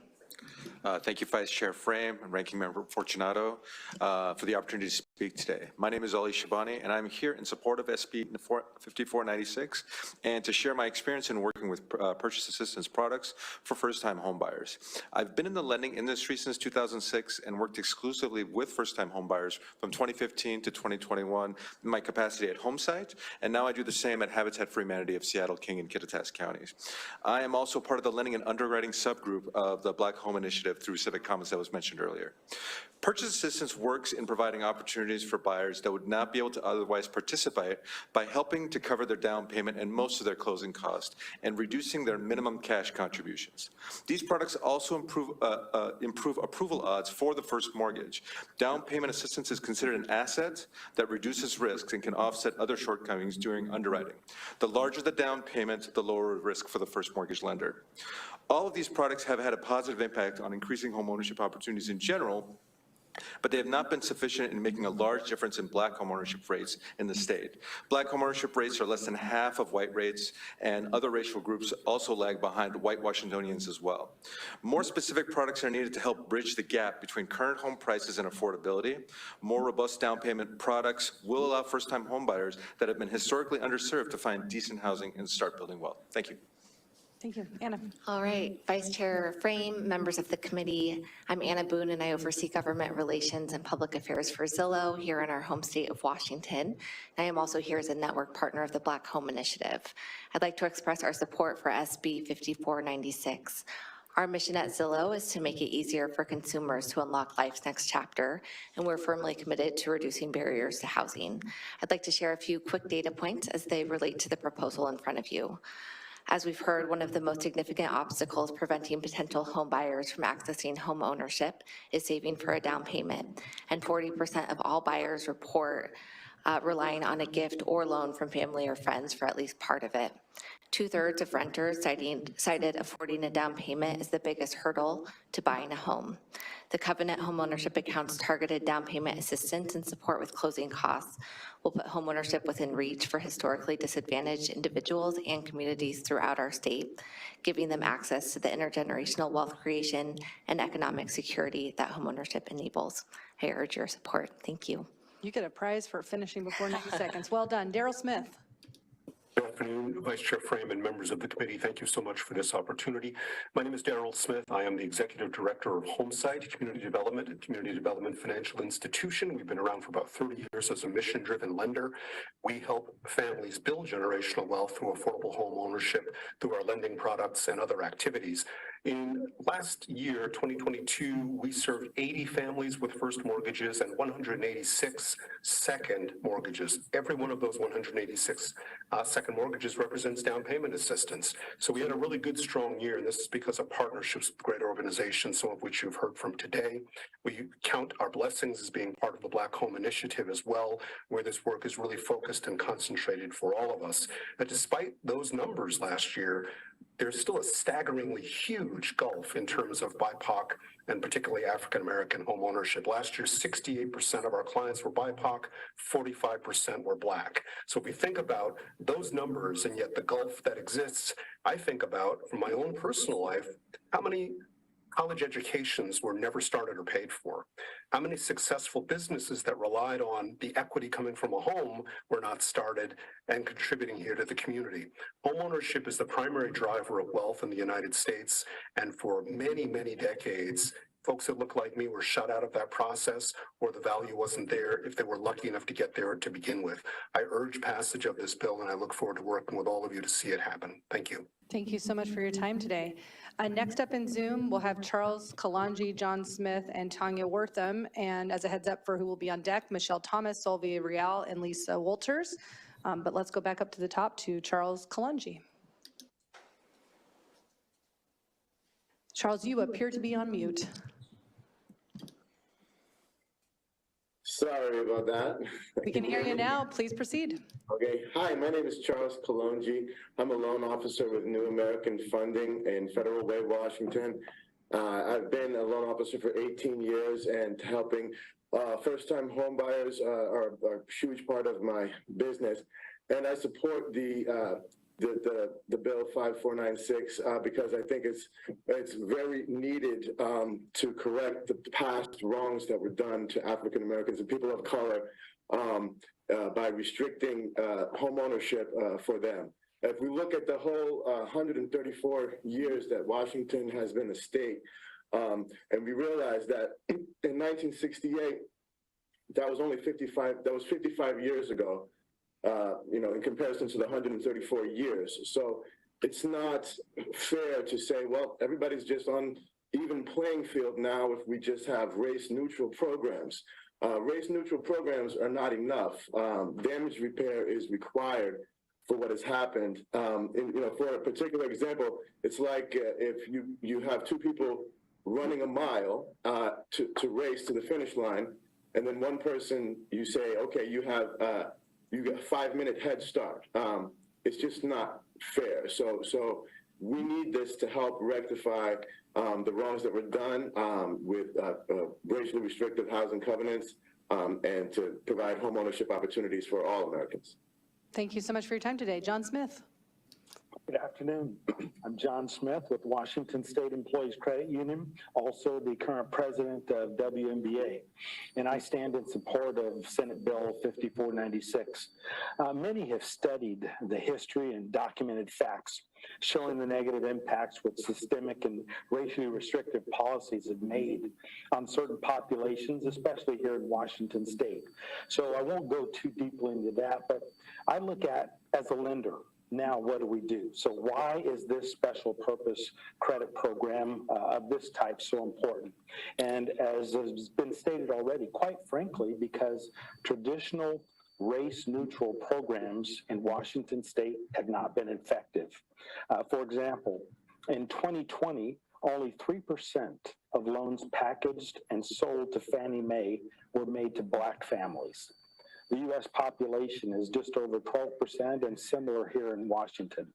So today, Black homeownership rates are 31% compared to 68% for whites. And we ask ourselves, well, why is that? Well, the data is there to support it. So what I say is after the conversations and hearings are all completed, negotiations are final, it becomes then a lender's responsibility to operationalize and deliver these intended programs. And I just want to say these programs will make a huge support and difference in the lives of many Black Americans in Washington State. I urge passage. Thank you, Mr. Smith. Tanya Wortham. Hi, my name is Tanya Wortham.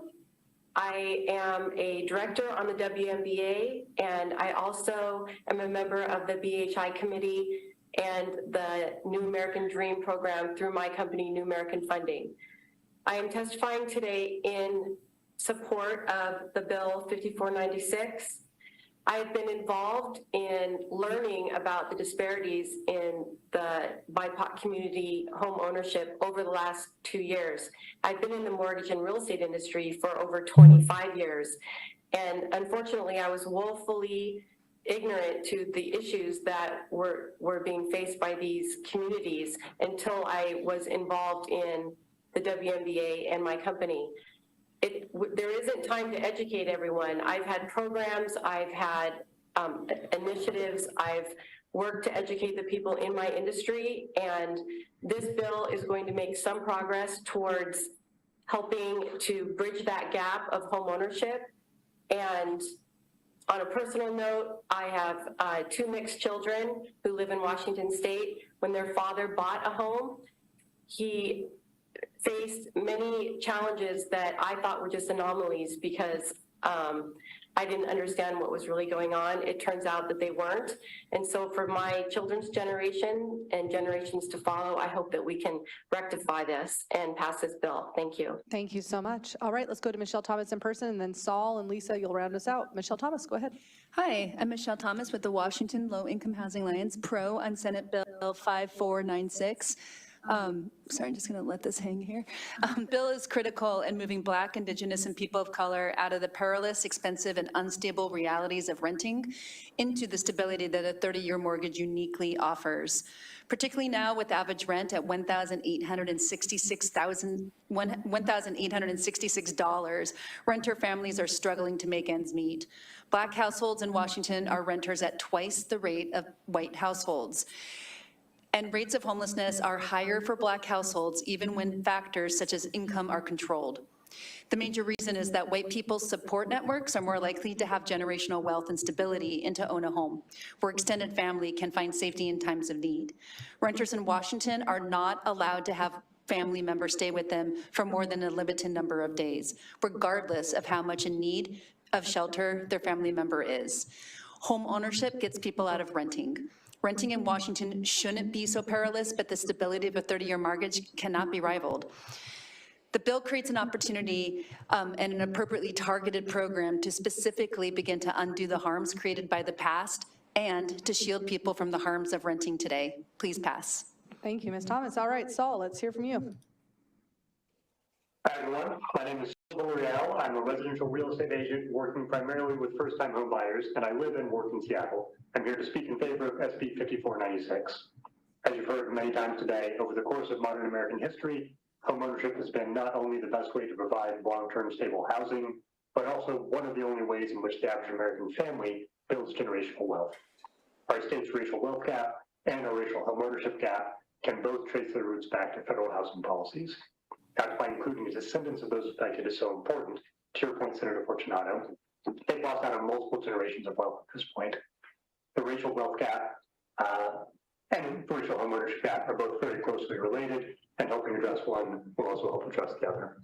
SB 5496 is a great bill because it seeks to help people who have been negatively impacted by institutional racism at the state and federal level, and it funds that help through a negligible fee charged to home buyers who are fortunate enough to be able to buy homes.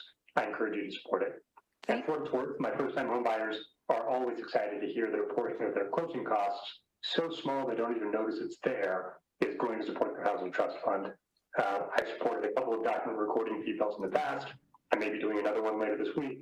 And every time I talk to my buyers about it, they're always excited about it and they support the bills. So I'm sure they'll support this one too. Thank you so much. And for our last testifier for today, Lisa Walters. Thank you, Vice Chair Frame and members of the committee. My name is Lisa Walters. I'm the Director of Government Relations for the Seattle Housing Authority. And today I'm speaking on behalf of the Seattle Housing Authority and the Association of Washington Housing Authorities. We recognize that there is a legacy in our country and our state of racial inequity, and it is past time to address it. Systemic and structural changes at all levels of government are needed to answer and address past discrimination. In Washington, the homeownership rate of BIPOC households is 49%. The homeownership rate for Black households in Washington is only 31%. This is a result of policies and practices that include redlining, racially restricted covenants, and mortgage subsidies. The Association of Washington Housing Authorities and Seattle Housing Authority recognize the great racial disparities in homeownership in our state and are advocating for the passage of this bill to begin to address this gap. These disparities cannot stand, and access to homeownership opportunities must be expanded to those historically impacted by archaic housing covenants. This bill would be a step toward closing the racial gap in homeownership, and we urge you to vote yes to begin to address the longstanding impacts of systemic racism in housing. Thank you very much.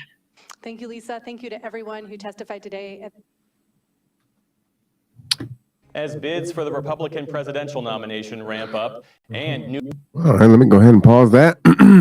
So I got an update. They are going to go ahead and get in there shortly.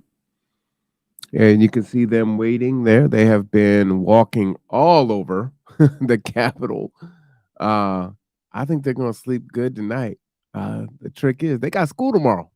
So they're going to have to get some energy from somewhere. I bet most of them going to sleep in the van on the way back. We can almost guarantee that. But it's been a great event. You see the president of G2, Rob Dent, speaking with the president, executive director of Kitsap Black Student Union, Jewel Shepard Sampson. And you see the Kitsap Black Student Union kids in the background there. You hit the horn.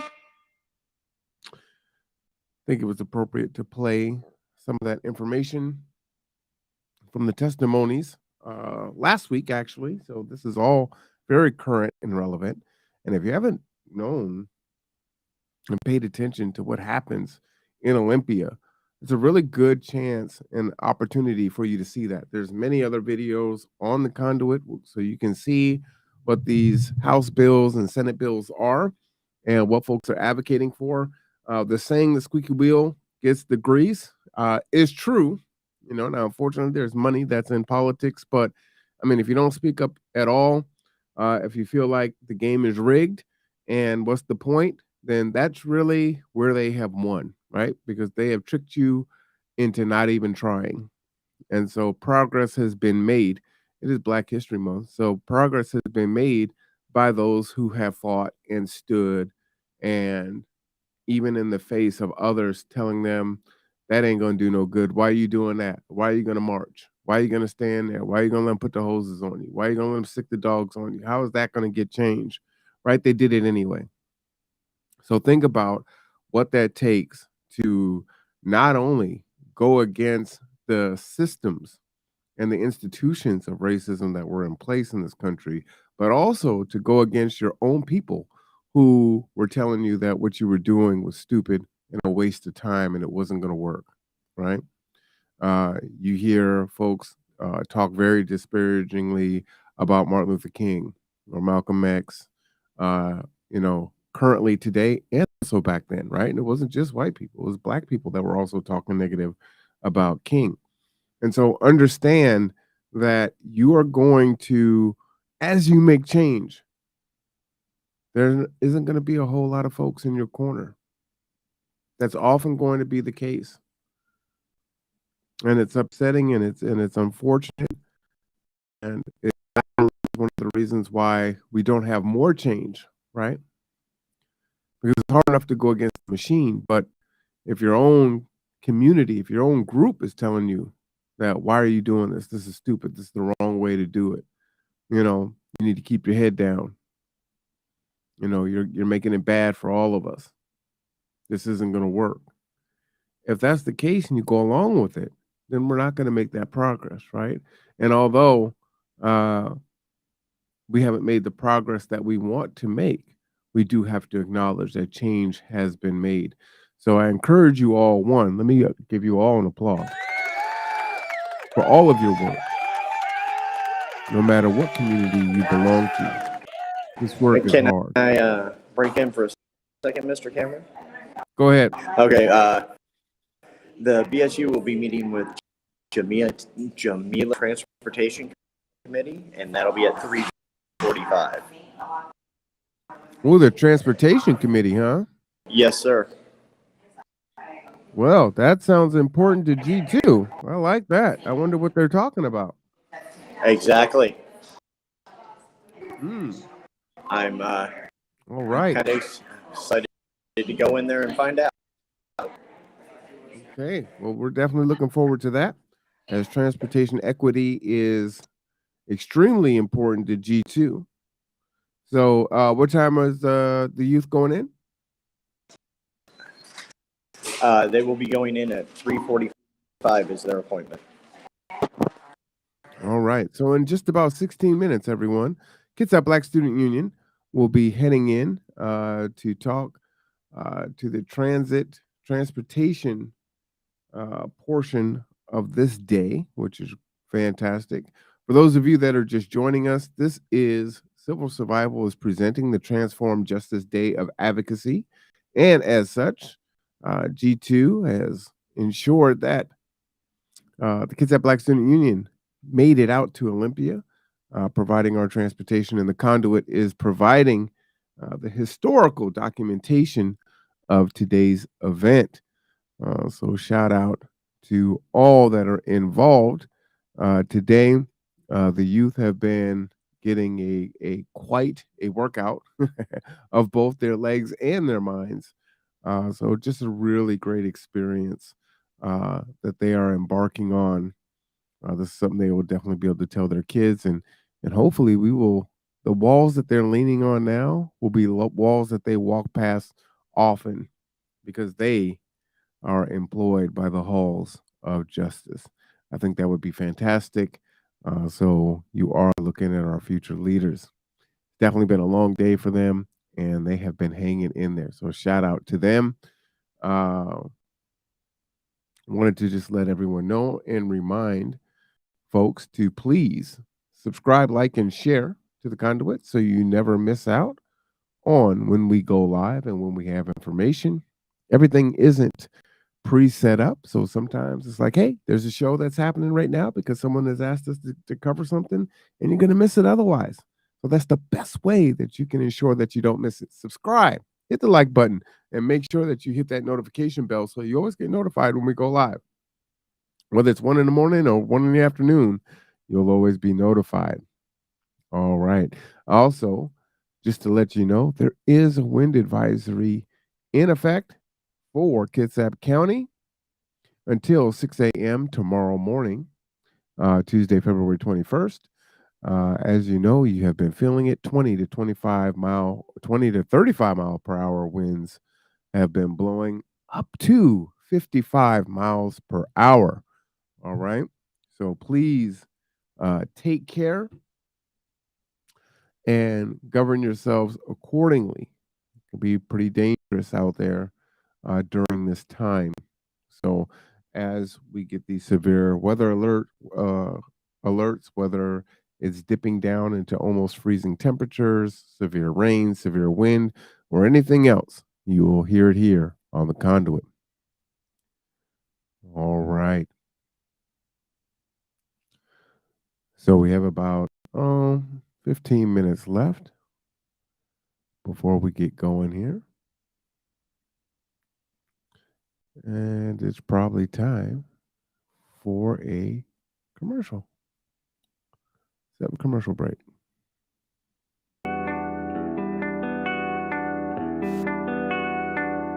options. We can do it for projects that exist, and we can do it for new construction.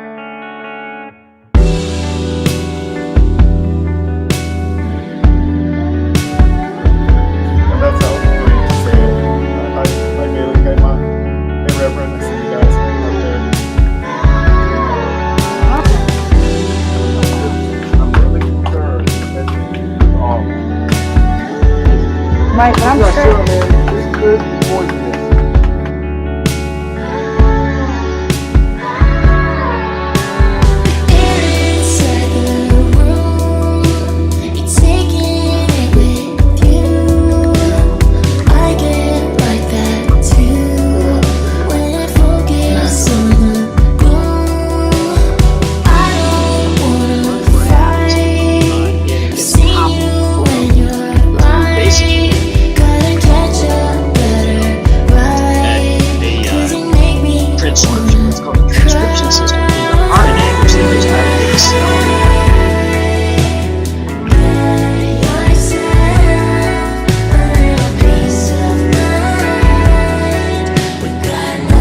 you have to contort themselves to fit in your organization. So we go.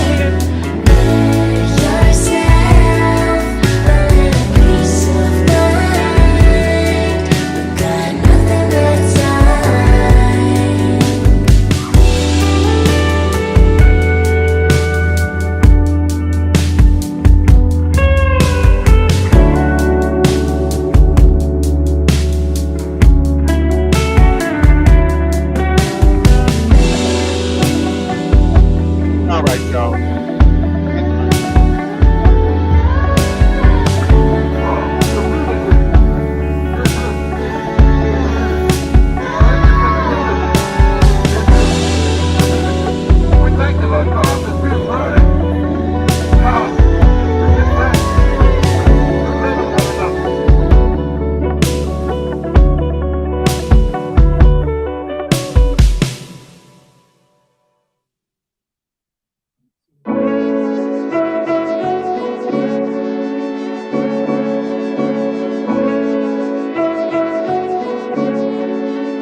Oh, really?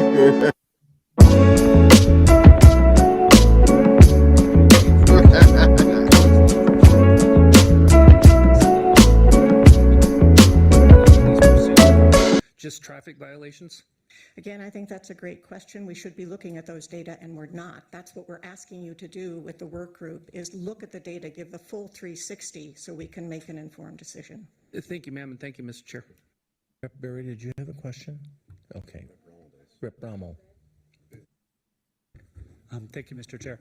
I guess, so we're talking a lot about the sort of fatalities involved in police pursuits, which is, the most serious consequence that can happen there. I wonder, though, if you've looked at data around accidents or injuries involved in police pursuits, where maybe there would be a larger sample size to be able to do an analysis. Have you looked at that? Is there any That's a great point. And again, I agree with you 100%. I think the sample size would increase tremendously. We're looking at the tip of the iceberg when we talk about fatalities. The data exist, and they exist, again, in law enforcement agencies around the state. So I think what we really want to do is pull those data together so that we can actually look at them. But at this point, we don't have statewide data on the outcomes of pursuits. And that's not where we need to be right now. Well, this has engendered a lot of questions. Did you have a follow-up, Rep. Rommel? Okay. Representative Hutchins and Representative Walsh. Thank you, Mr. Chair. Just a quick question around the definition of pursuit for your statistical analysis. What are you considering, or what are we defining as a pursuit? I know that there's a tendency to think of a police pursuit as a high-speed chase. I know from talking to our local law enforcement that 20 feet inside a parking lot, they're not able to do right now. So for your statistical analysis, what are you considering a pursuit?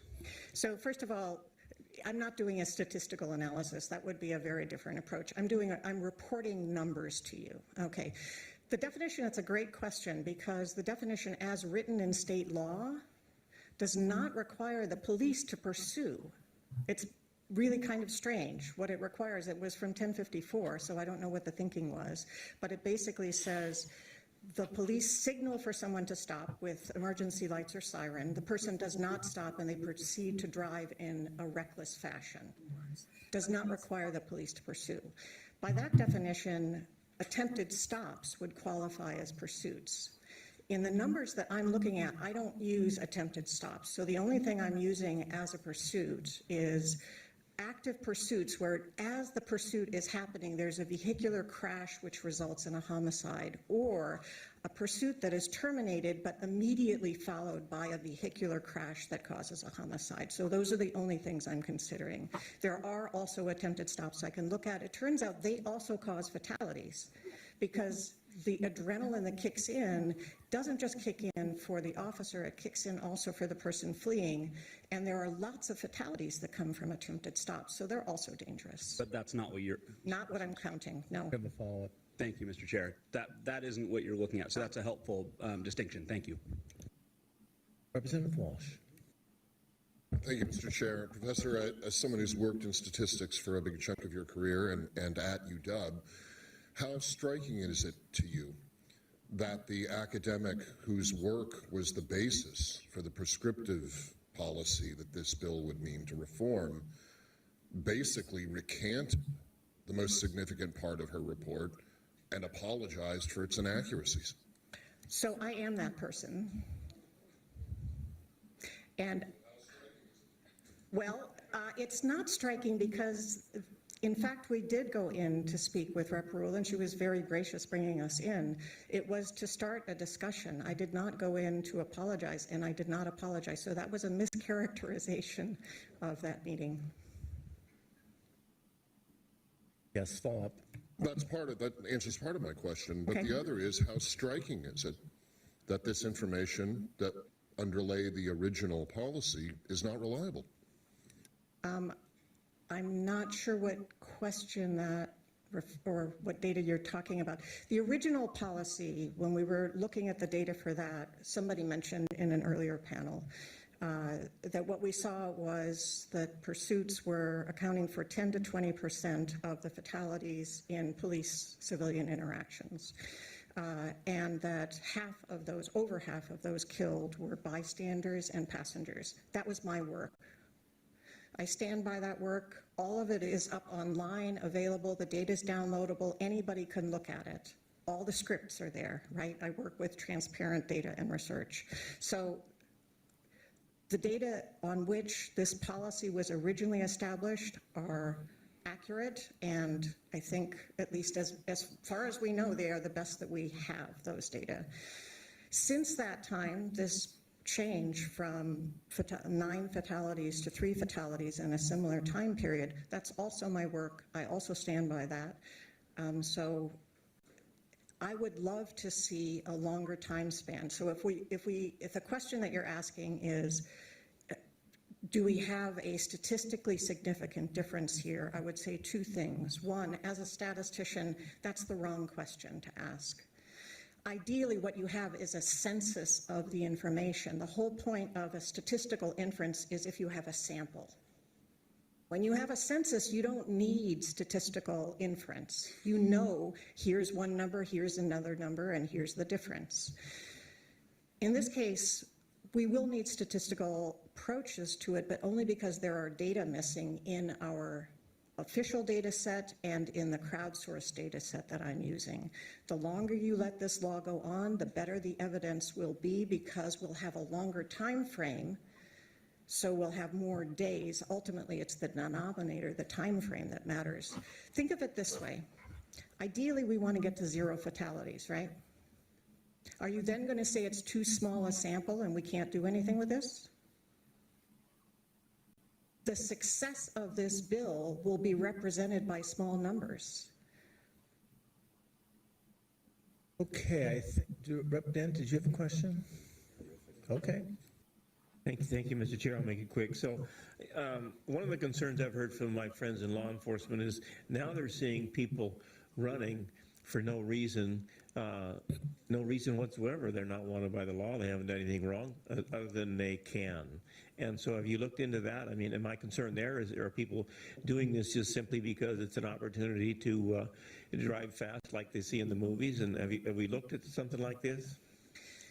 So we don't have data statewide on attempted stops. Again, I think those data might be available in some law enforcement agencies, but they're not being shared with us. So I can't speak to that. But what I can say is there are good reasons why people run from the police. And we're all familiar with the case of Tyree Nelson, right? That is in a lot of people's minds when they see the police come after them. Yeah? Representative Taylor. See, I'm reverting to my professor. Yes, ma'am? Thank you. Well, my father's a professor, so I get that. In your data, or in the lack of information and data that's provided, we don't count folks who are evading police, and police haven't even initiated a stop. So there could be vehicle deaths that person may have seen a police vehicle, decides that they want to drive erratically. Let's say they're under the influence. So there could be an inference that person's evading police, but there's no way for us to track that data. Is that something that you're saying is missing as well, or how does that play into because like your data could also prove that we need to do something more with vehicle pursuits, but we just don't have access to that data. So there are two words that I don't use. One of them is prove. You never do that with data. You do that with mathematics. And the word significant I use very sparingly because there is both a statistical use of that word and a colloquial use of that word. So, in terms of people running from police, our understanding is that shortly after the reform was put in place, which was July 25th, 2021, the Washington Association of Sheriffs and Police Chiefs began asking people to report cases where they were trying to make a stop, an attempted stop, and people took off. Apparently that had always been something that you should have reported, but not everybody did that. And so there was a call put out, please start documenting this. Well, once you do that, you've sort of set up a biased recording system because before people weren't really recording it, now they are. You're going to see an increase. And unfortunately, I think we're in a situation where it's going to be very difficult to interpret those data at this point. Okay. Rep. Dolio? I did ask the question about stolen deaths with, stolen vehicles versus deaths from pursuit, if there were a difference there. And I was thinking about that. I think that's a great question. Again, my answer, it's a broken record. We have the data we should be getting from law enforcement, and then we can actually answer these questions. I think they're all exactly the right questions to answer and ask. But let me say this, in the Pierce County audit, one of the things that you see is the fraction of pursuits that end in arrests, and if an arrest was made, the offenses that were charged. So only 3% of the incidents had an arrest for a motor vehicle theft. There might have been, there were a few that were hit and run, but we don't know if those were connected to motor vehicle theft.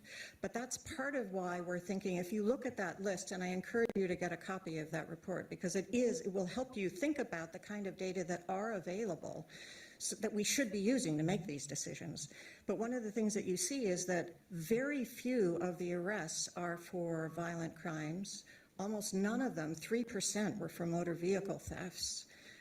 So pursuits are not a tool, an effective tool for solving those problems. And those are the problems that people are concerned about. Those are the problems that people have been asking you to solve at this point. And what we're saying is if you look at the data, pursuits don't seem to be the solution to that problem. Rep. Beener. Thank you, Mr. Chair. So, to my knowledge, and I was here when the reforms were put in place, it wasn't a data-driven decision. And I think there were other extenuating circumstances that brought this change about. Since the time of the change, we do see increased crimes. We have anecdotal reports from a number of law enforcement individuals.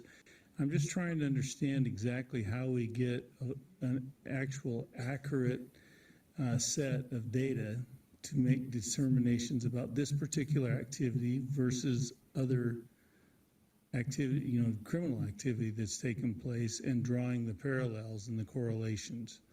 I mean, could it be that we're not really dealing with the full set of statistics that we should be dealing with, the data that we should have? Well, I'd always love more data, so you're going to get me to say yes to that. But I think with respect to the issue of crime rates, again, correlation is never causation. So I was very happy to see Rep. Entman raise that. But you can, in some cases, even if you can't prove something is related, you can sometimes disprove. So we go for disproving in science. And there are two things that I see in the crime rate data that lead me to feel like this correlation, first of all, it's not a correlation, but anyway, it disproves a relationship between the policy change and these crime rates. The first of those is the crime rates began rising in 2020. They were pandemic fueled. That's a year before these policies were put in place. In fact, it's a year before the entire police reform package was put into place. So that rise precedes the policy, which is a pretty good indication that the policy is not causing it. The second is almost all of the increases that we see here in Washington are also seen in other places. Other states that have not changed their policies. That's another really good indication that the policy is not the reason for these changes. If the policy isn't the reason for these increases in crime, then rolling it back is not going to solve those increases in crime either. And I'll just leave you with two last things, hopefully, unless there are more questions, I'm happy to answer. If you look at the official crime reports for the state of Washington for 2021, the crime rate fell by 4% in 2021. And the early leading indicators that we have now for 2022 indicate that the crime rate is stable or falling again. Yes. I mean, I'm happy to talk with you about the numbers and show you the numbers. I'm happy to have these numbers looked at and discussed. But that's what the facts are at this point. Rep. Gaynor, did you really have a follow-up? Okay. And I guess, you know, to be in all honesty, though, I mean, we have to be aware that we have changed some of the distinctions about some of the crimes. And we also have it, you know, in talking with prosecutors, I mean, what they're actually prosecuting is not, I mean, they don't have the same aggressiveness, I guess, for lack of a better term. So I guess I'm just saying that I really do believe that we need to be more intellectually honest about the whole situation. I would agree with you. I'm not sure pursuits are going to solve the prosecutorial problem. Representative Clicker. Thank you, Mr. Chair. Yeah, I'll keep you in the hot seat real quick. Good. So with 1054, did you come out, was there a study, this particular bill, you'd like to see more study done before it's enacted? Did you come out that way with 1054? Was that what you wanted then? And the biggest concerns, that's part one of the question. And number two, if you want to see it go further, why weren't you, are you assuming that you're going to see more fatalities if you continue the study, or would you rather have come out other instead of con? Just okay. Were you other or con on that? I can't remember. Representative Clicker, I think you should ask a question not about what her intention was. Yeah, I just was wondering if what let me try to rephrase that. And I'm just trying to understand. Let me just back up to 1054. Okay. Had you encouraged a study back then on that one? I guess that would be where it is, like what you're wanting to do here. So the answer is yes. I actually was the person who came to the table with data and testified in front of the legislature, and it may be as Representative Griffey suggests, that it had nothing to do with why people made the decisions they did, but I did bring the data to the public sphere to say these things look like they matter and we could take action now and potentially have an impact, right? Okay, thank you very much. I'm happy to answer your other questions separately. Yeah, so here's the deal. We have 20 people left.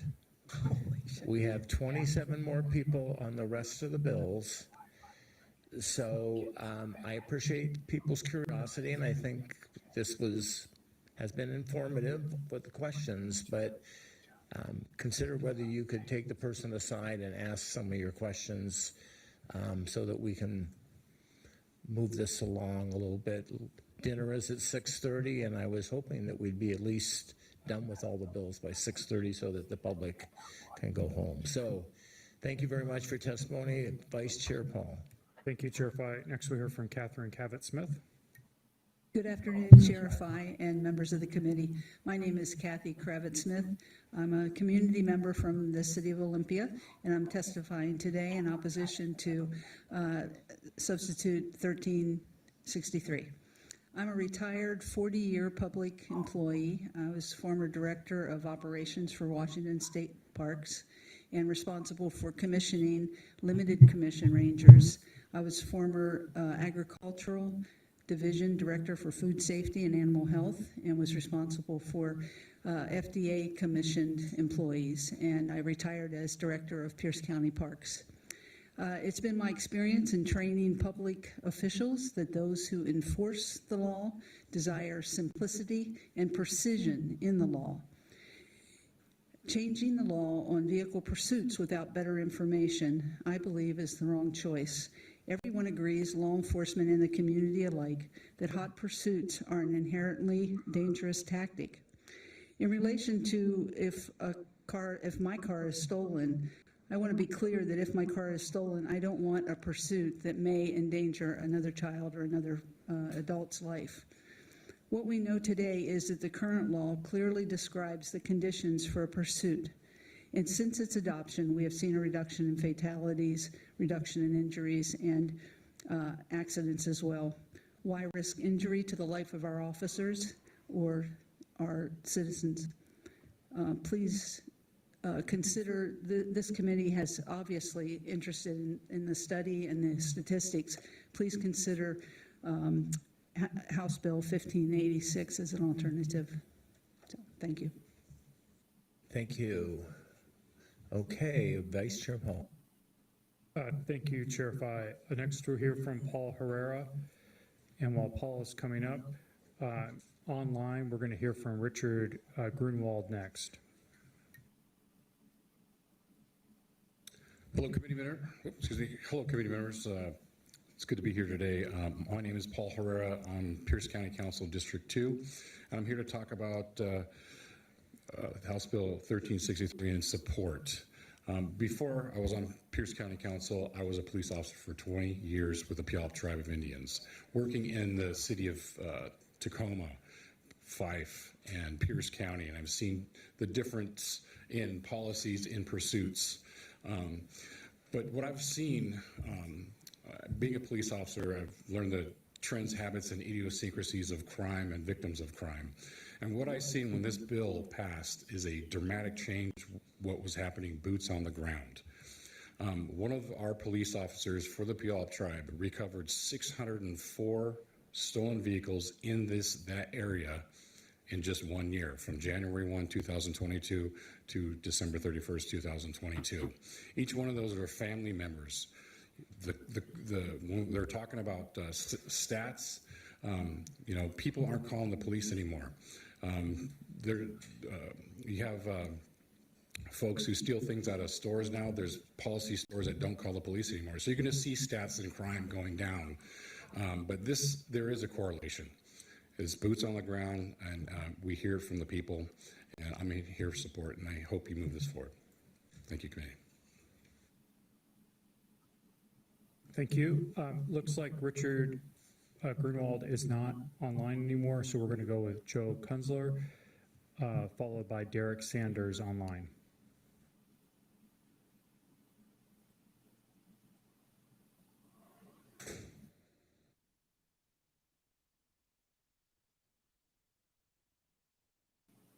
Hello, has my time started?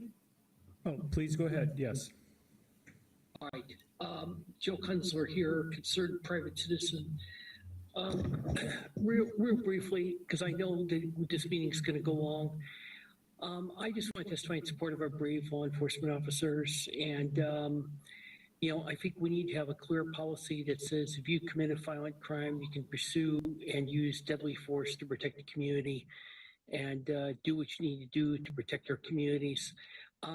With a minute left, Chair Fay, I could also testify about the ferry surcharges bill, if that's okay. So please stick to this bill, please. All right, sir, will do. I just thought I could save some time, but I'm not racist in any way. As you can see behind me, I grew up in a small town. My main issue is just letting law enforcement get after the violent criminals and hold them accountable and use deadly force, which is what a pursuit could turn out to be, to make sure we have some accountability if somebody's going to commit a violent crime against the community. and not beat around the bush about it or try to use games of statistics, but just hold those violent criminals accountable and say, you're going to jail. And support these brave law enforcement officers who put their lives on the line every single day. And the kind of people I want held accountable are Alex Zimmerman and Tim Hyman and other white people like me. And I'm not racist, and I hope that's clear, and I support our cops. Thank you. Thank you. Next, we're going to hear from Derek Sanders, and after Derek, we're going to hear from Samuel Martin and Shelley Anderson. Well, good evening. My name is Derek Sanders. I'm the 13th County Sheriff. Thank you to Chairman and members of the board for letting me testify today. I wanted to testify in favor of Substitute House Bill 1363. I'm extremely pleased to see that some domestic violence stuff has been added in there, so at least we're giving it a thought. Again, I will reiterate that stalking, domestic violence, violation of a no-contact order, post-arrest domestic violence, these are still not included in these. And so we're going to continue to see that ongoing harassment with the, Washington State, unfortunately, I hate to say this, it's become a sanctuary state for auto thieves. If I was an auto thief in this country, I would have already stolen a car and made my way to Washington State. This is the place to do it. And so I get kind of frustrated, I guess, to hear about these stats and all the different things that we're talking about. Because we talk about the upward trickle of nationwide crime, but we seem to completely go against the fact that a 60% increase in auto thefts since July of 2021 is not a slow trickle upward. That is an explosion. And to say that there's no correlation or that there's correlation but no causation, I will gladly offer any legislator who wants to come in my patrol car. That's the benefit of being a young sheriff. I still go out and hit the road. Any one of you that want to come ride along and see what we're dealing with on a first-hand basis, I'm right here in Thurston County. You're all more than willing to come ride along with me at any point in time. Just say the word. We've also seen, unfortunately, an increase, and this is just baffling to me, especially when we talk about auto thefts. We're seeing an increased amount of vigilantism. People are having their cars stolen, and now they're chasing their stolen cars while they call us. Sometimes they're not even calling us. And now we're getting into a situation where you have two non-emergency vehicles getting into a high-speed chase anyways. They are circumventing law enforcement, and we're not able to hold anyone accountable. No one's pulling over. And so we're continuing to see these issues. I'd also like to touch base. Star Chase is the GPS technology that you guys are referencing to. Fantastic. As soon as I became sheriff a month and a half ago, me and my team reached out to Star Chase and started looking at the financial impact and feasibility. There's a couple things you guys need to keep in mind, though. Star Chase is going to cost my department $445,000 in startup costs. And to equip our 59 patrol cars, it's $90,000 a month. A month, not a year. That's a month to use the subscription base. And there are studies that show that Star Chase GPS starts are about 38% effective in wet, rainy weather. Can you wrap it up? And we all know where we live. So thank you so much. Again, I would just like to add in that this bill is good. It's a good direction, but we're not done. Thank you. Sorry, next we'll hear from Shelley Anderson and then followed by Samuel Martin. Hi, good afternoon. My name is Shelley Anderson. I am the vice president, regional vice president of the biggest, the baddest, the boldest, and the oldest civil rights organization in the nation, the one and the only NAACP. NAACP is standing in opposition. We have signed in as PON to House Bill 1363 because we want to make certain that we are placing people over property. Mainly, we want to make certain that we continue to use the vehicle pursuits, but we want to pause and look back and see, is that the safest way? Community safety really is what is driven behind our opposition.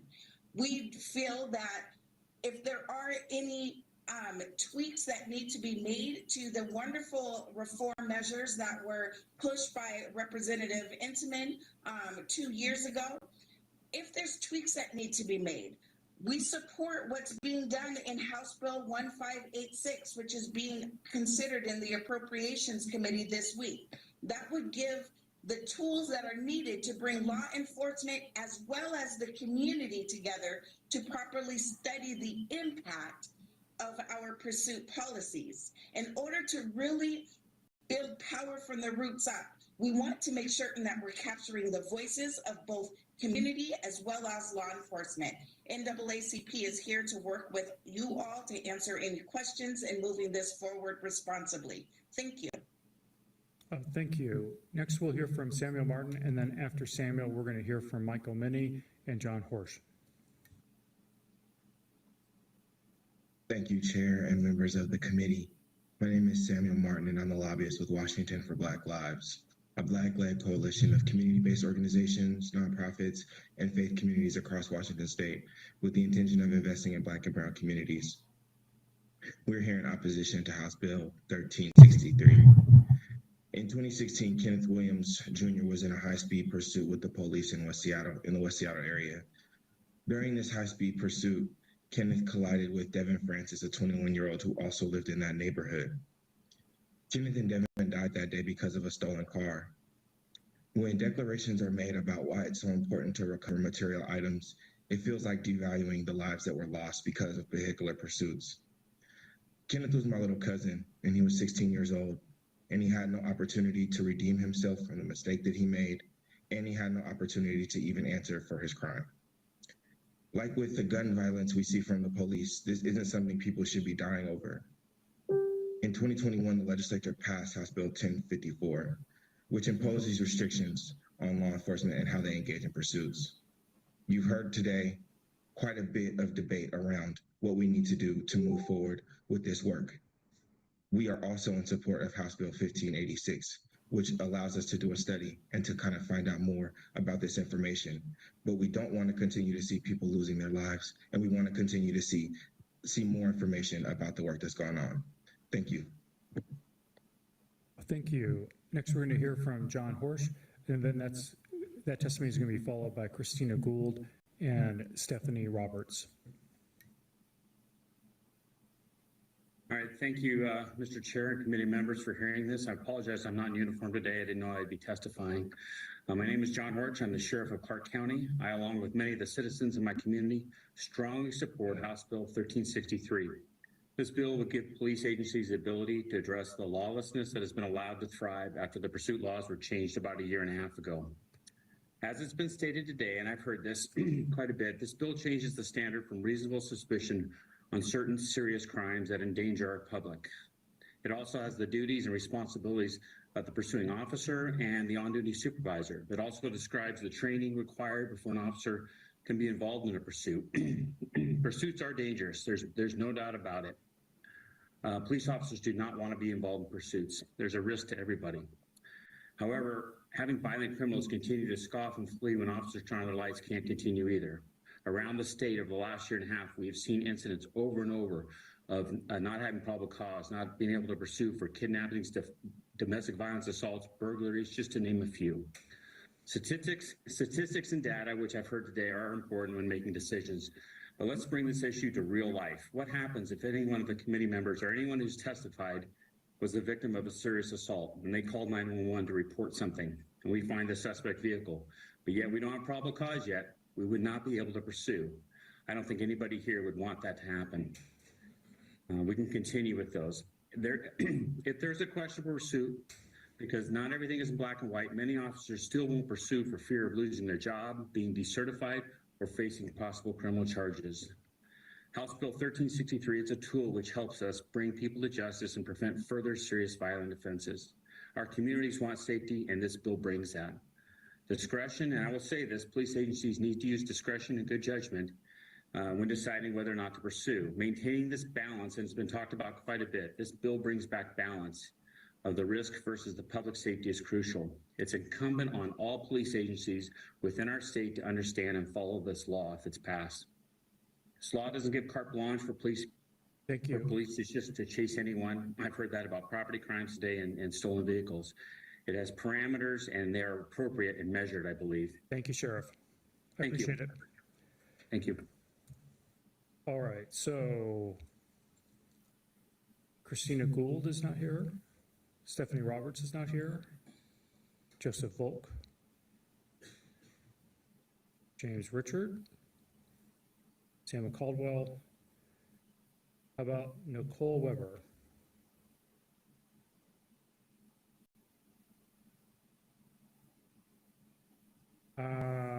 Tim Payne, Rebecca Merzig,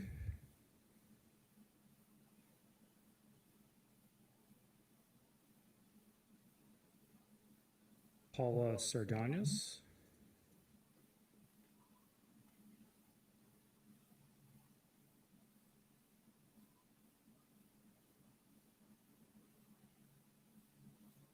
okay, we've got Rebecca Mersick is being queued up.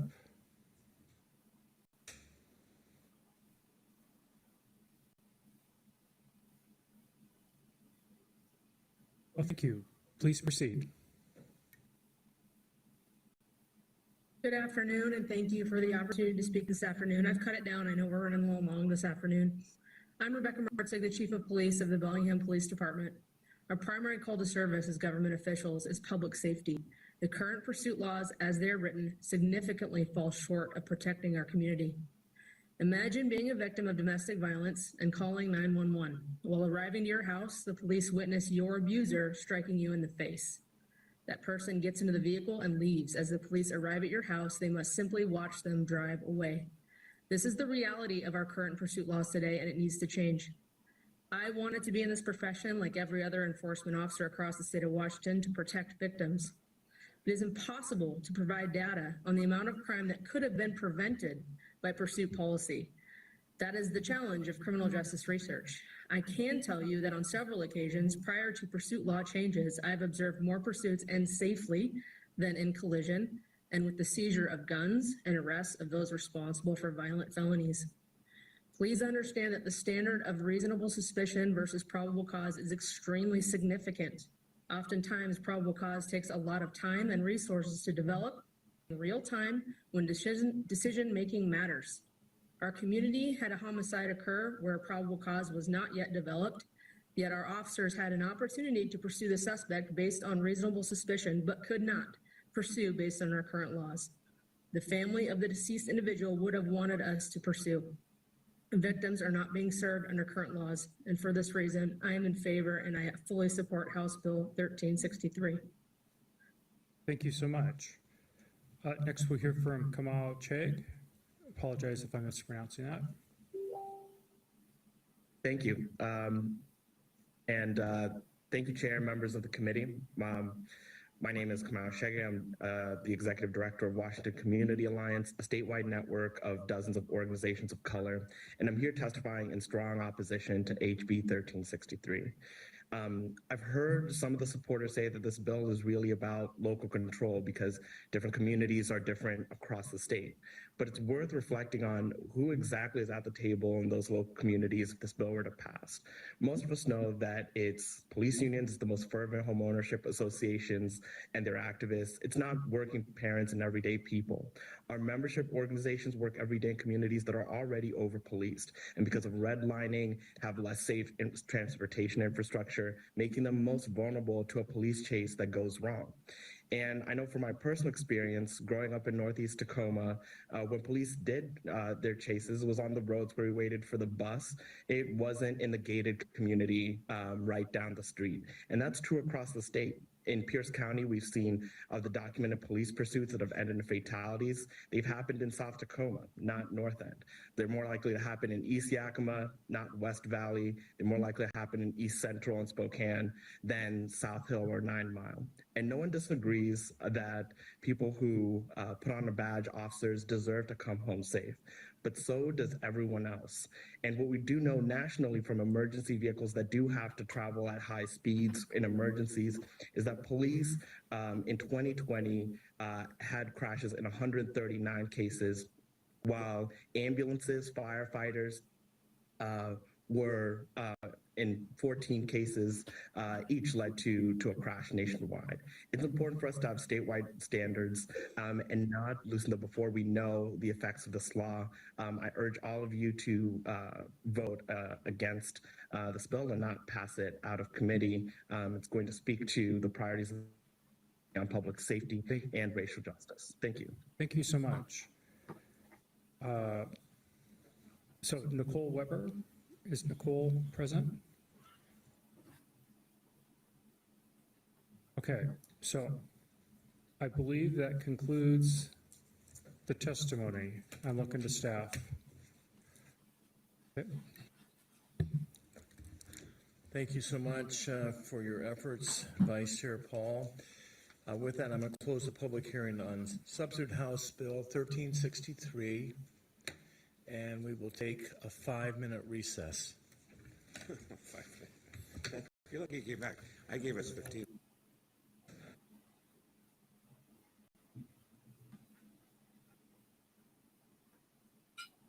Washington State life long before we were a state. This is a real educational location where kids can come, and they do by the hundreds. They see the various tools that were used. They experience what life was like in a fort in the 1840s and 1850s. They have reenactors that demonstrate the day-to-day activities. It's a wonderful place for education and a wonderful place for learning.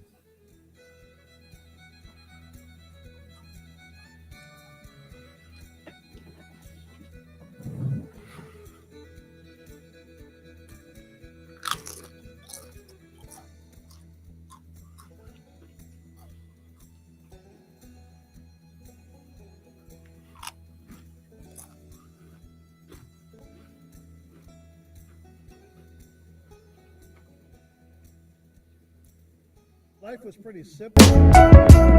Excuse me? Miss Lydia and Miss Toya. All right, well, who are they? You're going to introduce them now. You can't just have strangers on the camera. Oh, here's to get the system back running. So they're IT? Yeah. Wow, I think y'all are... My father away to prison or jail often took me to prison or jail, and so I never really looked at law enforcement as a friend, but thankfully our new interim Kitsap County Sheriff, John Pesey, has really sat with me and taken time with me in many meetings to build a strong trusting relationship. And the hip hop in Tacoma was Target.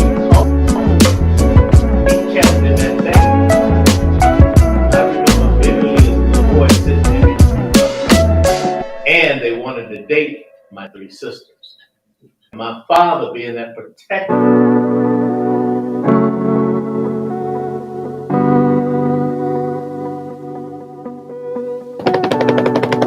Woo-hoo!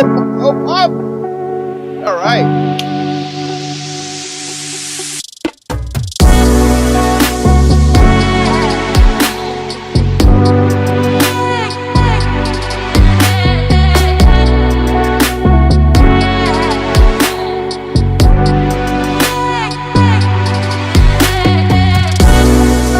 Honestly, because I know that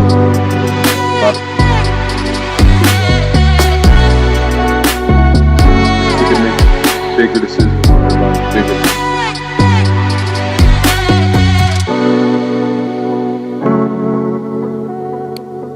Okay, as a 17-year-old, haven't had much experiences.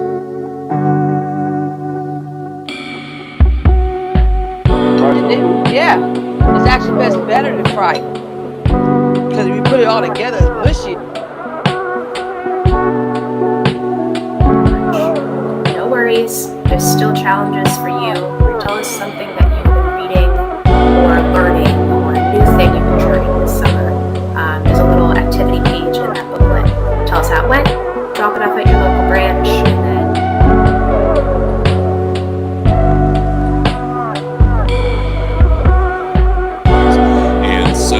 budgets aren't really set up to be looked at policy, so I had But how are we building what I call emergency relations and with diverse communities? Because I mean, You're asking us our materials because they're very specialized.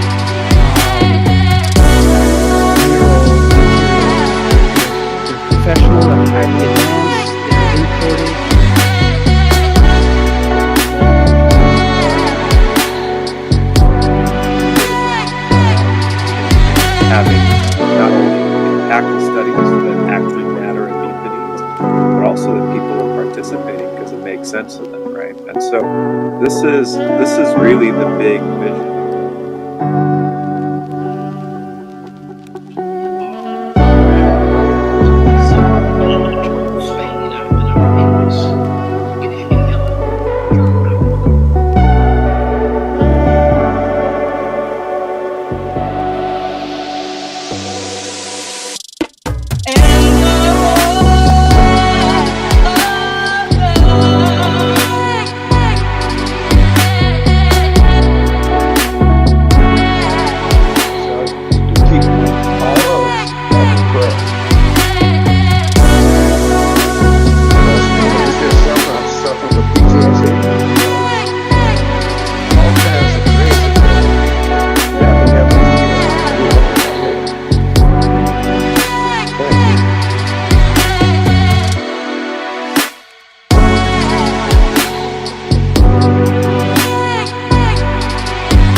Yeah, so Ready to Rave, which is the 6-week education program for veterans to still learn more about preparing for credit, looking at the credit reports, how to talk to lawyers.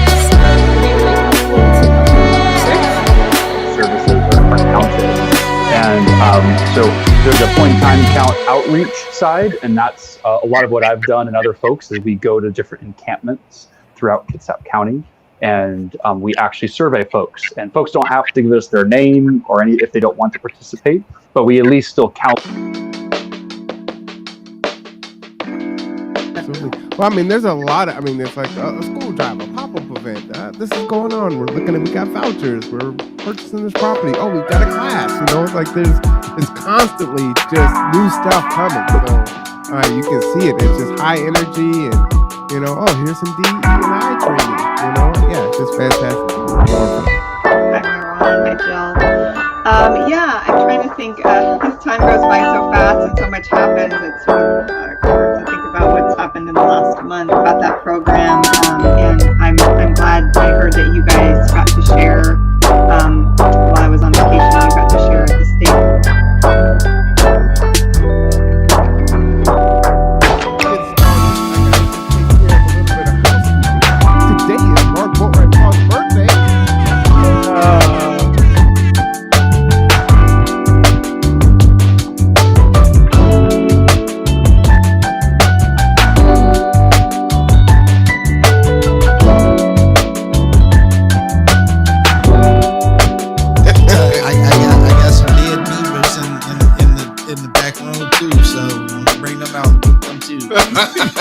All right, y'all, this is devolving into something else.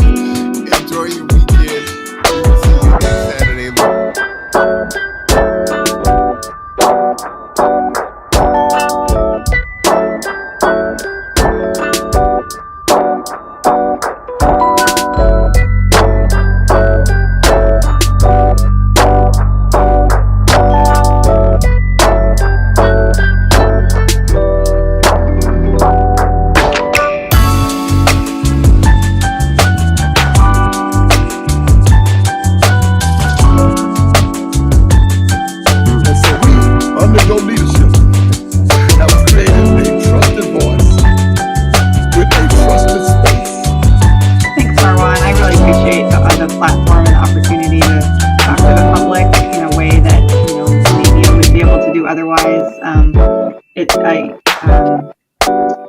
I think your commitment to having this sort of ongoing conversation about housing and homelessness issues is really important, and I just appreciate you right back. Thank you. All right. Well, you heard it there.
All right.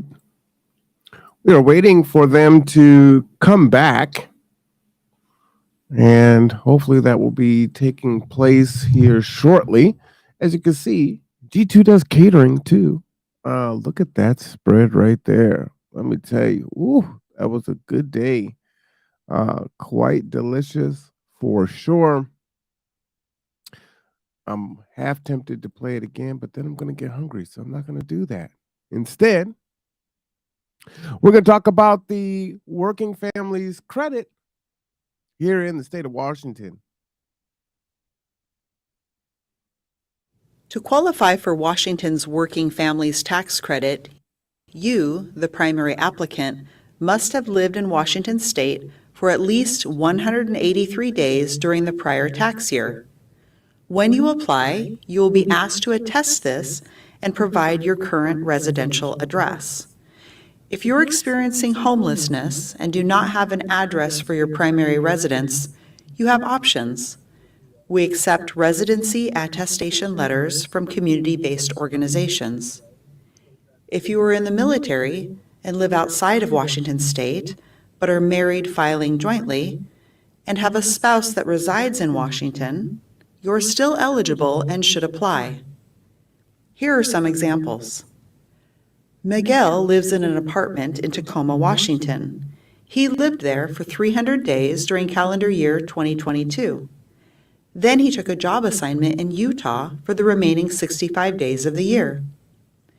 Since Miguel lived in Washington for at least 183 days in 2022, he meets the definition of a Washington resident for that calendar year.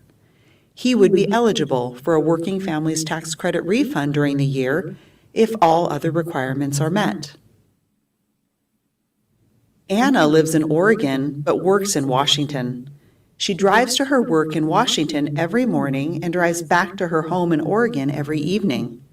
She does this for 300 days during the 2022 calendar year.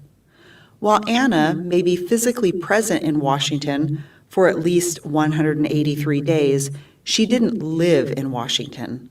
She's a resident of Oregon and simply commuted into Washington, so she does not qualify as a Washington resident. All right, let's go ahead and get back. Turning to the bill before you, the person who operates a vehicle on a public highway in an illegal or negligent manner, resulting in damages to the public highway, is, in addition to other damages, also liable for vehicle towing, recovery, impound, and storage charges for an RTTO dispatched by law enforcement or member of another agency to clear the roadway or impound or recover a vehicle. The towing, recovery, impound, and storage fees incurred by a registered tow truck operator are to be paid to the operator directly by the insured or as a third-party claim under the liability insurance coverage of the insured. Payment must be made promptly and without unreasonable delay. The rates charged for towing, recovery, impound, and storage fees may not exceed the amounts established in the fee schedules filed with the Department of Licensing. A partial fiscal note has just become available reporting no fiscal impacts for the Department of Transportation and the Office of the Insurance Commissioner. The part that is missing in the fiscal note is that local governments have not submitted their fiscal note.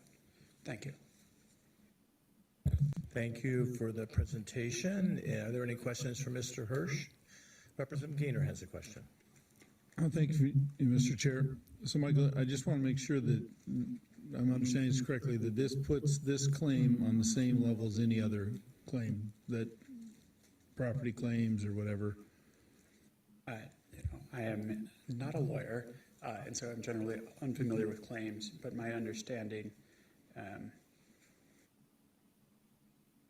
is that it would be a claim, but it's not a right of civil action. So I will check with counsel for you. Okay, thank you. Are there further questions? Representative Dolio, to present your bill. Thank you, Chair Fye, Ranking Member Barkis, members of the committee. It is a pleasure to serve with you on this wonderful Transportation Committee. I'm Beth Dolio. For the record, I serve the 22nd Legislative District, which you are sitting in. I bring this bill forward. It is essentially a bill of equity. When a tow truck operator is called to the scene of an accident or a place where there's a tow needed by law enforcement, they go out, they do their job, and then they, clear the roads for us so that we can all resume beyond the accident that occurred. And then they go home, and it turns out that the driver of the vehicle who caused all of the issues, who is held liable in our current RCW, doesn't have tow truck coverage in their liability. And so they're unable to actually bill for that. So this bill fixes that. It puts the tow truck operators on the same plane as the state of Washington, which has the ability to bill directly to the insurance companies. They're just able to do that as well for the expenses that they've incurred in clearing those roads for the citizens of Washington. So I would encourage a yes vote, and I'm happy to answer any questions. Yes, before my just one question for you. Not from you. I'm happy to answer any questions except from Chair Fye. Well, happiness is happiness in the eyes of the beholder. It might be about my happiness. Go for it. Yeah. Is there any questions by members of the committee? No, you got. So I think your district includes Tumwater, doesn't it? It does. So what was the original name of Tumwater? I have not a clue. Water Tum? New Market. New Market. Oh, we have the New Market Skills Center, actually. I wonder if that's where that comes from. That's a really cool I'd take a wild guess and say yeah. I bet it would, yeah. I'm going to find out. I'm going to check Wikipedia. Yeah, thanks for giving me the straight lines. Okay. Vice Chair Paul. Thank you, Chair Fye. First, we're going to hear from Peter Lukovich, Chris Zachary, and Paul Brissy.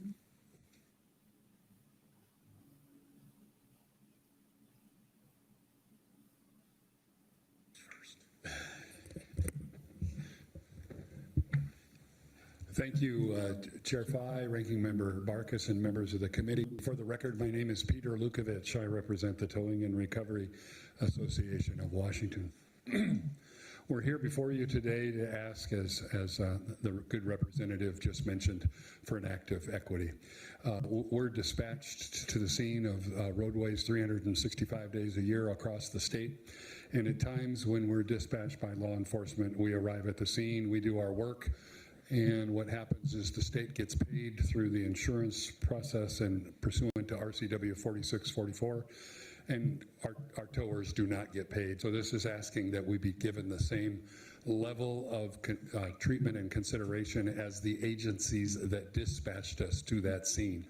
It's an opportunity for our towers to not lose thousands of dollars. You'll hear from Mr. Bressy in just a moment as to what the reality of that is like, and we hope that you'll be able to find your way as we did last year with this bill, very similarly, but we removed an element that Representatives Hackney, I believe either Ramel or Ramos wanted us to work on last year, and we were able to remedy that with the proposal before you this year. So we would urge your favorable consideration. Thank you, Mr. Chair, subject to your questions. Thank you. Please proceed. Thank you, Chair Fye and Ranking Member Barkas and members of the committee. My name is Chris Zachary. I am the owner of Burns Towing in Tacoma, Washington. I have been involved in the towing industry for a little over 35 years, and I have been the sole owner of Burns Towing for a little over 12 years. I was the District 1 Chair for Towing Recovery Association of Washington, and this year I've been given the honor of being the Vice President of Towing Recovery Association of Washington. I have been a tower for over 14 years, 35 to be exact, and have provided recovery and impound services that are both large and small. The same work effort is reproduced across the state 24/7, 365 days a year.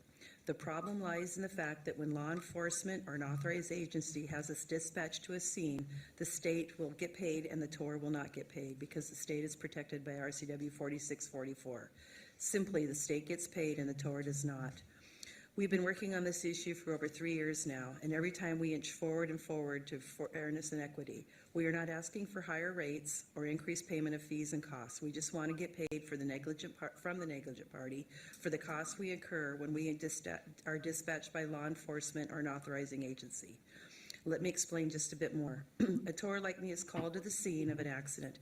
There's automotive debris, oil, fuel, possibly produce, whatever could be on the road, and we have to hire out, besides our tow trucks, we may have to hire out a forklift, a front-end loader, a roadway flagger, or other ancillary equipment. The truck that I recovered may only have liability coverage, and when a claim is made by my company to pay for our services, we get told there is no coverage available. However, the state does not get the same response. The state gets paid for damaged guardrails, damaged roadsides, damaged stop signs, whatever the case may be. We just want to be treated fairly. If law enforcement or other state agency has us dispatched, we want to get paid for our work just like the state gets paid. Otherwise, the incentive to continue to be a good partner will be eroded.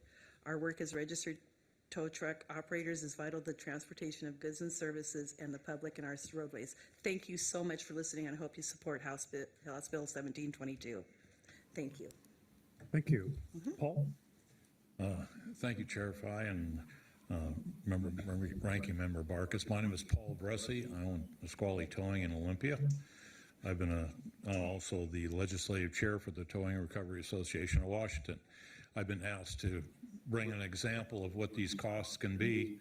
I don't know if you folks remember, about a year and a half ago, we had a truck was involved, caught fire at DuPont, northbound, and we were called at about 10:15 to clear the roadway. While this was happening, a drunk ran into the back end of a fire truck, and so what happened was we were delayed from the removal so we could have an offer investigation. There also we had DOT on the scene for traffic control and cleanup and all that kind of stuff, because they had to clean up the roadway after, because the truck and trailer caught on fire. We were there for a total of about 11 hours when we got done with the job. We got paid a total of $3,200 because we ended up auctioning the tractor off. We got nothing for the trailer, even though it was loaded with cheesecakes from the Cheesecake Factory, but they were a little overdone from the fire. But what happened was that we got paid, like, the only reason why I got paid anything was because the tractor was a fairly newer tractor. We sold it at auction for $3,200. DOT at the same time got paid $32,000 because they had a crew there controlling the traffic and all the rest of that for about the same time we were there. And so we would like to have the ability to be able to bill an insurance company like as if we were DOT. We cleaned the roadway up, DOT held the signs up. Thank you. Appreciate it. And thank you, Representative Dalville, for bringing this bill forward. Second. I'm just wondering if Representative Orcutt had any puns regarding the Cheesecake Factory.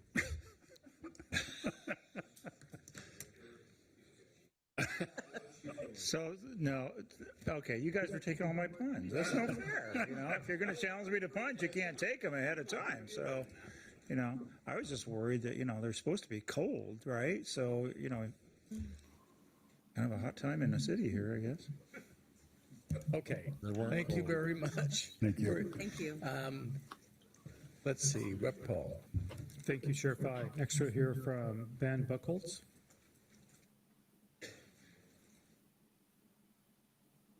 How about Chris Teft?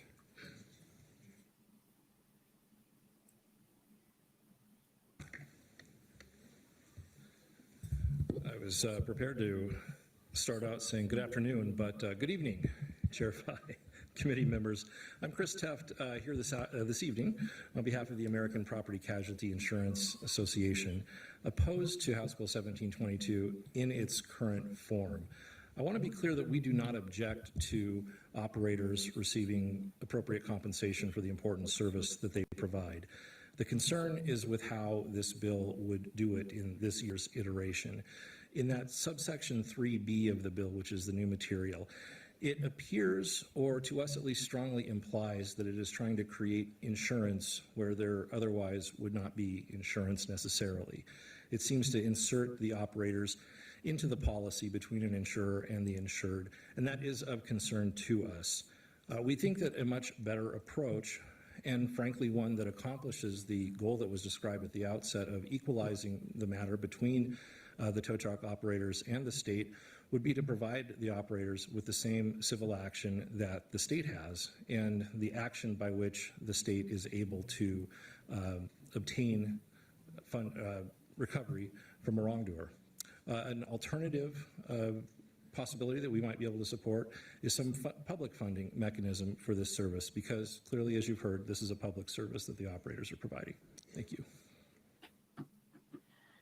I have a question. So, does the state of Washington typically make a civil action in order to get paid for, like, with the example that was stated earlier?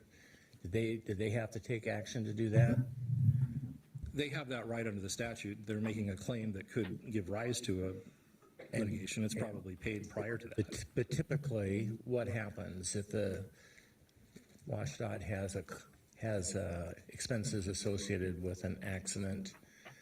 Is that something that's typically paid for by the insurance companies? It could be if there's coverage. They're making a claim against the wrongdoer, the tortfeasor, the negligent party.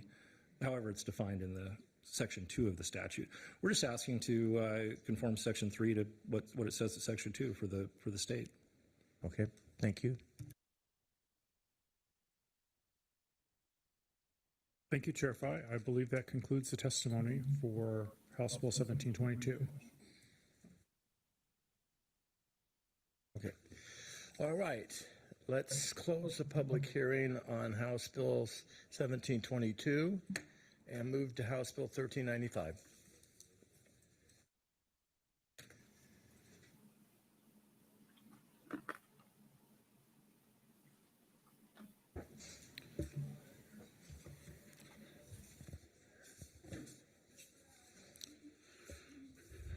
House Bill 1395 concerns the distribution of aircraft fuel revenues. Aircraft fuel is gasoline or any other inflammable liquid that is chiefly used as a fuel for the propulsion of aircraft. An excise tax and a sales and use tax is collected on aircraft fuel used in Washington. The excise tax of 18 cents is levied on distributors for each gallon of aircraft fuel that is sold, delivered, or used in Washington, with some exceptions. This excise tax is deposited into the aeronautics account. A sales or use tax of 6.5% of the selling price of aircraft fuel is collected from purchasers and users of aircraft fuel in Washington. The sales and use tax is collected by a seller of aircraft fuel. The seller of aircraft fuel then remits the sales and use tax to be deposited in the state general fund. Turning to the bill, the sales and use tax collected from purchasers and users of aircraft fuel in Washington is distributed as follows. During the 2023 biennium, an amount equivalent to imposing a 0.5% tax must be credited to the aeronautics account, and beginning July 1st, 2025, an amount equivalent to imposing a 1% tax must be credited to the aeronautics account. In both time periods, the remaining amounts are sent to the general fund. The bill also requires some reporting requirements from WashDOT Aviation to track the funds awarded for airport projects through a grant program and report to the legislature. A fiscal note is available if you'd like to hear it. Please. So the bill redistributes funds between the general fund and the aeronautics account. DOR estimates transferring amounts equal to $3.1 million in the 23-25 biennium, $7.2 million in the 25-27 biennium, and $8.2 million in the 27-29 biennium. In addition, the Department of Revenue estimates that it would require approximately $26,000 to hire at first, and then an ongoing cost of $25,000 to support the additional work required to calculating the transfers and submitting data to the Department of Transportation. Thank you. I'm happy to take any questions. Okay, any questions for Mr. Hirsch? Okay, thank you very much. Vice Chair Paul.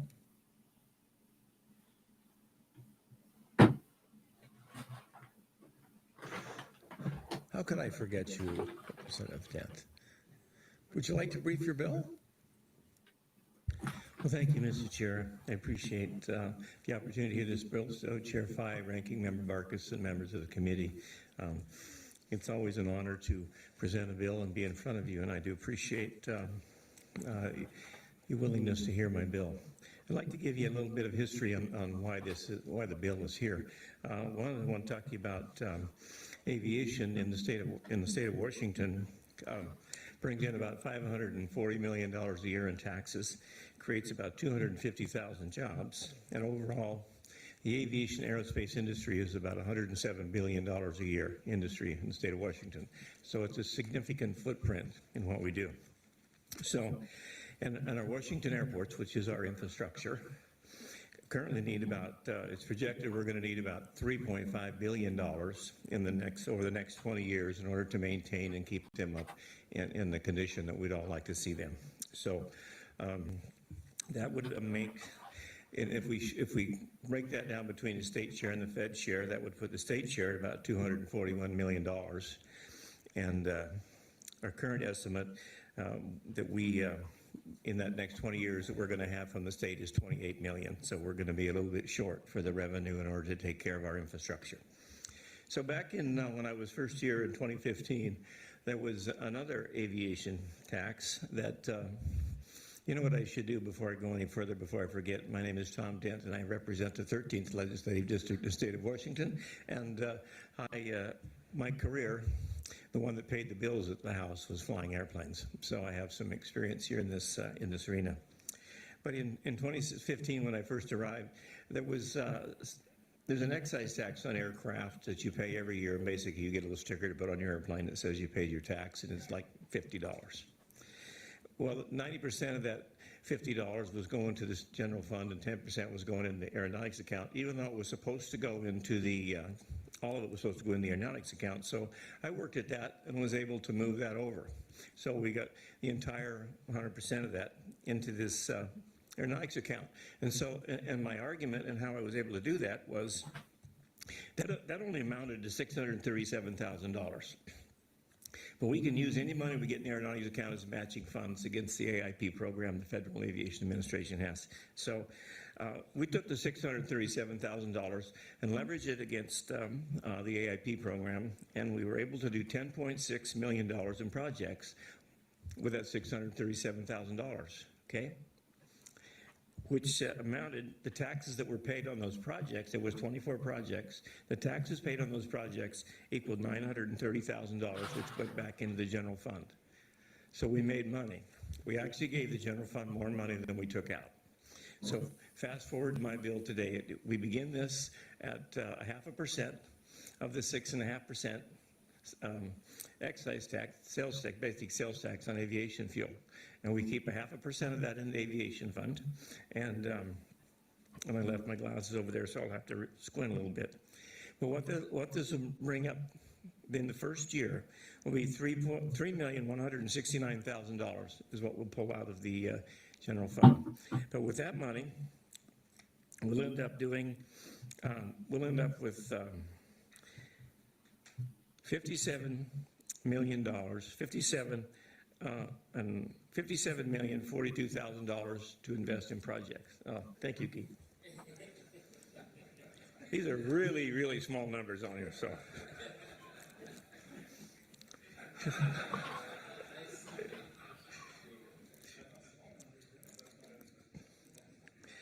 You guys are trying to get me losing my track here, but you're not gonna throw me off track that quick. But what it amounts to, so there's $3,169,000. We're gonna put that into our spending, along with local matches, along with the federal match in the IP program, and we're gonna end up with $57,042,000 to invest in airport projects in the first year. Okay, and by the time we do the projects, with the sales tax and the B&O tax paid on those projects, we're going to return back. Our taxes are going to be $3,999,651, which is $830,000 more dollars than we took out. So what I'm saying is we're going to take the money out, we're going to go do the projects, we're going to give you all the money back, and we're going to get these projects basically done for free. Okay? And is this going to work forever? Well, it has so far that I've been here, and we've been tracking the AIP program that's continued to work every year. But it's basically a match program, and we're borrowing money. We're actually borrowing the money from taxes that the aviation community is already paying. So this is why I like it. For the second year, we'll even do more. The second year, it'll be higher as our taxes go up. I didn't have, when we go into the fiscal year 25, I didn't have the numbers on the projection for tax revenue from them, but then it would go up to 1%. But the way it looks like, and I did a lot of work on this yesterday, we're going to take total taxes of about $6.5 million in these 2 years out of the general fund. We're going to have total projects financially of $119,150,000. So, and we're going to return over $8.3 million in taxes, which means our net impact to the general fund will be a positive number of $1,724,000 plus. So it's a way to fix our programs, and we do it, and we make money for the state, and aviation is carrying its own. And so that's what I've always liked about it. I just think it's a user-funded kind of a program. So anyway. Thank you, Chair, for hearing my bill. I appreciate it, and I'd be willing to answer any hard questions or easy ones that you have. Okay. Are there any questions for Representative Dent? You know, your helper, Representative Gaynor, has a question. Thank you, Mr. Chair. So if I understand this, Representative Dent, we're actually going to be money ahead if we do this? Say that again? We're going to be money ahead if we do this? Yes. If I was in business, and I was in business for 40 plus years, if I had opportunity like this, I would do it in a heartbeat. Yes, the transportation budget would be money ahead. Operating budget, not so much. So, Representative Dent, I had some questions for you, but I'm going to just ask you one since you know your numbers. What's the square root of 49? I don't have any idea, you know. Oh, it's 7. I guess that's right. I should know that, shouldn't I? Thank you, Representative Paul, for showing them your fingers. Representative Paul and I look out for each other, you know. Thank you very much. Is there any questions? No. Okay. Chair Paul. Thank you, Chair Pye. We have one testifier, John Dobson.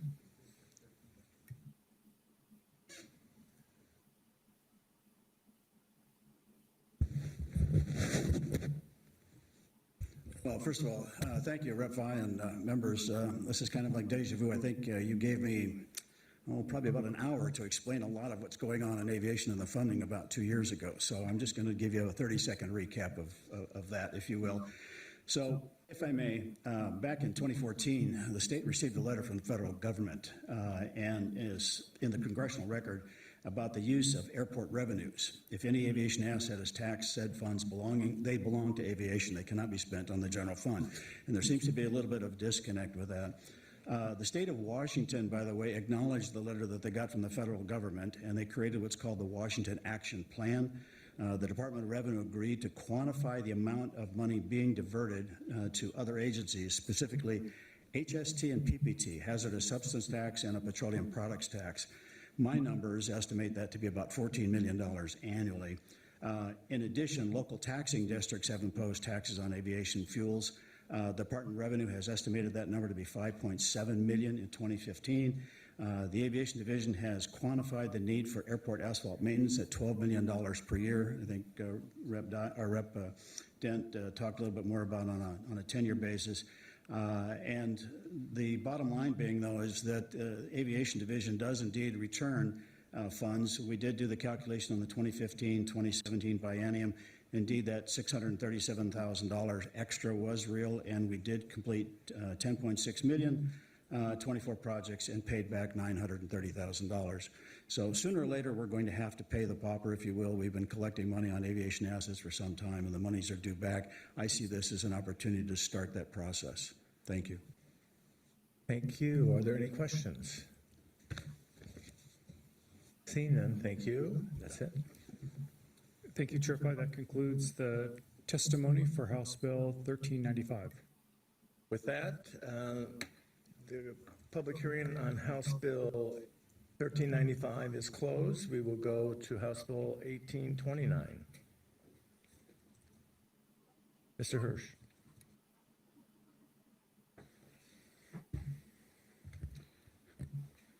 Good evening. House Bill 1829 creates a LeMay America's Car Museum special license plate. By way of background, the Department of Licensing is authorized to issue special license plates to be used in lieu of standard license plates.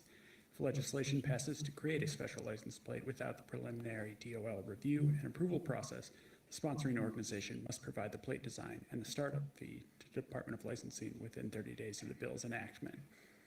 Startup fees for the special license plate are $6,300. The sponsoring organization. Michael? Yep. Would you like to jump it? I'd like you to speak real close to the mic. Oh, yeah. Yeah.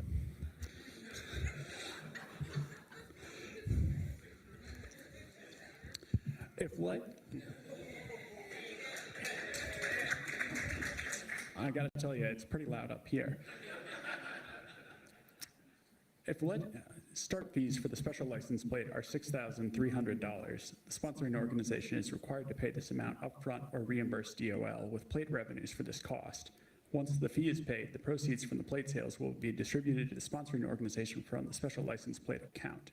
For administrative purposes, DOL is allowed to retain $12 from the amount paid for a new special license plate issuance and $2 from the amount paid to renew the plates. The bill creates the LeMay America's Car Museum special vehicle license plate. In addition to all fees and taxes required to be paid upon application for a vehicle registration, a fee of $40 is charged for the original issuance of a LeMay America's Car Museum special license plate, and a $30 fee is charged for the renewal of the plate. Proceeds from the special plate go towards education and job training related to automobiles. The bill takes effect on November 1st, 2023. A fiscal note is not available. However, based on estimating the cost of similar bills, the revenue is indeterminate, and DOL would need about $30,000 for staff time to design, issue, and purchase the plates, and DOC would charge $8,000 to DOL and spend $8,000 to manufacture the plates. That completes my briefing, and I'd be happy to take any questions. Are there any questions? Representative Vincent. Thank you, Mr. Chair. For staff or anyone else, the direct proceeds from this special will go towards education and job training related to automobiles. Is that going to go to a specific community and technical college like Bates in your community, or is that generally just any automotive program? Would you like to answer that question? Yeah, the bill does not specify specifically where the funds would go. Typically, that would be negotiated with the Department of Licensing afterward, or between the Department of Licensing and the sponsoring organization. Okay, well, I know, Rep. Walsh, you've been waiting with great anticipation for my special plate bill. So I just wanted to say, I think what's unique about this one is it's a car museum, right? It's very much related to the work that we do in transportation. The second is I'm very familiar with this organization, having been on the city council when this museum was built. All the museums, as we know, over the past several years have struggled with revenues to support museums across the state of Washington and probably across the country. The proceeds, I think, will be, because I think there's a lot of interest in these plates, and by virtue of signatures already collected, this will help defray the costs for the museum going forward. So that it can rely on that revenue as part of their overall revenues for their operations. So, Ranking Member Barkas. Oh, thank you, Mr. Chair. Well, as your trusted co-sponsor on this fine piece of legislation, first of all, I'd like to just thank the people here today for hanging with us on a long day. You picked the long day to be with us.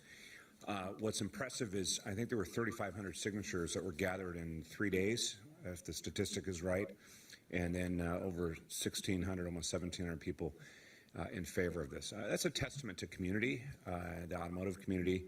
The museum is a very special place if you have not been there yet, and it anchors a phenomenal arts district in Tacoma, which I think is part of the renaissance of that area. It is an attribute, and as the chair said, these proceeds go back out into the educational aspect. These are dollars that are typically spent through the museum right now, and as has been with so many, the challenges that were faced coming out of COVID, this will help to do that. So glad to have this in front of us today. Thank you. Are there any questions? Representative Dent. Thank you, Mr. Chair. So I believe I heard you say that some of our car museums are struggling, and I could see how that could happen. So, but we're going to do a license plate to support automotive type education.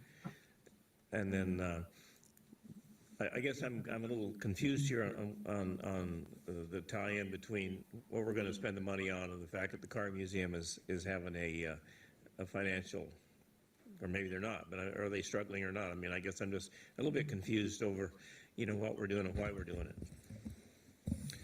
Marcus? Thank you for the question, Representative Dent. The car museum today spends dollars in supporting outreach, education, and other components. This so that comes out of their normal operating aspect, and like all museums and other things after COVID, they all struggled. This license plate, by the revenues coming in, will go towards those programs and not come out of their normal challenging of the operating budget. So it helps offset that while still continuing the programs that they do. Vice Chair Paul. Thank you, Chair Fye. We have two people to testify, Michael Transu and Alan Granberg, sorry.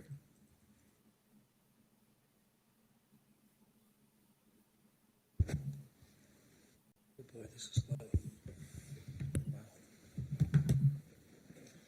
This is awfully low for a chair, excuse me. Well, thank you. Right. Well, thank you, Mr. Chair. Thank you, Representative Vincent, for that comment. For the record, my name is Michael Transu, and I'm here today representing LeMay America's Car Museum. Thank you, Mr. Chair. Thank you, Mr. Ranking Member, for your sponsorship. Here with me today to testify is Alan Granberg, who's a member of our Executive Committee for the Board of Directors for the museum. I also wanted to let you know that our new Executive Director, Gary Yamamoto, is here in the audience, along with Drew Warehouser, who's a member of our steering committee, Steve Boone, who's on our board, and then lastly, Paul Miller, our Senior Vice President of the museum. And to the extent Mr. Granberg and I can't answer any questions, we've got folks in the background who have the specifics. Mr. Granberg is testifying, Mr. Chair. I'd like to close up with just a few seconds to make a recommended amendment to the language to the bill regarding the plate's display description, which we'd like to have corrected so that it can accurately reflect the plate's intended background. So with that, Mr. Granberg. Thank you, Michael. Thank you, Chair Fay. Thank you, Ranking Member Barkas and members of the committee for listening to us today. On behalf of the museum family, our board of directors and staff, our volunteers, and the community that we serve, we urge you to support House Bill 1829. The dollars generated by the LeMay Museum Specialty Plate will fund the museum's programs aimed at inspiring students and the community to understand the role of automobiles in our culture and economy. We accomplish this through education, interpretive programs, and job training that will open doors to learning through science, technology, engineering, the arts, and math, collectively STEAM. We believe these programs will inspire a new generation of skilled trade workers, engineers, designers, artists, enthusiasts. Members of the committee, in closing, I wanted to note that as of 11:36 a.m. today, 1,664 people have signed up in support of this House Bill, which we hope demonstrates to you the strong level of community support for the specialty plate bill and the programs that it will support. Additionally, please know that more than 4,400 people have indicated to us they intend to purchase the LeMay specialty license plate when approved by the legislature and made ready for purchase by the Department of Licensing. Thank you. Are there any questions? Representative Benjamin. Thank you, Mr. Chair. Is the museum pursuing any federal funds to help to cover cost or loss from COVID? And did you apply for COVID recovery funds for the museum? We've applied for recovery funds from the federal government and also from the state to help with the COVID. And what's nice about this particular program is this one is not for supporting COVID or the issues that we're having that we had on operations. This is really focused on the education. Okay. May I have a follow-up question, Mr. Chair? You bet. Will you be working with local community and technical colleges in your area on the education piece, or are you thinking more of the high school? We work with local technical colleges. We work with organizations that help support what we're trying to achieve. For example, more than 600, there's going to be a shortfall of more than 600,000 technicians, automobile technicians nationwide. And then also for body shop repairs, more than 100,000 job shortages are occurring. So what we want to do is help educate and train the next level of technicians to support the automotive industry. Thank you. Thank you.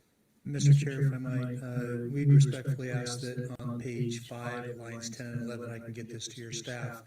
The display we would like to have changed a little bit, and I'm happy to get that to them. It won't take just a simple amendment, but change it to displays a homage of a classic Washington automobile plate. Okay, thank you. Representative Dent has a question. Thank you, Mr. Chair. So I believe, make sure I heard you right. I think we need to have a petition with a set number of signatures on it before we can proceed, right? Is it like 4,500 or something? 35? And you have those? Yes, sir. Okay, thank you. Good. Are there any further questions? Thank you very much. Thank you, Mr. Chair. Thank you. With that, I'm going to close the public hearing on House Bill 1829 and open the public hearing on House Bill 1833.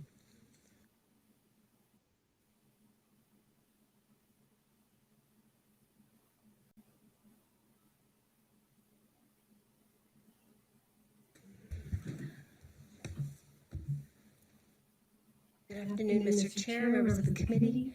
Beth Redfield, staff of the committee, and before you is House Bill 1833, setting ferry fuel surcharges. As background, the Transportation Commission sets ferry fares and pricing policies for Washington State ferries. They do this by rule, and by September 1st of each year, the Commission adopts fare and pricing policies for the ensuing year. They are also directed to specifically set a capital vessel replacement surcharge for construction and purchase of ferry vessels. In the 2010 supplemental transportation budget, the legislature authorized the Commission to impose a ferry fuel surcharge and to conduct all the public procedures and processes required to setting the fare by rule.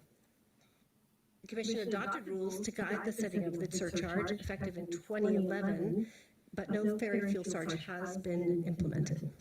In the budget process, as you know, the governor and legislature consider the cost of ferry fuel for the operation of the ferry service in proposing and setting appropriation levels.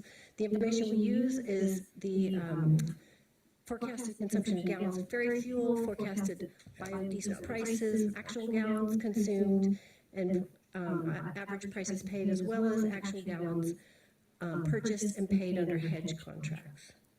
Under the bill, on an annual basis, following the enactment of the transportation budget, the Commission is authorized to evaluate the need for ferry fuel surcharge. The Commission may impose a surcharge when directed by the legislature in the transportation budget, or if they determine that the appropriations for the operating costs of ferry system fuel do not fully fund the cost of fuel. Based on the most current enactment of the budget and the prices known at that time. If a ferry fuel surcharge is imposed, the Commission must reevaluate the need for the surcharge on at least a quarterly basis to determine if it is still needed and revoke the surcharge if it is not. The fiscal note has not come in yet, and the bill does contain an emergency clause and is effective immediately. And I'm open for questions. Are there any questions for Ms. Redfield? Seeing none, Vice Chair Paul, to introduce your bill.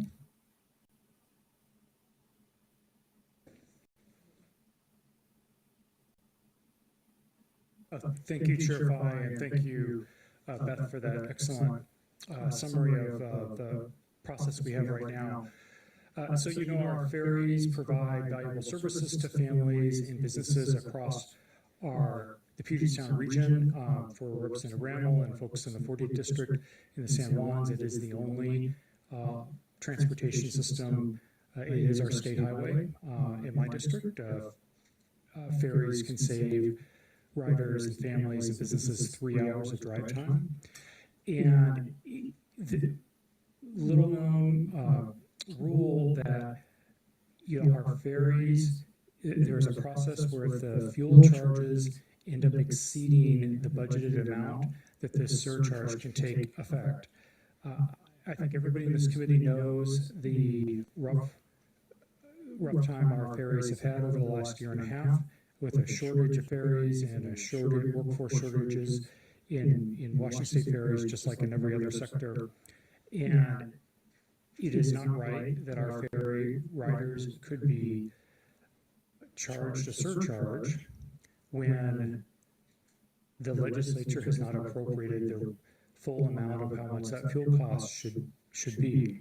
So this rule that took place in 2010, I think needs to be revised. If there's a shortfall in the budget due to spike in fuel prices, in this case this was caused by a dictator invading another country and raising fuel costs, I don't think ferry riders should pay that price. I think the legislature should have an opportunity to actually budget for that increase. I think our ferry system has done a good job hedging against those fuel spikes, which is why we have not had this issue before, but we nearly had this where the Transportation Commission would have been forced to set a fuel charge, a surcharge, and they used emergency rulemaking to avoid that. Again, I just don't think that's right. I think the legislature should have an opportunity to come back and fund that. That's why we have a supplemental budget process, and that's why I've proposed this change. And in the EBB, you'll actually see a substitute House bill that tightens up the language so that there's no ambiguity that the legislature's job is to fund this, and if we're not going to fund it, then we direct the Transportation Commission to enact a fuel surcharge. And happy to answer questions, but I just think this is an issue that we need to address. We don't do this with other agencies. The Department of Licensing doesn't have a surcharge that they can charge if their budget is negatively impacted by factors outside their control after we set the budget. Thank you. Representative Paul, I have two questions for you. One more serious than the other. So your intent here is to still have consideration of fuel charges when fuel prices go up, but to have it happen after the legislature has decided whether they want to pick up some of that cost or not. Is that what your underlying purpose is? Correct. That there would still be the opportunity for this to take effect, but only after we have set our budget and we've directed the Transportation Commission to make up the difference. Okay. The other question is, Oak Harbor is in your district? Yes, it is. What other state has an Oak Harbor? That would be Ohio. Correct. Okay, so what was the beginning of the question? Go ahead. Thank you, Mr. Chair. So, Representative Paul, my understanding, and at least my experience, is that when fuel is purchased, I used to wonder about this too. I mean, how do you project, costs? But when you go out for bid, you establish the price, and you have a factor that goes with the market. I mean, so I guess I'm trying to understand how that wouldn't be in play here. Does the state not do that when they go out for bid? So I should leave it to smarter people than I am to explain what's currently happening with the Washington State Ferries, but they've done a very good job planning for that and hedging against potential spikes, which is why we have not seen this issue come up since 2010. So even as we've seen spikes in fuel costs, the ferries have been able to plan for that and have those spikes be more rounded. And the tremendous increase we saw in fuel costs this past year exceeded those efforts. Did you have a follow-up? I do. I guess the concern I have is that if we leave it, if I read this right, it's only the legislature or the budget hasn't fully funded. It's the timing of it, because we can only do activity when we're in session. So what happens if we find in August or September that we have a significant shortfall? I mean, I'm trying to understand the mechanism for that to kick in. I would propose that we fund that in the supplemental budget the next year. We have the opportunity to do that, which if the Transportation Commission, which can speak to this, had not done their emergency rulemaking, that would have been on the back of ferry riders instead of the legislature having the opportunity to increase the budget for fuel and fully fund that line item. Thank you. Thank you for the question. I think Representative Gaynor's done, but Representative Walsh has a question. Thank you, Mr. Chair. Rep. Paul, would you consider an amendment that adjusts this proposal to a per nautical mile formula?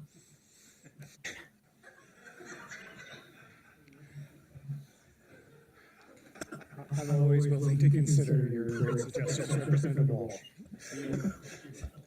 Can we look forward to an amendment, Representative Walsh?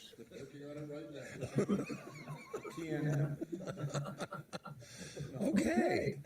All right, so we'll pause for a moment while you get back to your desk.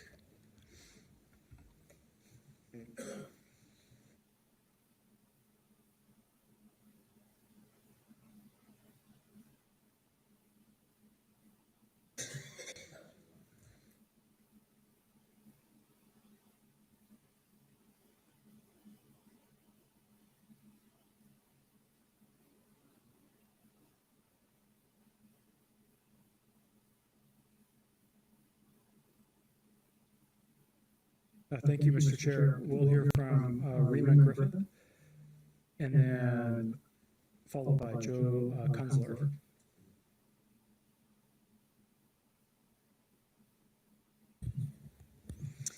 Good evening. For the record, I'm Rima Griffith, the Executive Director of the Washington State Transportation Commission.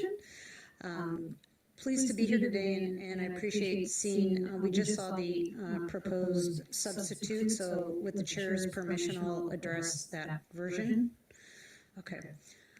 So, as it was mentioned, the Commission has not implemented a fuel surcharge since they codified the rules for it back in 2011. And we give a large credit to that, to the State Ferries fuel hedging program that's quite effective. And it came on board after the Commission adopted the rule for the surcharge. So we've been able to avoid it for a long time.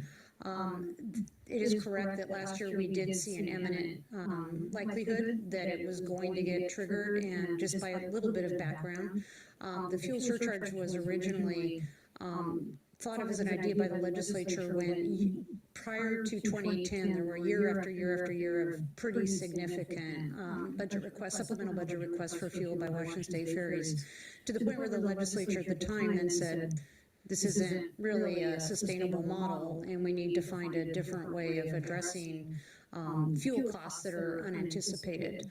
That led to the surcharge and then the hedging program. Under this bill, the Commission would welcome further legislative direction on it. I would note that the concern we would have, and we would testify as other on this version, is that there is no language allowing us to remove the surcharge should it be no longer be necessary after the direction is given by the legislature and you adjourn.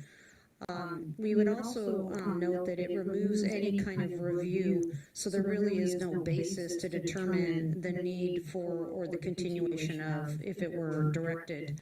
So we would recommend you at least keep the review requirement in place and an explicit language around the Commission's ability to remove it should it no longer be necessary.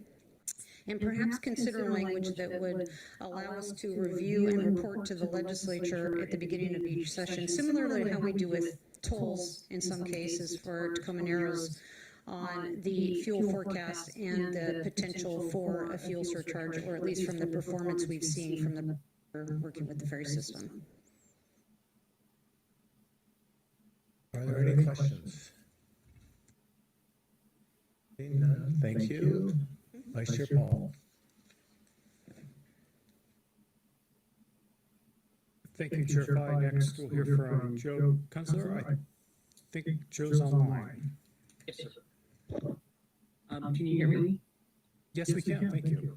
All right. I'm speaking into the mic, and I'm going to be, my concerns aren't just about the bill. I am deeply concerned about how we've had fare increase after fare increase after fare increase of the state ferries. I first testified for the State Transportation Commission in 2019 about how I supported low-income fare for those that were at the time complaining about they had to choose between ferry fares and a stick of butter. And the way we set ferry fares is a way that doesn't allow the state legislature to really hear and respond to the testimony of the people who need fare relief. We have a transportation commission do it, and they get told supposedly they have no authority to just say no, and know the regressivity of it all. So I'm a con on this bill. I'm a con on, frankly, to be real brutally honest, I love our state ferry system. I appreciate what former Secretary Amy Scorton tried to do to save it. But I am against giving the state ferry system any new revenue until they implement a low-income fare for those, and frankly, give some progressivity to our seniors. I'm not one, by the way, who are clearly suffering and having to make some very difficult choices at what's supposed to be their golden years. So I'm sorry, I oppose any fuel surcharge until we get a low-income fare. Thank you.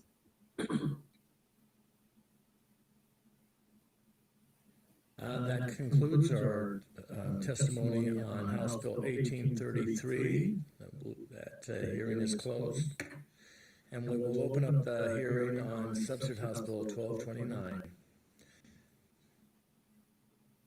And I think we have Mr. Zoll, is that correct? Zali, thank you. My apologies. Oh, no problem. Thank you, Mr. Chair, members of the committee. For the record, Jason Zali, OPR Counsel to the State Government and Tribal Relations Committee. Substitute House Bill 1229 concerns automatic voter registration. Under current law, when a person applies for or renews a driver's license or state ID card at the Department of Licensing, they must be asked if they want to register to vote or update their voter registration. For enhanced licenses or IDs, there's an automatic voter registration process. And that's possible because the enhanced licenses require proof of citizenship. So if someone applies for or renews one, they're told that they'll be automatically registered to vote with the information they provided unless they wish to decline. And if they don't decline, then DOL transmits that information to the Secretary of State. This bill, Substitute House Bill 1229, changes that automatic voter process. So under the bill, a person who applies for or renews an enhanced driver's license or ID card is automatically registered to vote or have their address updated, and there's no opportunity for them to decline at that point.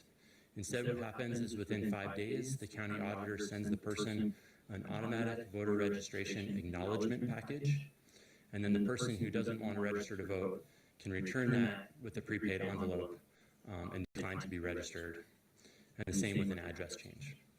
The packet must also state that the person who does not meet the qualifications to vote must return the form and decline to be registered.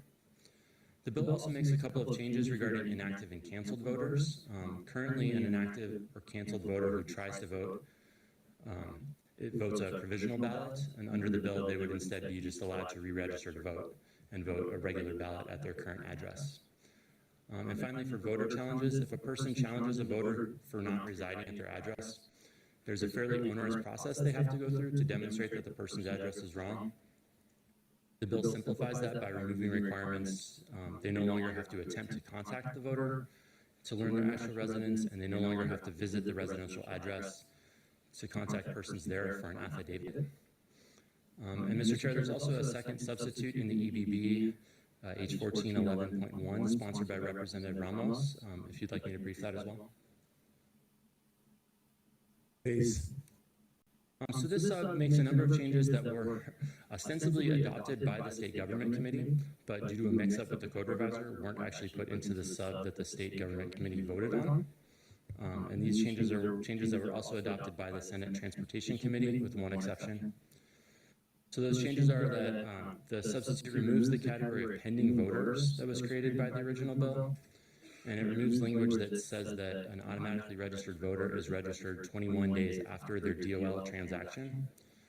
Instead, what's left is language from the state government substitute that someone's considered registered at the time that the county auditor receives their information from the DOL, unless they return their form declining to register and it's received by, within 15 days, or the county auditor gets information about the voter in the 8 days before the election, in which case the county auditor can delay sending out the package until after the election.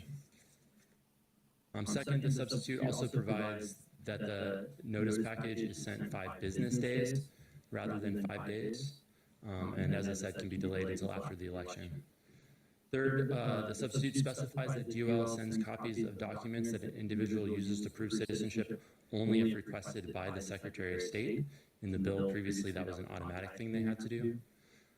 And then it also states that DOL shall not ask someone if they want to register to vote if the identification that they receive shows that the person is not a U.S. citizen. And finally, the substitute reinstates the safe harbor provision about several voter registration crimes that had been stricken from the original bill. And with that, I will turn to Michael for the fiscal. Yes, go ahead with the fiscal note. So this fiscal note, so this is a briefing on the fiscal note for the original bill.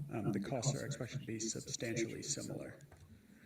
The Office of the Secretary of State estimates $148,000 in one-time costs to make changes to their IT system.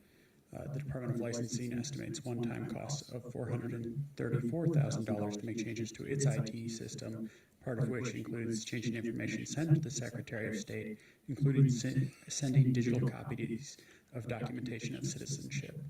Additionally, county auditors would incur an ongoing annual cost of $19,000 to mail notification packages with prepaid envelopes, as well as additional indeterminate costs related to staffing costs to address questions and workload.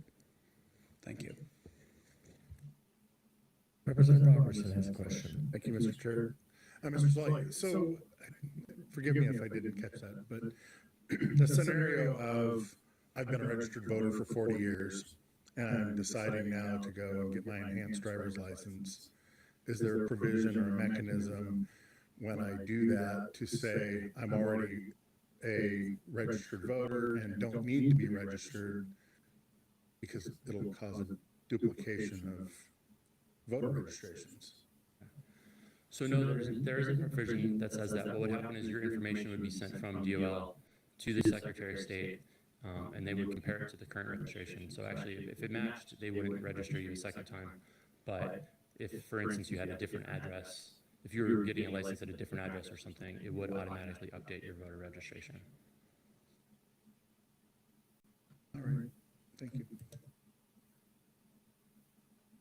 Are there further questions? Representative Walsh. Mr. Sully, is it still a crime for someone who's not a citizen to register to vote in the United States? It is not a state crime for someone to, it's a state crime for someone to falsify their information. So if someone said that I am a citizen, like checking the box on the form, that would be a crime. If someone were to be accidentally registered to vote as a non-citizen, that itself would not be a crime. It would be a crime then if they tried to vote, but not to be registered. Okay, thank you very much. Vice Chair Paul.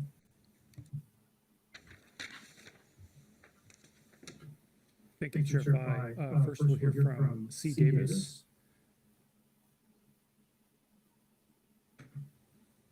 And then we'll also hear from Alex Chanishko.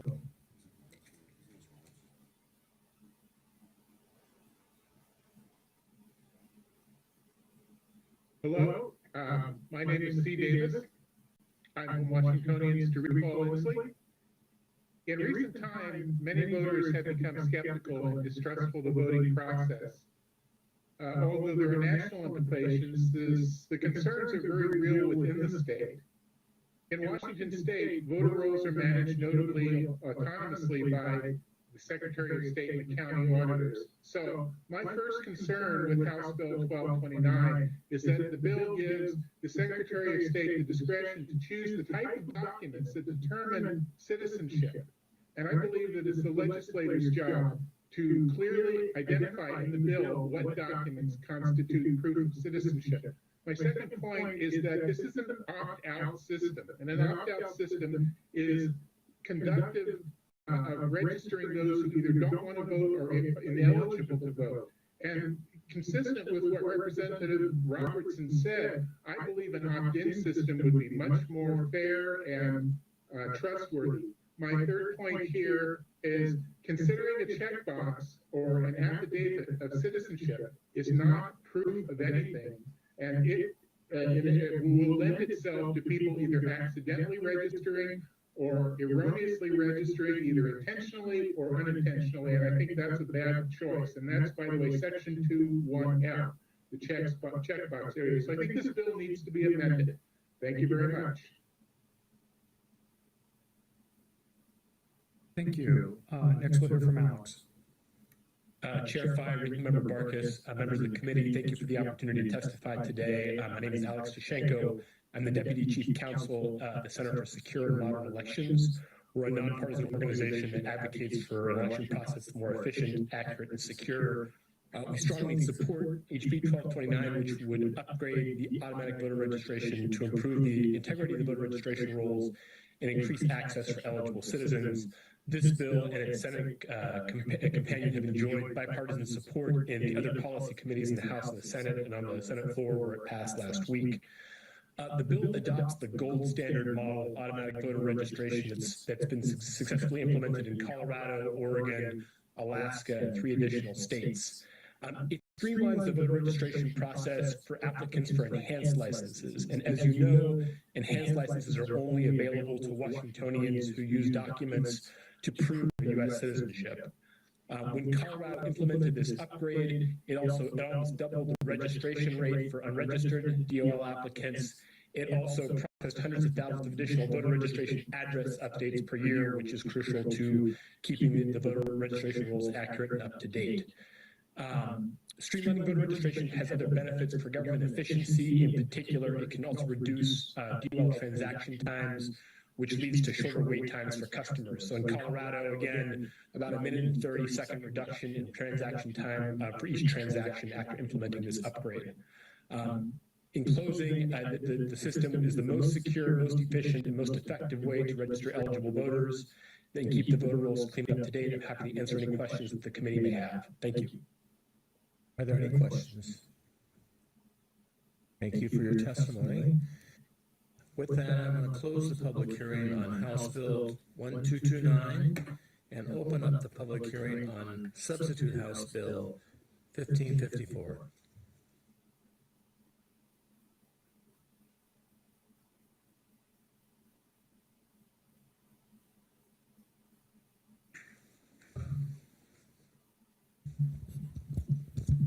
Good evening, Mr. Chair, members of the committee, Jacob Lipson, staff of the Environment and Energy Committee. So Substitute House Bill 1554 requires airports to develop and implement lead exposure reduction plans that is to be based on guidance developed by the Department of Transportation. It also calls on the Department of Health to update certain blood lead testing guidance to consider persons living near airports.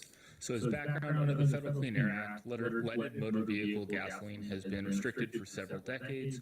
However, leaded aviation gasoline is not restricted in its use and continues to be used by piston engine aircraft.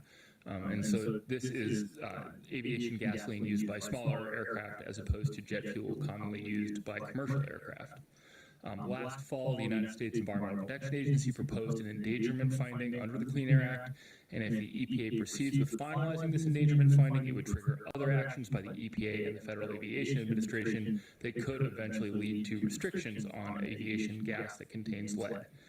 Separately, the FAA has begun an initiative with the goal of eliminating leaded aviation gas use by the year 2030 and has published recommendations for short-term measures that airports can take to reduce lead exposures.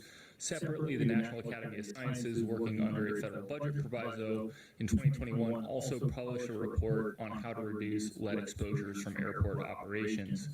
So the bill in front of you requires the Department of Transportation, in consultation with the Department of Ecology, to develop guidance to be implemented by airport operators related to reducing lead exposures from airport operations. This guidance is intended to be quickly and easily implementable by airport operators and must be based on a 2021 National Academy of Sciences document that I just mentioned. The guidance is to be published by July 1st, 2024, and then updated 2 years later. The guidance must address at least 3 topics to allow airport operators to achieve lead exposure reductions, and these actions are eliminating the cast-off of leaded aviation gas fuel, establishing standardized time limits on airport engine idling and run-up, and establishing changes to the distances between run-up areas and public places on or off the airport property. Each airport operator's plans are to be based on this Department of Transportation guidance and must be submitted for approval to either the Department of Ecology or to the local air pollution control authority in areas of the state in which a local air pollution control authority has been activated under the Federal Clean Air Act. So, for example, in the Puget Sound area, that air quality regulator is the Puget Sound Clean Air Agency. And airport plans must be implemented by either November 1st, 2024 or 4 months after the Department of Transportation publishes that guidance. These plans do not apply at airports where leaded aviation gasoline is not sold. The plans must include a description of how the airport operator will implement the operational and logistical recommendations in transportation's guidance, and a plan and budget for financing any needed fueling infrastructure improvements to allow for the sale of unleaded aviation gasoline. Airports must submit annual status reports to either Ecology or the local air authority, and Ecology or the local air authority must offer technical assistance to airports in their implementation of these lead plans. Ecology may adopt rules, and Ecology and local air authorities may issue penalties for violations of these plan requirements. And finally, and separately, the Department of Health is directed to update their blood lead testing guidance that is geared towards healthcare providers to include children that are at risk of lead poisoning from airports at which leaded aviation gasoline is used. To basically require them to consider populations that are at risk of lead poisoning that among the populations that automatically are recommended for a blood test as opposed to at the healthcare provider's discretion. A fiscal note is not yet available for the substitute version of the bill. Okay. All right. Thank you very much. Are there any questions? Wow, I'm surprised. Representative Ted, you have a question? No. You're next.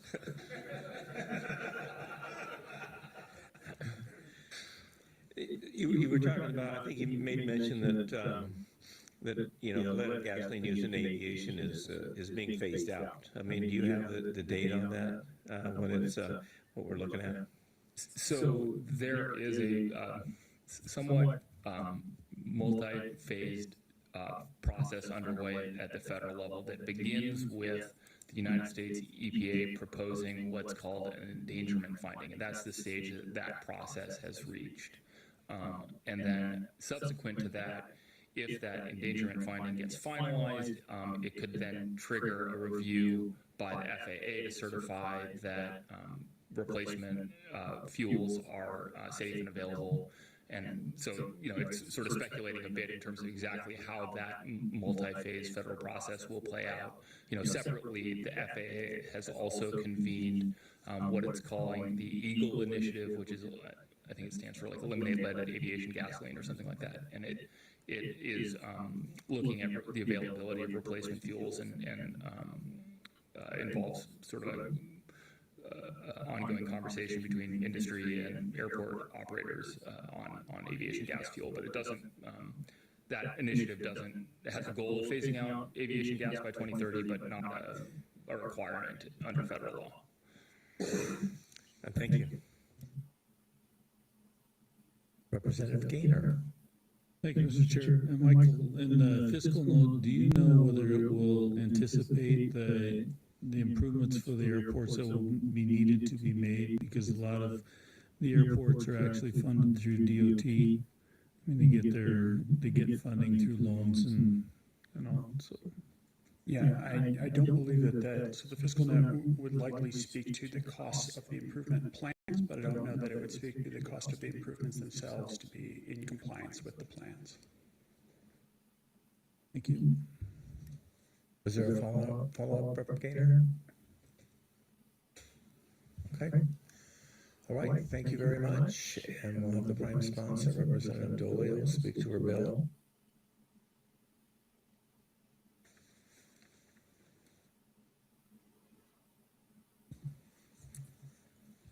Thank you, Chair Fye, Ranking Member Barkis, members of the committee. For the record, I'm Beth Dolio. I represent the 22nd Legislative District, and you are sitting in it. You already knew that. Jacob did such a great job of giving my bill intro that I'm going to just speak from the heart. 50 years ago, we transitioned away from leaded fuels because there is no safe level of lead for children, particularly children. And here we are 50 years later. Yeah, there's been some progress, but on moving towards an unleaded fuel for piston engines used at commercial airports. So we're not talking about SeaTac, we're talking about the smaller airports. We've been talking about a lot of airports issues this year. The fact of the matter is that I dropped this bill because I want to help put pressure on moving towards the alternative. So UL 94, UL 100, there is an alternative that exists that is not at scale yet. And every single communication that has come in that has talked about the problems with this bill has admitted to the fact that we all want to move away from leaded fuel. And that's the purpose of this bill. That was the first purpose because I put a ban in place. Not able to do that because of interstate commerce. So what do we do then? Coping mechanisms, trying to reduce the risk until we do have cleaner fuel in place for these piston engines. Basically says to airports, here, from DOT, here's a plan that you can adopt. It talks about castaway. So castaway, they take and Rep. Dent can talk way better about this than I, but they take about a gallon of the fuel, test it to make sure it's safe, and then cast it away. There's safe ways to do that, and there's unsafe ways to do that that increase exposure. Same about where you're, revving your engine to make sure it is safe. There's a lot of things about these older engines that you have to do to make sure that they're safe as they go up into the air and stay in the air. So that's one thing, a plan. We're going to do it. We really moved the timeline up in the bill.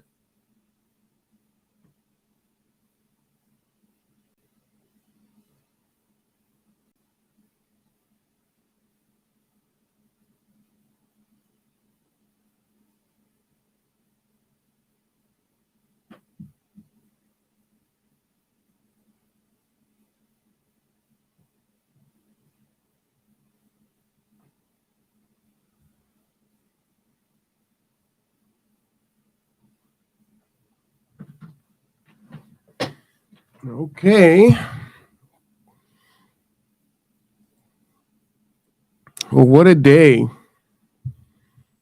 What a day. I do appreciate everyone hanging out with us on today. Definitely an informative event. Great for the youth to see the process and how that works. Woo, it just crams and crams and crams. You definitely have to have your research, your information, support. Support is a big one that I took away from this. Definitely need to know how to argue your point and understand your opponent's point and argue that as well. So we do hope to see our youth in this space. That's my hope. I think that would be fantastic. But we do want to thank Civil Survival, Tarra Simmons, for the Transform Justice Day of Advocacy, Kitsap Black Student Union, for their continued leadership from the youth standpoint, which is fantastic. Love to see God's Broken Home University at the event. Shout out to them. And as always, gather together, grow together for their work and hear us at the conference. So, programming note, I believe our next show is tomorrow evening, which is the Olympic College board meeting. I believe that starts at 5:30. I hope you'll join us then. For now, don't forget, subscribe, like, and share. Again, there is a wind advisory in place until tomorrow morning at 6 p.m. Up to 35-mile-an-hour winds with gusts to 55 miles an hour. I know our power flickered once or twice here. So take care of yourself, take care of each other, and we'll see you tomorrow. For everyone involved, I am Marwan Cameron. This is The Conduit.